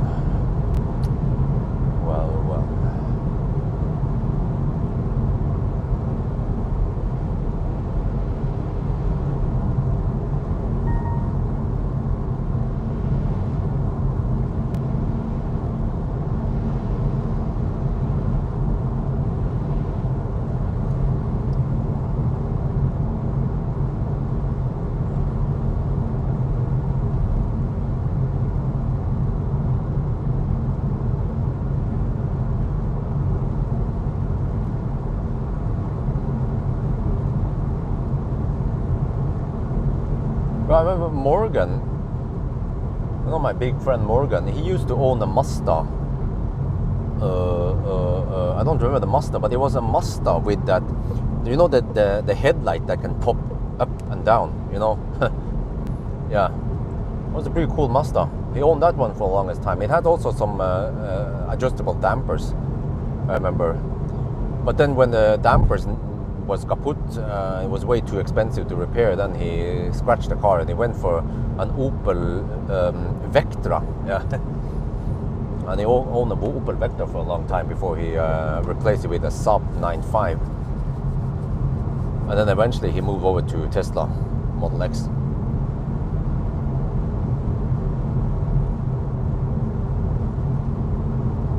MX-5, okay, cool. It was a pretty cool Mazda.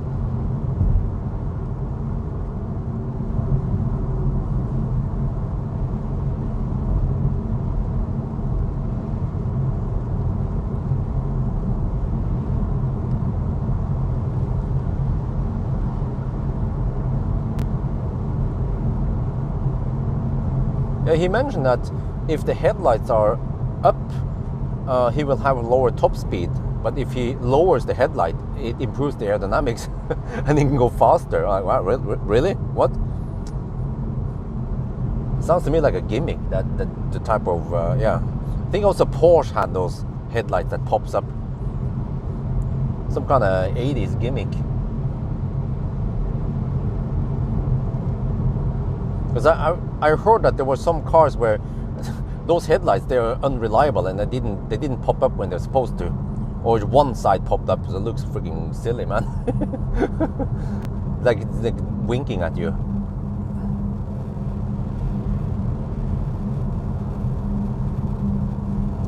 Man, how many minutes do we deduct for the left lane huggers? I think we just run it down to the nearest 5 minute, right?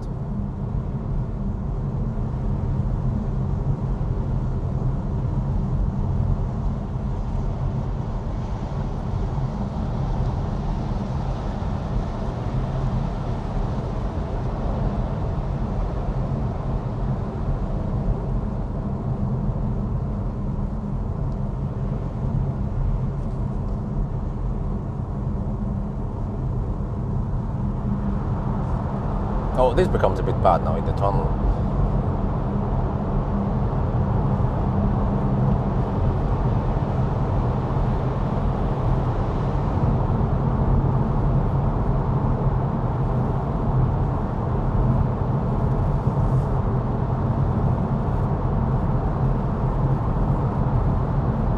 Porsche 928. Oh, I remember that. It had that round back end. Yeah, it was on many posters from the 80s.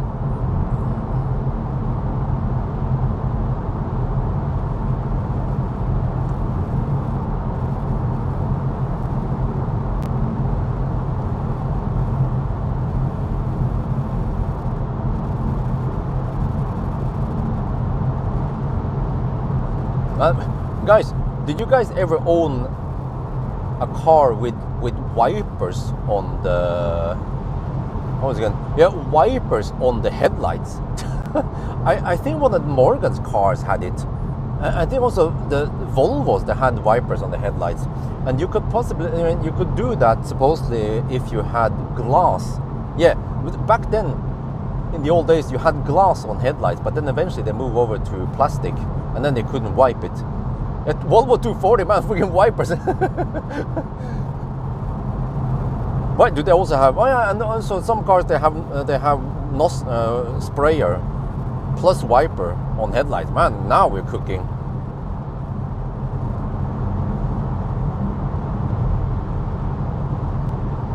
But man, the amount of left lane hugging is just ridiculous.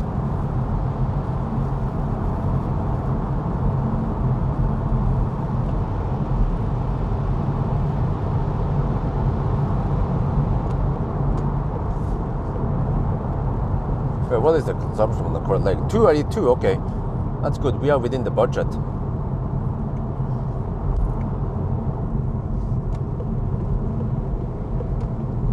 Well, what is the time now? Shit, we just hit 11 hours and 7 minutes. 9:35 now. Getting close, but... So close, but still so far away because we are passing through Oslo now. The slowest stretch with the most traffic also. Holy shit. Look at this, with no lane discipline.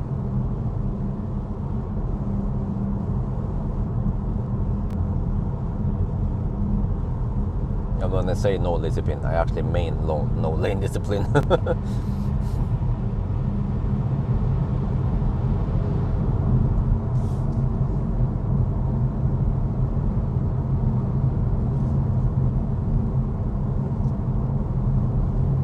Wait, but how many kilowatt of heat do you get from the Webasto?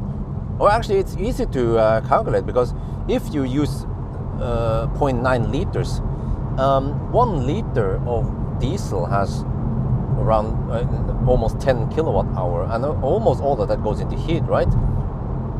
That means maybe 8-9 kilowatt of heating power. That is massive. Wait, huh? Why do you need that much? I think normally you need only 2-3 kilowatt cabin heating, unless there are some massive losses here.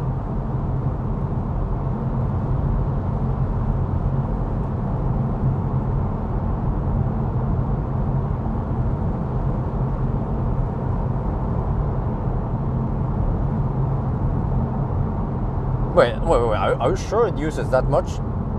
0.9 liters per hour? Because I remember when I was idling that diesel van, yeah, it was a diesel van, when I transported the moving load from Bodø.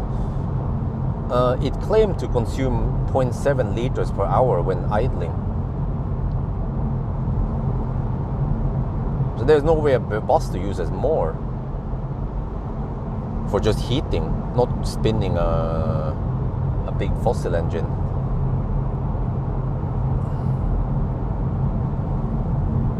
Well, but I mean, if you burn the diesel, you should get close to 100% efficiency, right? And then, okay, maybe some heat is lost in the transportation, since you actually have to physically move the stuff. Well, but they could have insulated pipes, right, to minimize the heat loss. Or maybe they don't care because, yeah, because there's so much losses anyway. there's so much energy in 1 liter of diesel anyway.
Well, let me see. There must be a burner somewhere.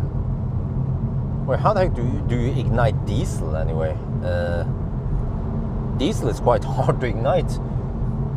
Unless in the engine it's been compressed to the point where it ignites, self-ignites. But if you have a bucket of diesel and you put a matchstick in it, it will just yeah, it will not light up the fire. The match will just go out. Compression. Okay, so you need to compress it. Oh wait, so it means that there must be some losses. But once it burns, maybe. Oh, it's a glow plug. Oh, okay, that makes sense. Okay. Once you heat the diesel to high enough temperature, it will catch fire, right, and burn. Wait, but that means that the Webasto needs to heat up. Wait, where does it get the energy from? The glow plug. Is it using battery power?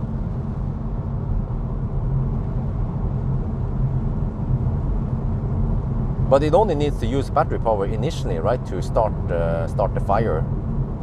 And once it burns, then then it just maintains itself.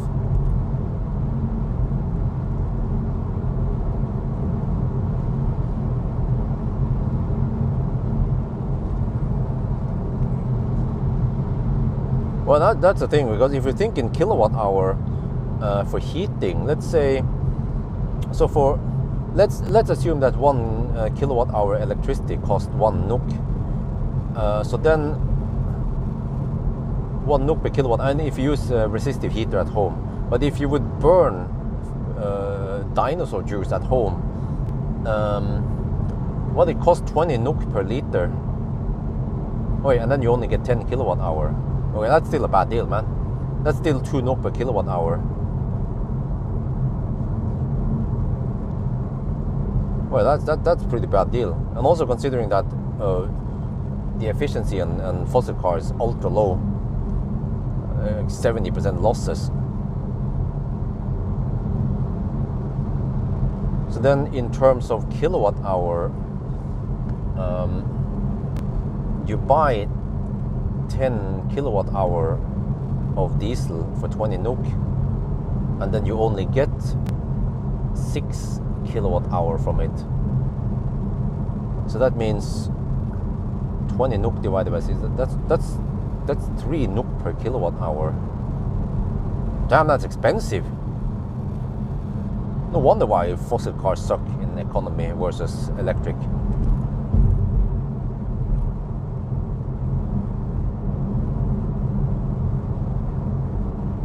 You need to drive 30 minutes to charge. Really? Oh, it sucks the 12-volt battery. Holy shit. Oh, damn. Wait, is that the Webasto? What about the BMW I had? The BMW 525D with the auxiliary heater. Yeah, how the heck did the auxiliary heater fire up the diesel then? It needs to also take the energy from somewhere, right? Which is a 12-volt battery. So that both the fan and the ignition thing sucks 12 volt, and it can only charge at 12 volt from the alternator. So it's like a really clumsy way of implementing fossil cars, but there's no other way to do it. How the heck is you can't have a DC-DC converter in a fossil car? Well, unless you have a plug-in hybrid. A plug-in hybrid could actually have a DC-DC converter and then get 12 volt, and you have, let's say, 10-15 kilowatt hour on the hybrid battery. But there is no such thing, as far as I know. The hybrid cars, they cannot charge 12 volt from high voltage battery, and they cannot also they cannot run the heat pump on the high voltage battery.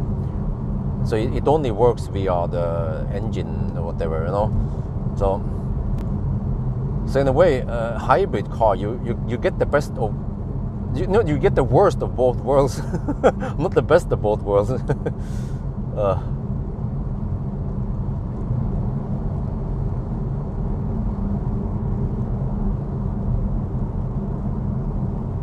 Yeah, they use the same fuel. I think they auxiliary heaters, they use the same diesel from the same tank. But it goes via a different system, and there's even some exhaust. There's some kind of exit vent for the auxiliary heater on the side, front, or some shit like that. So the auxiliary heater does not pass through the regular filter and catalyst, whatever, you know, particle filter, and it doesn't go out the regular exhaust way. So it's I mean, fossil cars, they are so complicated. I mean, why did they invent the auxiliary heat in the first place? Well, because fossil engine needed so much time to heat up.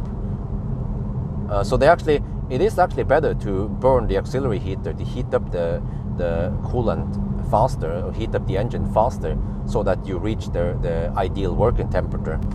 Coolant is supposed to be between 80 and 100 degrees Celsius.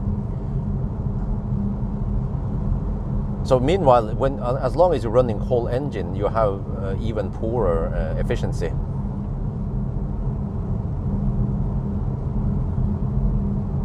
So, I mean, it's kind of funny when people complain that they complain that electric cars are complicated. Just look at fossil cars, how complicated they are.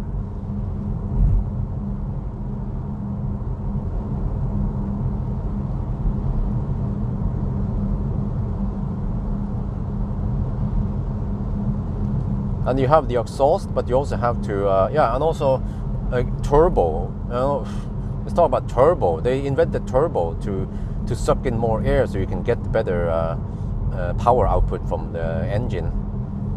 But then you have turbo lag, and then someone invented compressor, the Mercedes. But then you need to actually use some energy to run the compressor, and then you have B-turbo.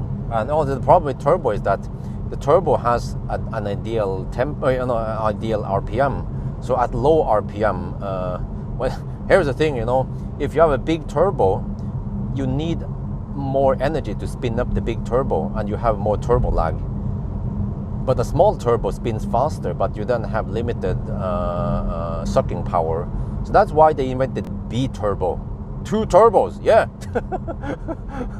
So, and then you have the EGR. I don't understand fully what the heck the EGR does, but there's some kind of, it is to help clean the exhaust and shit like that. Yeah, and then you have particle filter and catalytic thing to clean the shit. Yeah.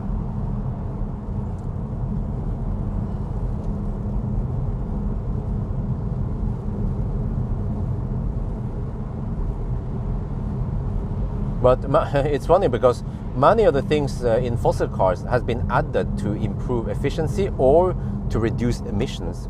But at least for EVs, there is no thing that needs, I mean, you don't have to add some component in an EV to reduce emission because there's none to care about. You only need to worry about improving efficiency. But even that part, many car manufacturers ignore, and they just brute force and add bigger battery instead. So actually improving efficiency in EV should be the first priority when you design and develop and further develop a car, an EV. EGR is off in winter. What? Wait, what the heck is EGR, by the way? Some kind of exhaust something. I remember I had problem with the EGR in the Laguna, and then they said, well, we could just disable it. And I was like, can you just disable it? What? Doesn't it do anything useful? They were like, well, nah, kind of. We just had to follow the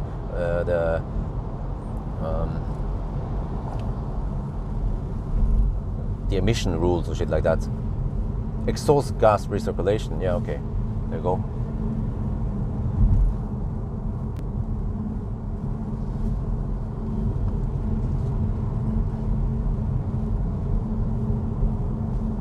Well, there was something about that the exhaust was then recycled back into the engine or some shit, right?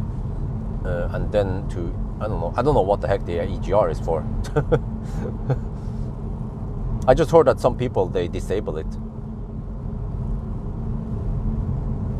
But maybe by law you're supposed to have it enabled when you can.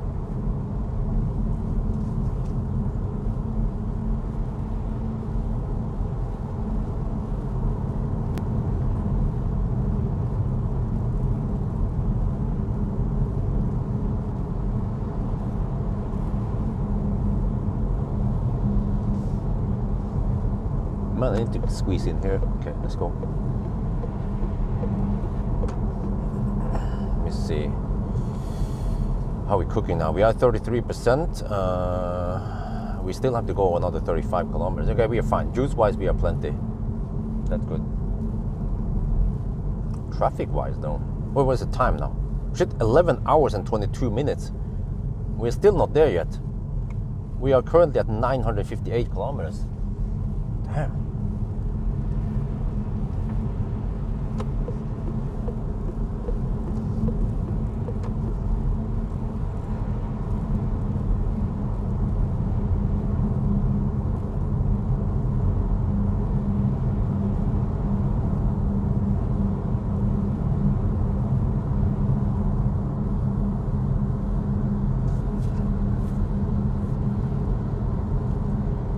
No, it's not done yet. We still have around 30 kilometers left.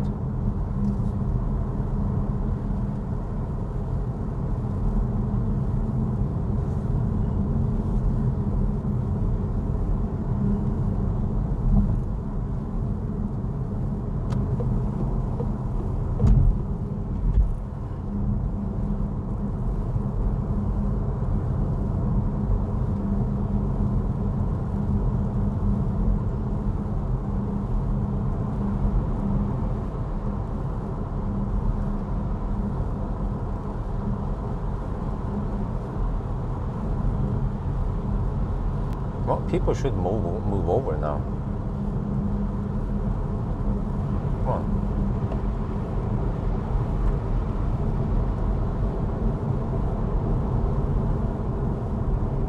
This is the bus lane. The guy in front is a fossil car, by the way. He's driving illegal in the bus lane. Well, he doesn't care, right? Because the chances of being caught is ultra low.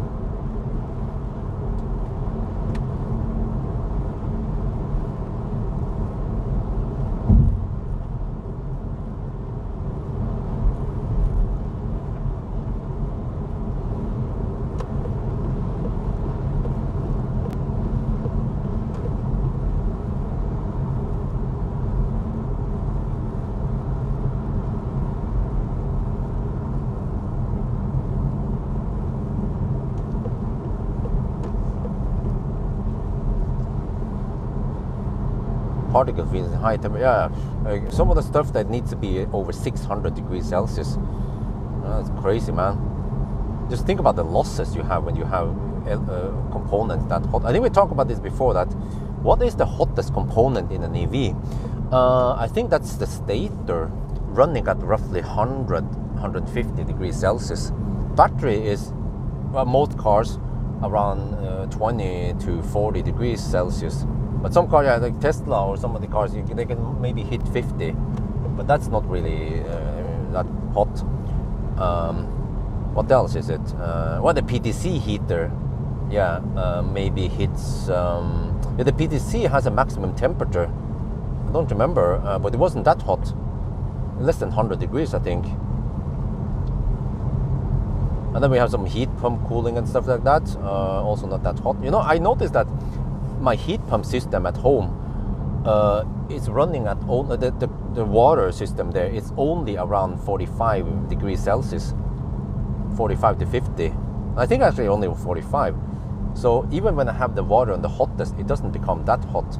But the regular water tanks, they usually operate at 65, I think. But I thought you had to have the temperature high to kill germs.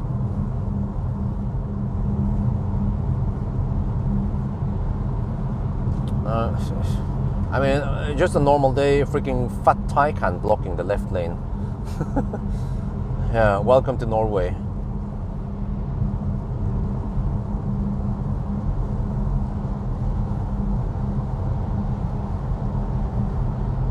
Inverter, oh yeah, inverter can be hot. Inverter and stator can be quite hot.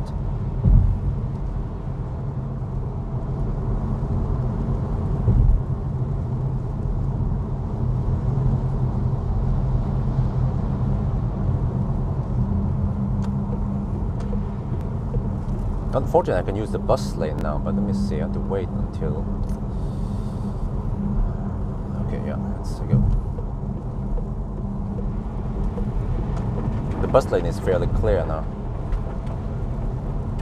Just a bit of schmutz on it. But earlier when it was snowy, then it was freaking scary to use the bus lane.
Welcome to Auto Slalom.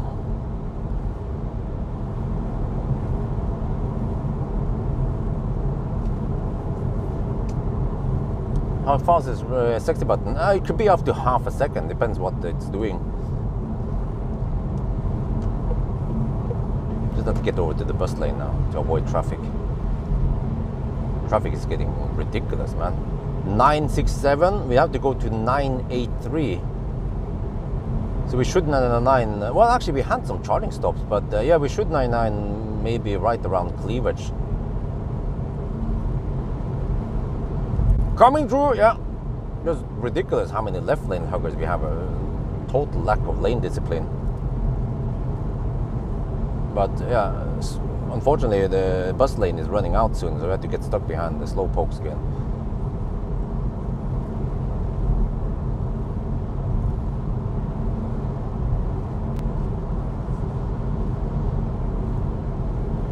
Well, actually, but the brake disc can achieve some hot, but at least if you look at the EV only components versus fossil cars, right? Fossil cars, they have so much hot stuff going on versus EVs. EVs are considered quite cold in comparison.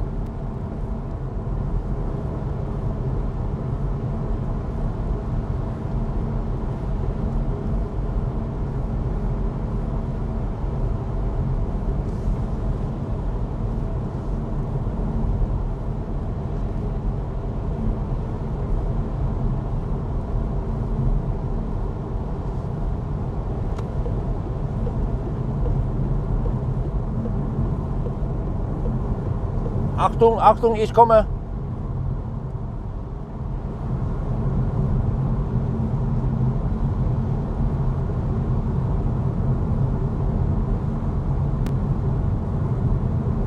Yeah, exactly. That's the most stupid thing. Like, you can left lane hug as much as you like in Norway. I never heard of anyone get fined for left lane hugging. But then the police was trying to catch one of my friends because he undertook.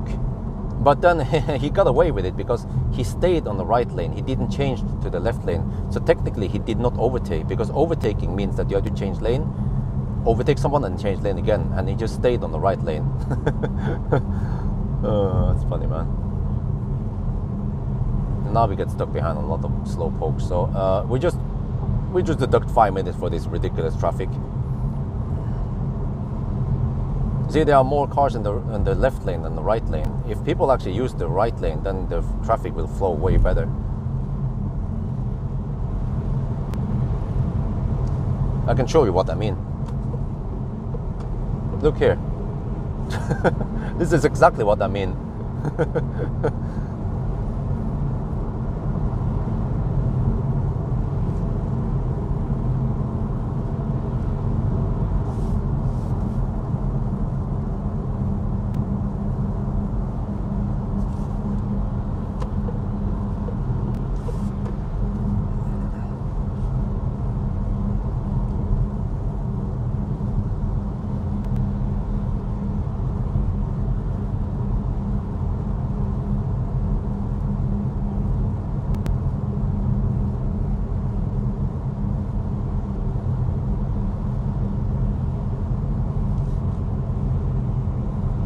Alright, 973. Wait, only 10 more kilometers.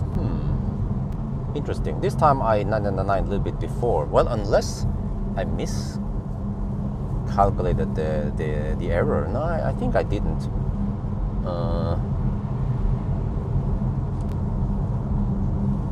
But we just had maybe some more. Maybe we had more charging stops than normal. Yeah, that's the only explanation.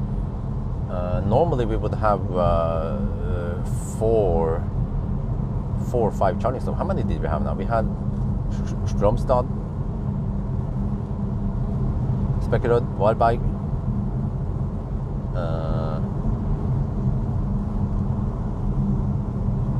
Melbystrand. That's 4.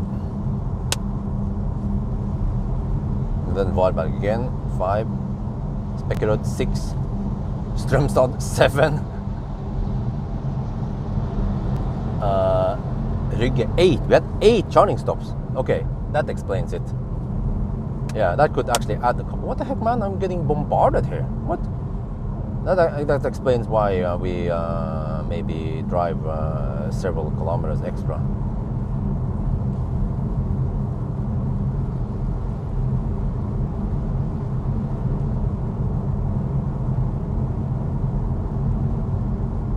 Okay, 976.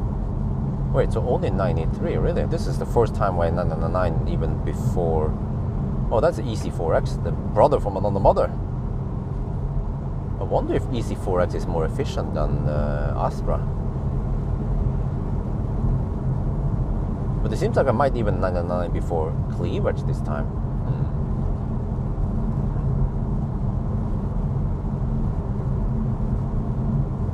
What's the time now? 12:33. Okay, we are getting close now. Okay, no, it's going to be 10. Okay, so it's now 10:34, and we have 6 kilometers left. Yeah, I will probably just count it as 11:30, just because this traffic is just insanely slow, man. Oh, bad lane discipline.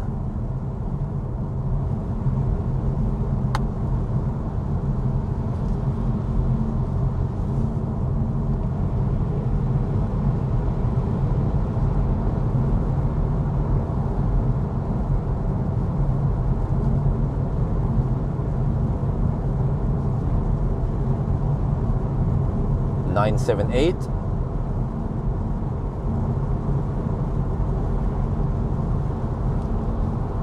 Wait, but there is no 100-meter counter here, so I don't know how the heck I'm supposed to count to 999.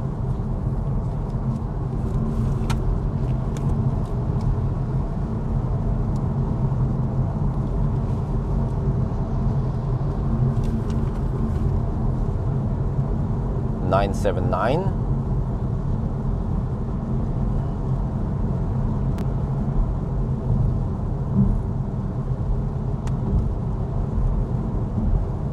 Wait, I think I need to rinse the car also once I'm home.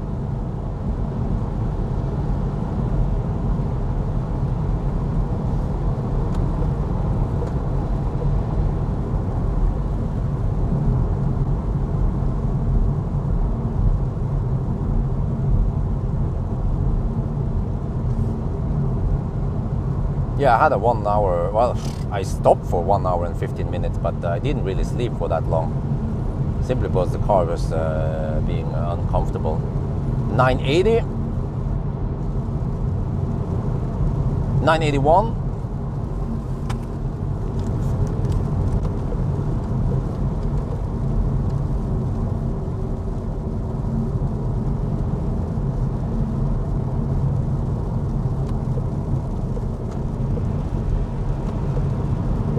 Like, seriously? Like, what the heck was that dude doing anyway?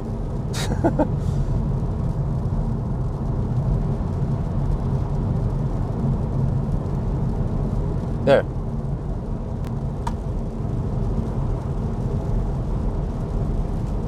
Alright, let's do the countdown. Except for that we don't have any 100-meter counter here. There is no decimal. So 995, I guess.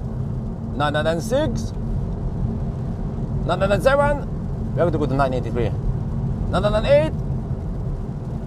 9999. Wait. 999.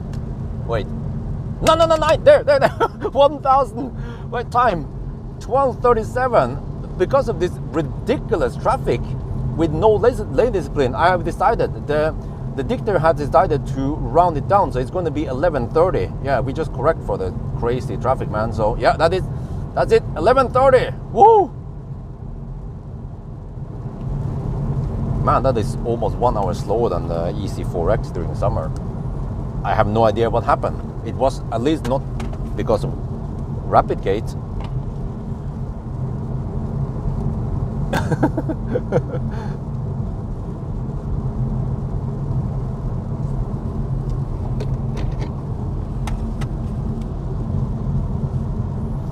Well, 11 and a half hours. What the heck happened there? Consumption was just 263. It wasn't that high. Car was charging fairly fast. We didn't slow poke at 50 kilowatt on the ship. We were mostly hammering at, or charging at 80 plus kilowatt for most of the time. I remember, yeah, like we were getting 100 kilowatt quite consistently, 100, and then 95 for a little bit, and then 85 for the longest time. So our charging sessions were probably averaging at least 80 kilowatt, right? 80, 85. Okay, we lost some time with every time we stopped. Yeah, we stopped 8 times. Okay, that's true.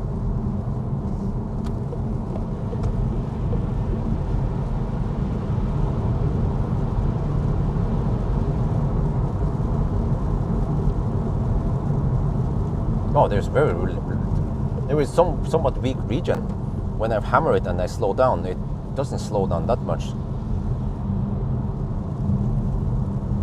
Not sure why. Man, we have 19% left. How did we end up with 19%? It should have been 5%, right? But blame the car. Always blame the car, because the car doesn't tell me how many percent I need, and also the GOM is way off, so you cannot trust GOM. So you're kind of in the dark. And also I was basing the consumption needed on the previous runs. Too small. Yeah, I think around 70, at least 60 to 70 kilowatt hour would be great. Like you know, the Mercedes EQA EQB, it has 66 kilowatt hour. Yeah, then we start cooking. And Tesla has 60 something kilowatt hour.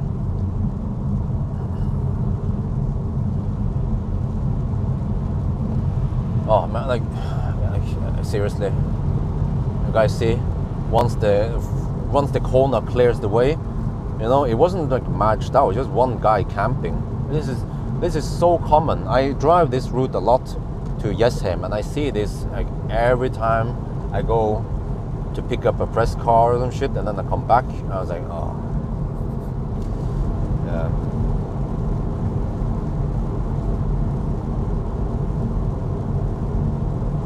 But maybe there's not enough space for a 75, 80 kilowatt hour here. Those Stellantis cars, they're not that big. Most of them. If you look at E208 and E2008, for example, Corsa E, you know, they're quite small cars.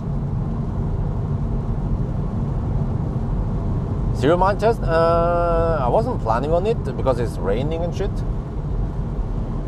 Well, have I ever tried to run a Stellantis car down to zero until it stopped? At least I don't want it to rain while I test it, but it's gonna be cold outside. But you know what? I should do zero mile test during winter, because if I can get 2-3 kilowatt hour buffer below zero in summer, I might not get that in winter. So it would be interesting to test. Hey, that's EQB.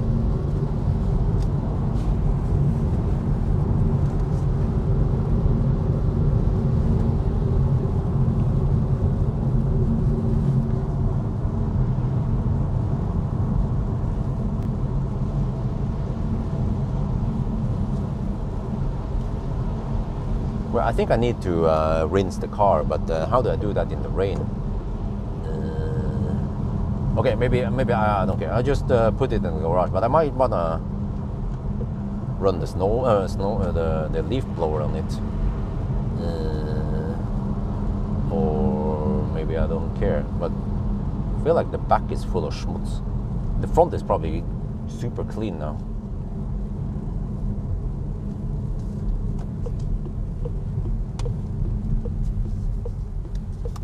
But I think fat cell is going to be a killer, man. Once Tesla ramps up the production on fat cells, then it's game over. And they will probably just consume the fat cells themselves for their own cars.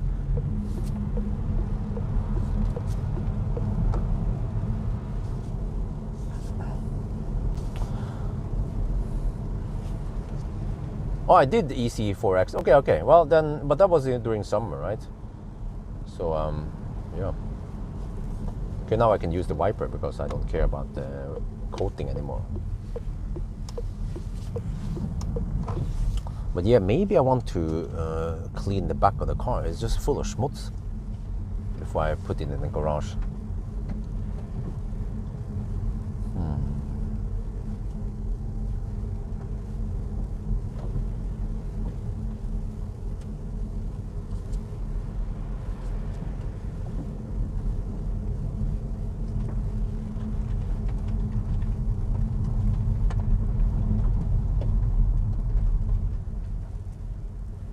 Well, only 0.3 kilowatt hour below zero. Okay, that's not much at all. Yeah, well, then I don't have to test it. I can just chill today, and then tomorrow I can return the car. Oh shit, man! These frozen or these ice bumps on the road, man. You can really feel it in the cabin. Whereas, yeah, you see, whereas the Highland smoothens out these quite well.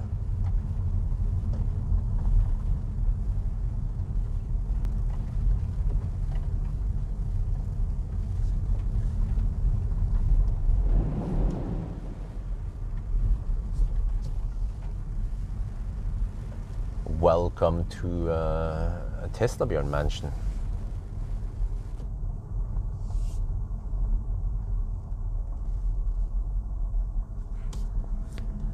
Well, I told wifey I'd be home at 12:30. Well, it's 12:44. It's close enough.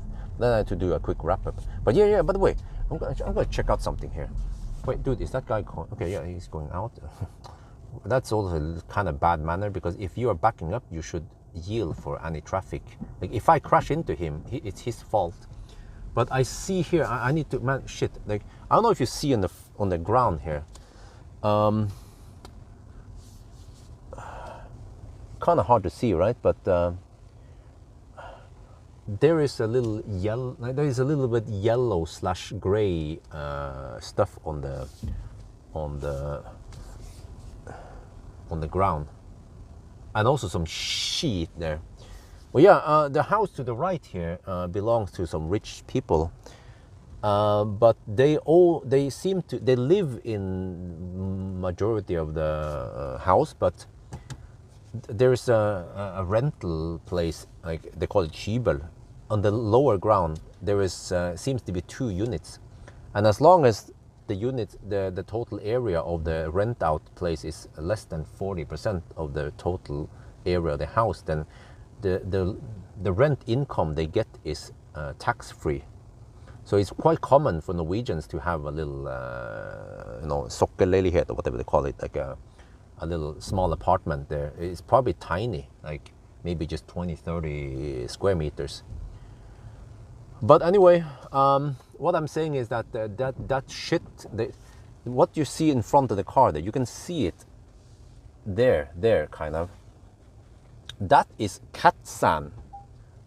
And I learned now that cat sand has been constructed. It has been made to dissolve in water. I didn't know that. It looks like sand, but it's actually not rock. It's just something that dissolves in water, probably so that it can naturally disappear if it gets out in nature. Why is it cat sand and shit in front of this house? Possibly because these guys, they might own a cat. I'm gonna tell wifey this. But a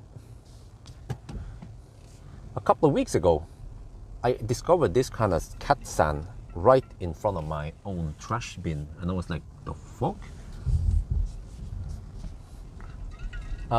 First, I didn't know what the heck it was, and it was right here. These are my trash bins, and it was just dumped on the snow, like here, right? And then I used my shovel and I tossed it away into the ditch. But I learned that is cat sand with strong urine smell and shit. And I suspect that it's my neighbor you saw there. If that's him, I suspect that he's the guy who dumped his damn cat sand in front of my trash bin.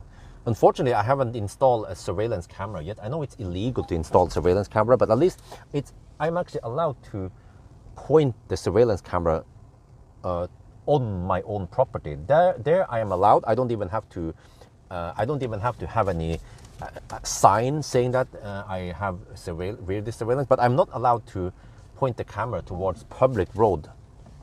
But here, you see, that's the cat sand shit I'm talking about. I just dump it on the snow, and then eventually it will dissolve into the snow, and then further, and then just melt into the rain. Well, you haven't seen my house yet. Okay, whatever. So now I'm just gonna get inside the house, inside the garage, and I need to get inside and help wifey because she might need my assistance. I think she will be quite exhausted. Yeah, unlike me. So I will help her take care of Isabel while wifey can take a nap. Yeah.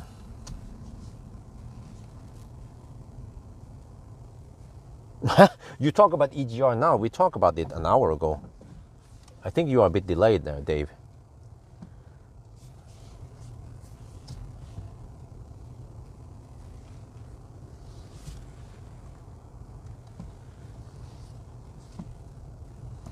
Well, okay. We are back home now. Let me get in the garage, close it, and then have a little wrap up.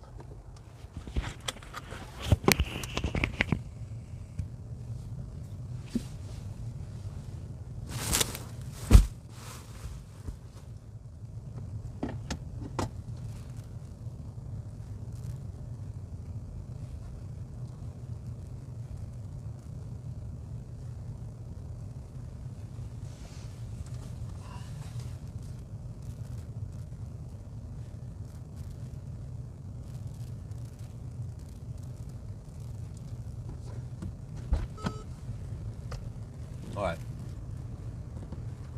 Now I need to.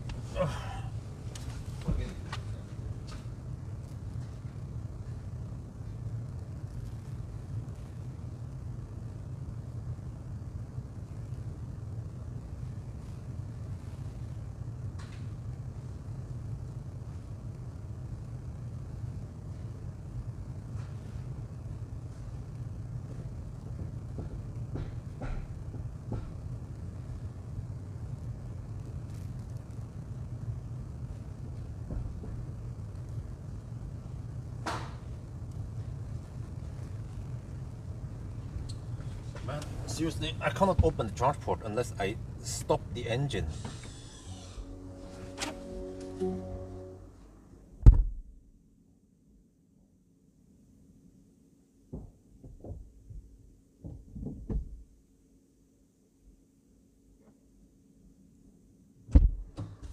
Oh yeah, maybe tonight I actually want to do a driving impression.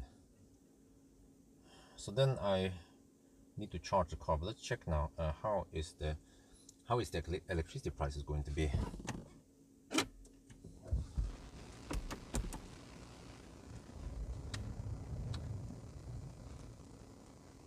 Oh, it's not that expensive.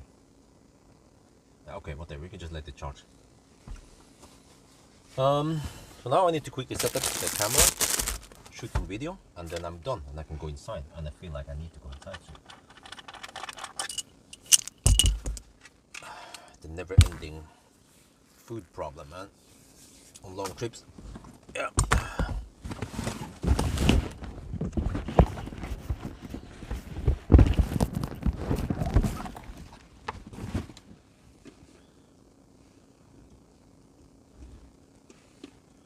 Well, actually, I can just do the lazy way and I can shoot outside. How about that? Or, whatever. Let's. Oh shit! I need to clean up some stuff, but I can do that afterwards.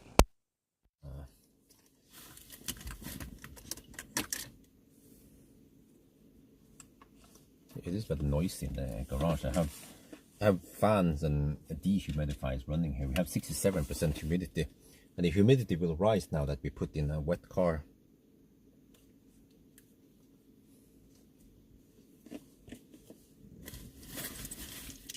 Yeah, actually, I could use Senti mode and record him. But technically, that's also illegal, Senti mode. But I don't know, somehow it has been widely accepted to use Senti mode all over the world. Well, but I assume that Germany is quite strict about Senti mode, right? Do they allow it in Germany?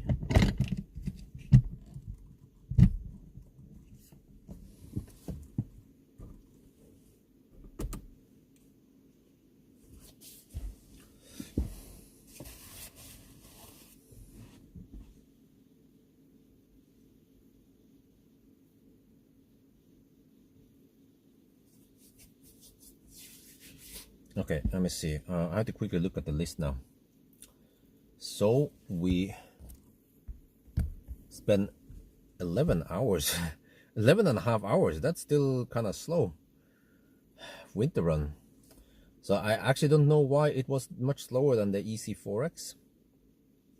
Let me see, 1040. Let me check EC4X.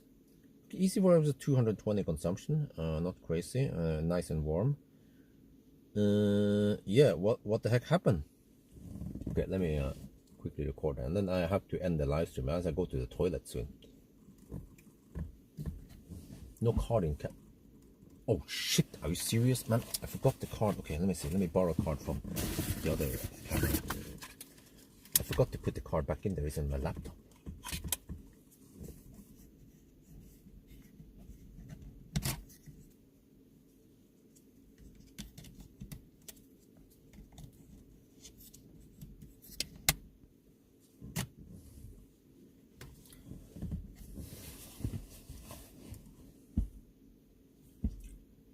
All right, we're back home. So yeah, how did it go? Well, EC4X, which is similar car, similar size, but also similar, same battery, did it in 1040.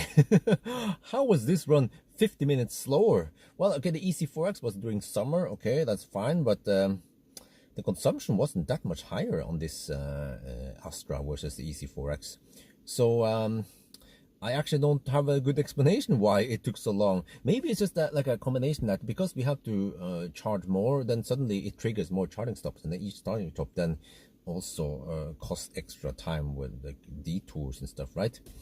But man, that means that we are at the same level as I don't know, Cooper Born. Yeah, Cooper Born in winter. That was 11 and a half hours, and then they have a bunch of cars at 11 and a half. Kona was also kind of cool-ish. So yeah, at least I tried now. So this is like the ultimate. Oh yeah, we had the rapid gate session. Yeah, maybe we lost 5 minutes there also. I'm not sure what the heck happened there, because after that session, all the other sessions were fine. So yeah, I mean, this car can go on long trips, but it's not ideal. It's not the fastest one, but it can do long trips. Just that it will take a little bit longer than some of the other cars in the list here. So yeah, and the comfort is overall okay. I feel like maybe the suspension is a bit harsh sometimes. Also, the seats feels good, at least. Sound levels could be better. Sound system is not the best out there. Maybe you can upgrade it to get some better system, but this car didn't have the upgraded system, I think. So overall, it seems like an okay car, at least for the space you get, at least for trunk space. But then cabin space is not that great. I will cover that in another video. So at least I tried it now, and we just see now the ultimate test 1,000 kilometer challenge. How did it do it? Okay, it did fairly well, but not that great. So if traveling speed is important for you, then you have to go for something else like Tesla or MPP cars, or yeah, at least those cars. Yeah, they are quite common. So anyway, I think that's going to be it for now. I hope you guys enjoyed this video. As always, thank you for watching, and talk to you later.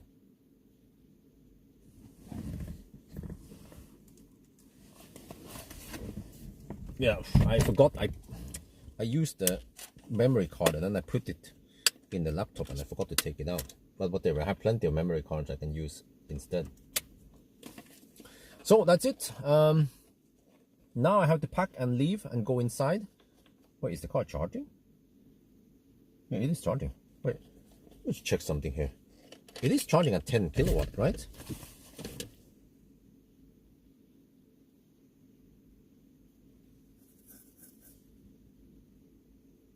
Yeah, let's see, under normal conditions, we'll be getting 10 kilowatt. Okay, that's good. So, if everything goes... Wait. Are you serious? I was stressing too hard, man. I used the wrong microphone. I tend to use the wrong microphone. I don't notice. I recorded without sound there, so I have to redo it.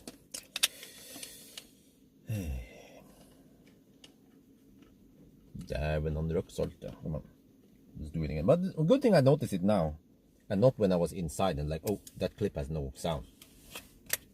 Because you want to do the summary while you're sitting in the car, talking about the car and stuff.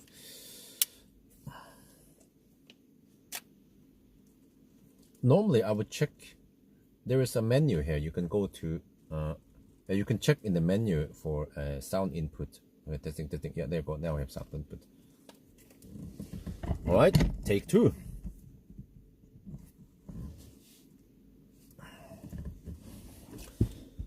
All right, we're back home now. So yeah, how well did I forgot to bring up the phone here.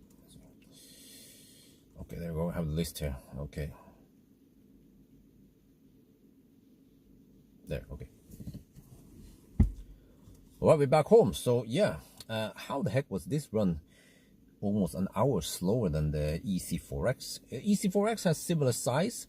It has the exact same battery, the exact same charging curve, but it was summer. But the consumption you see on EC4X was not that much lower. So my impression is that this Astra-e is quite efficient, but it's not that big also in size.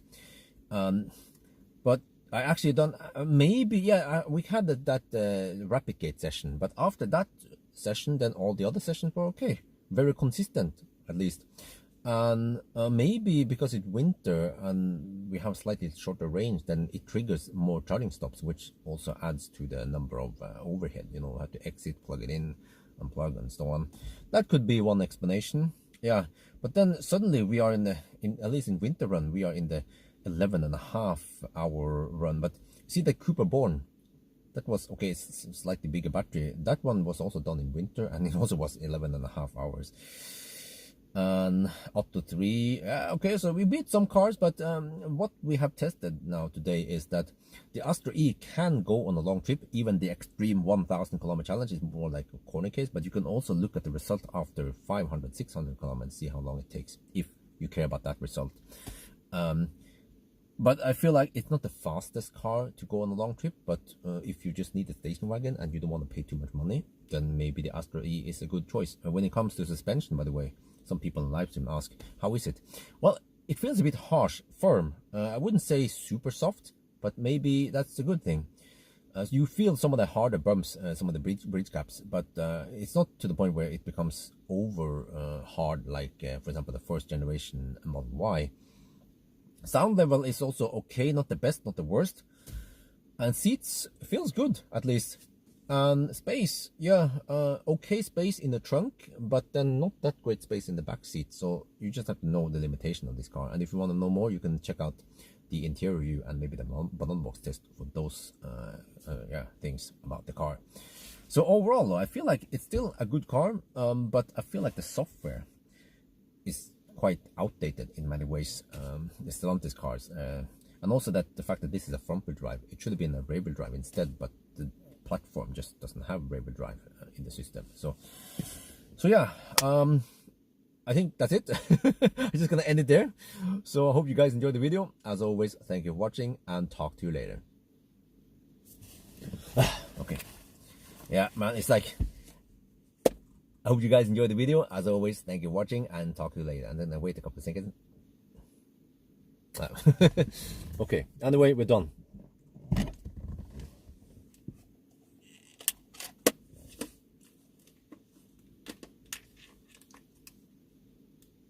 Well, anyway, yes, that's gonna be it, guys. Have a nice Sunday driving or whatever you guys gonna do. I will pack my shit, get inside,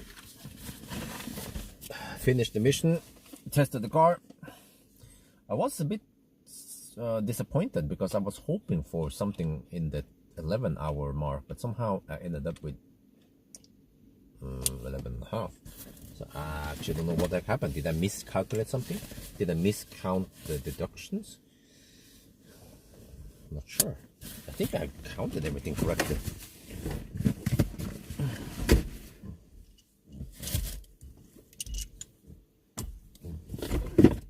Well, yeah, adieu.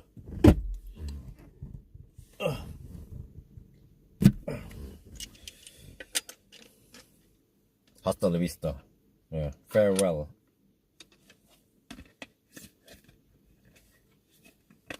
Until next time. Yeah. I think actually just in a couple of days I'm gonna do the 500-kilometer challenge. I'm quite. What? Wifey calls me now. Shit. Now.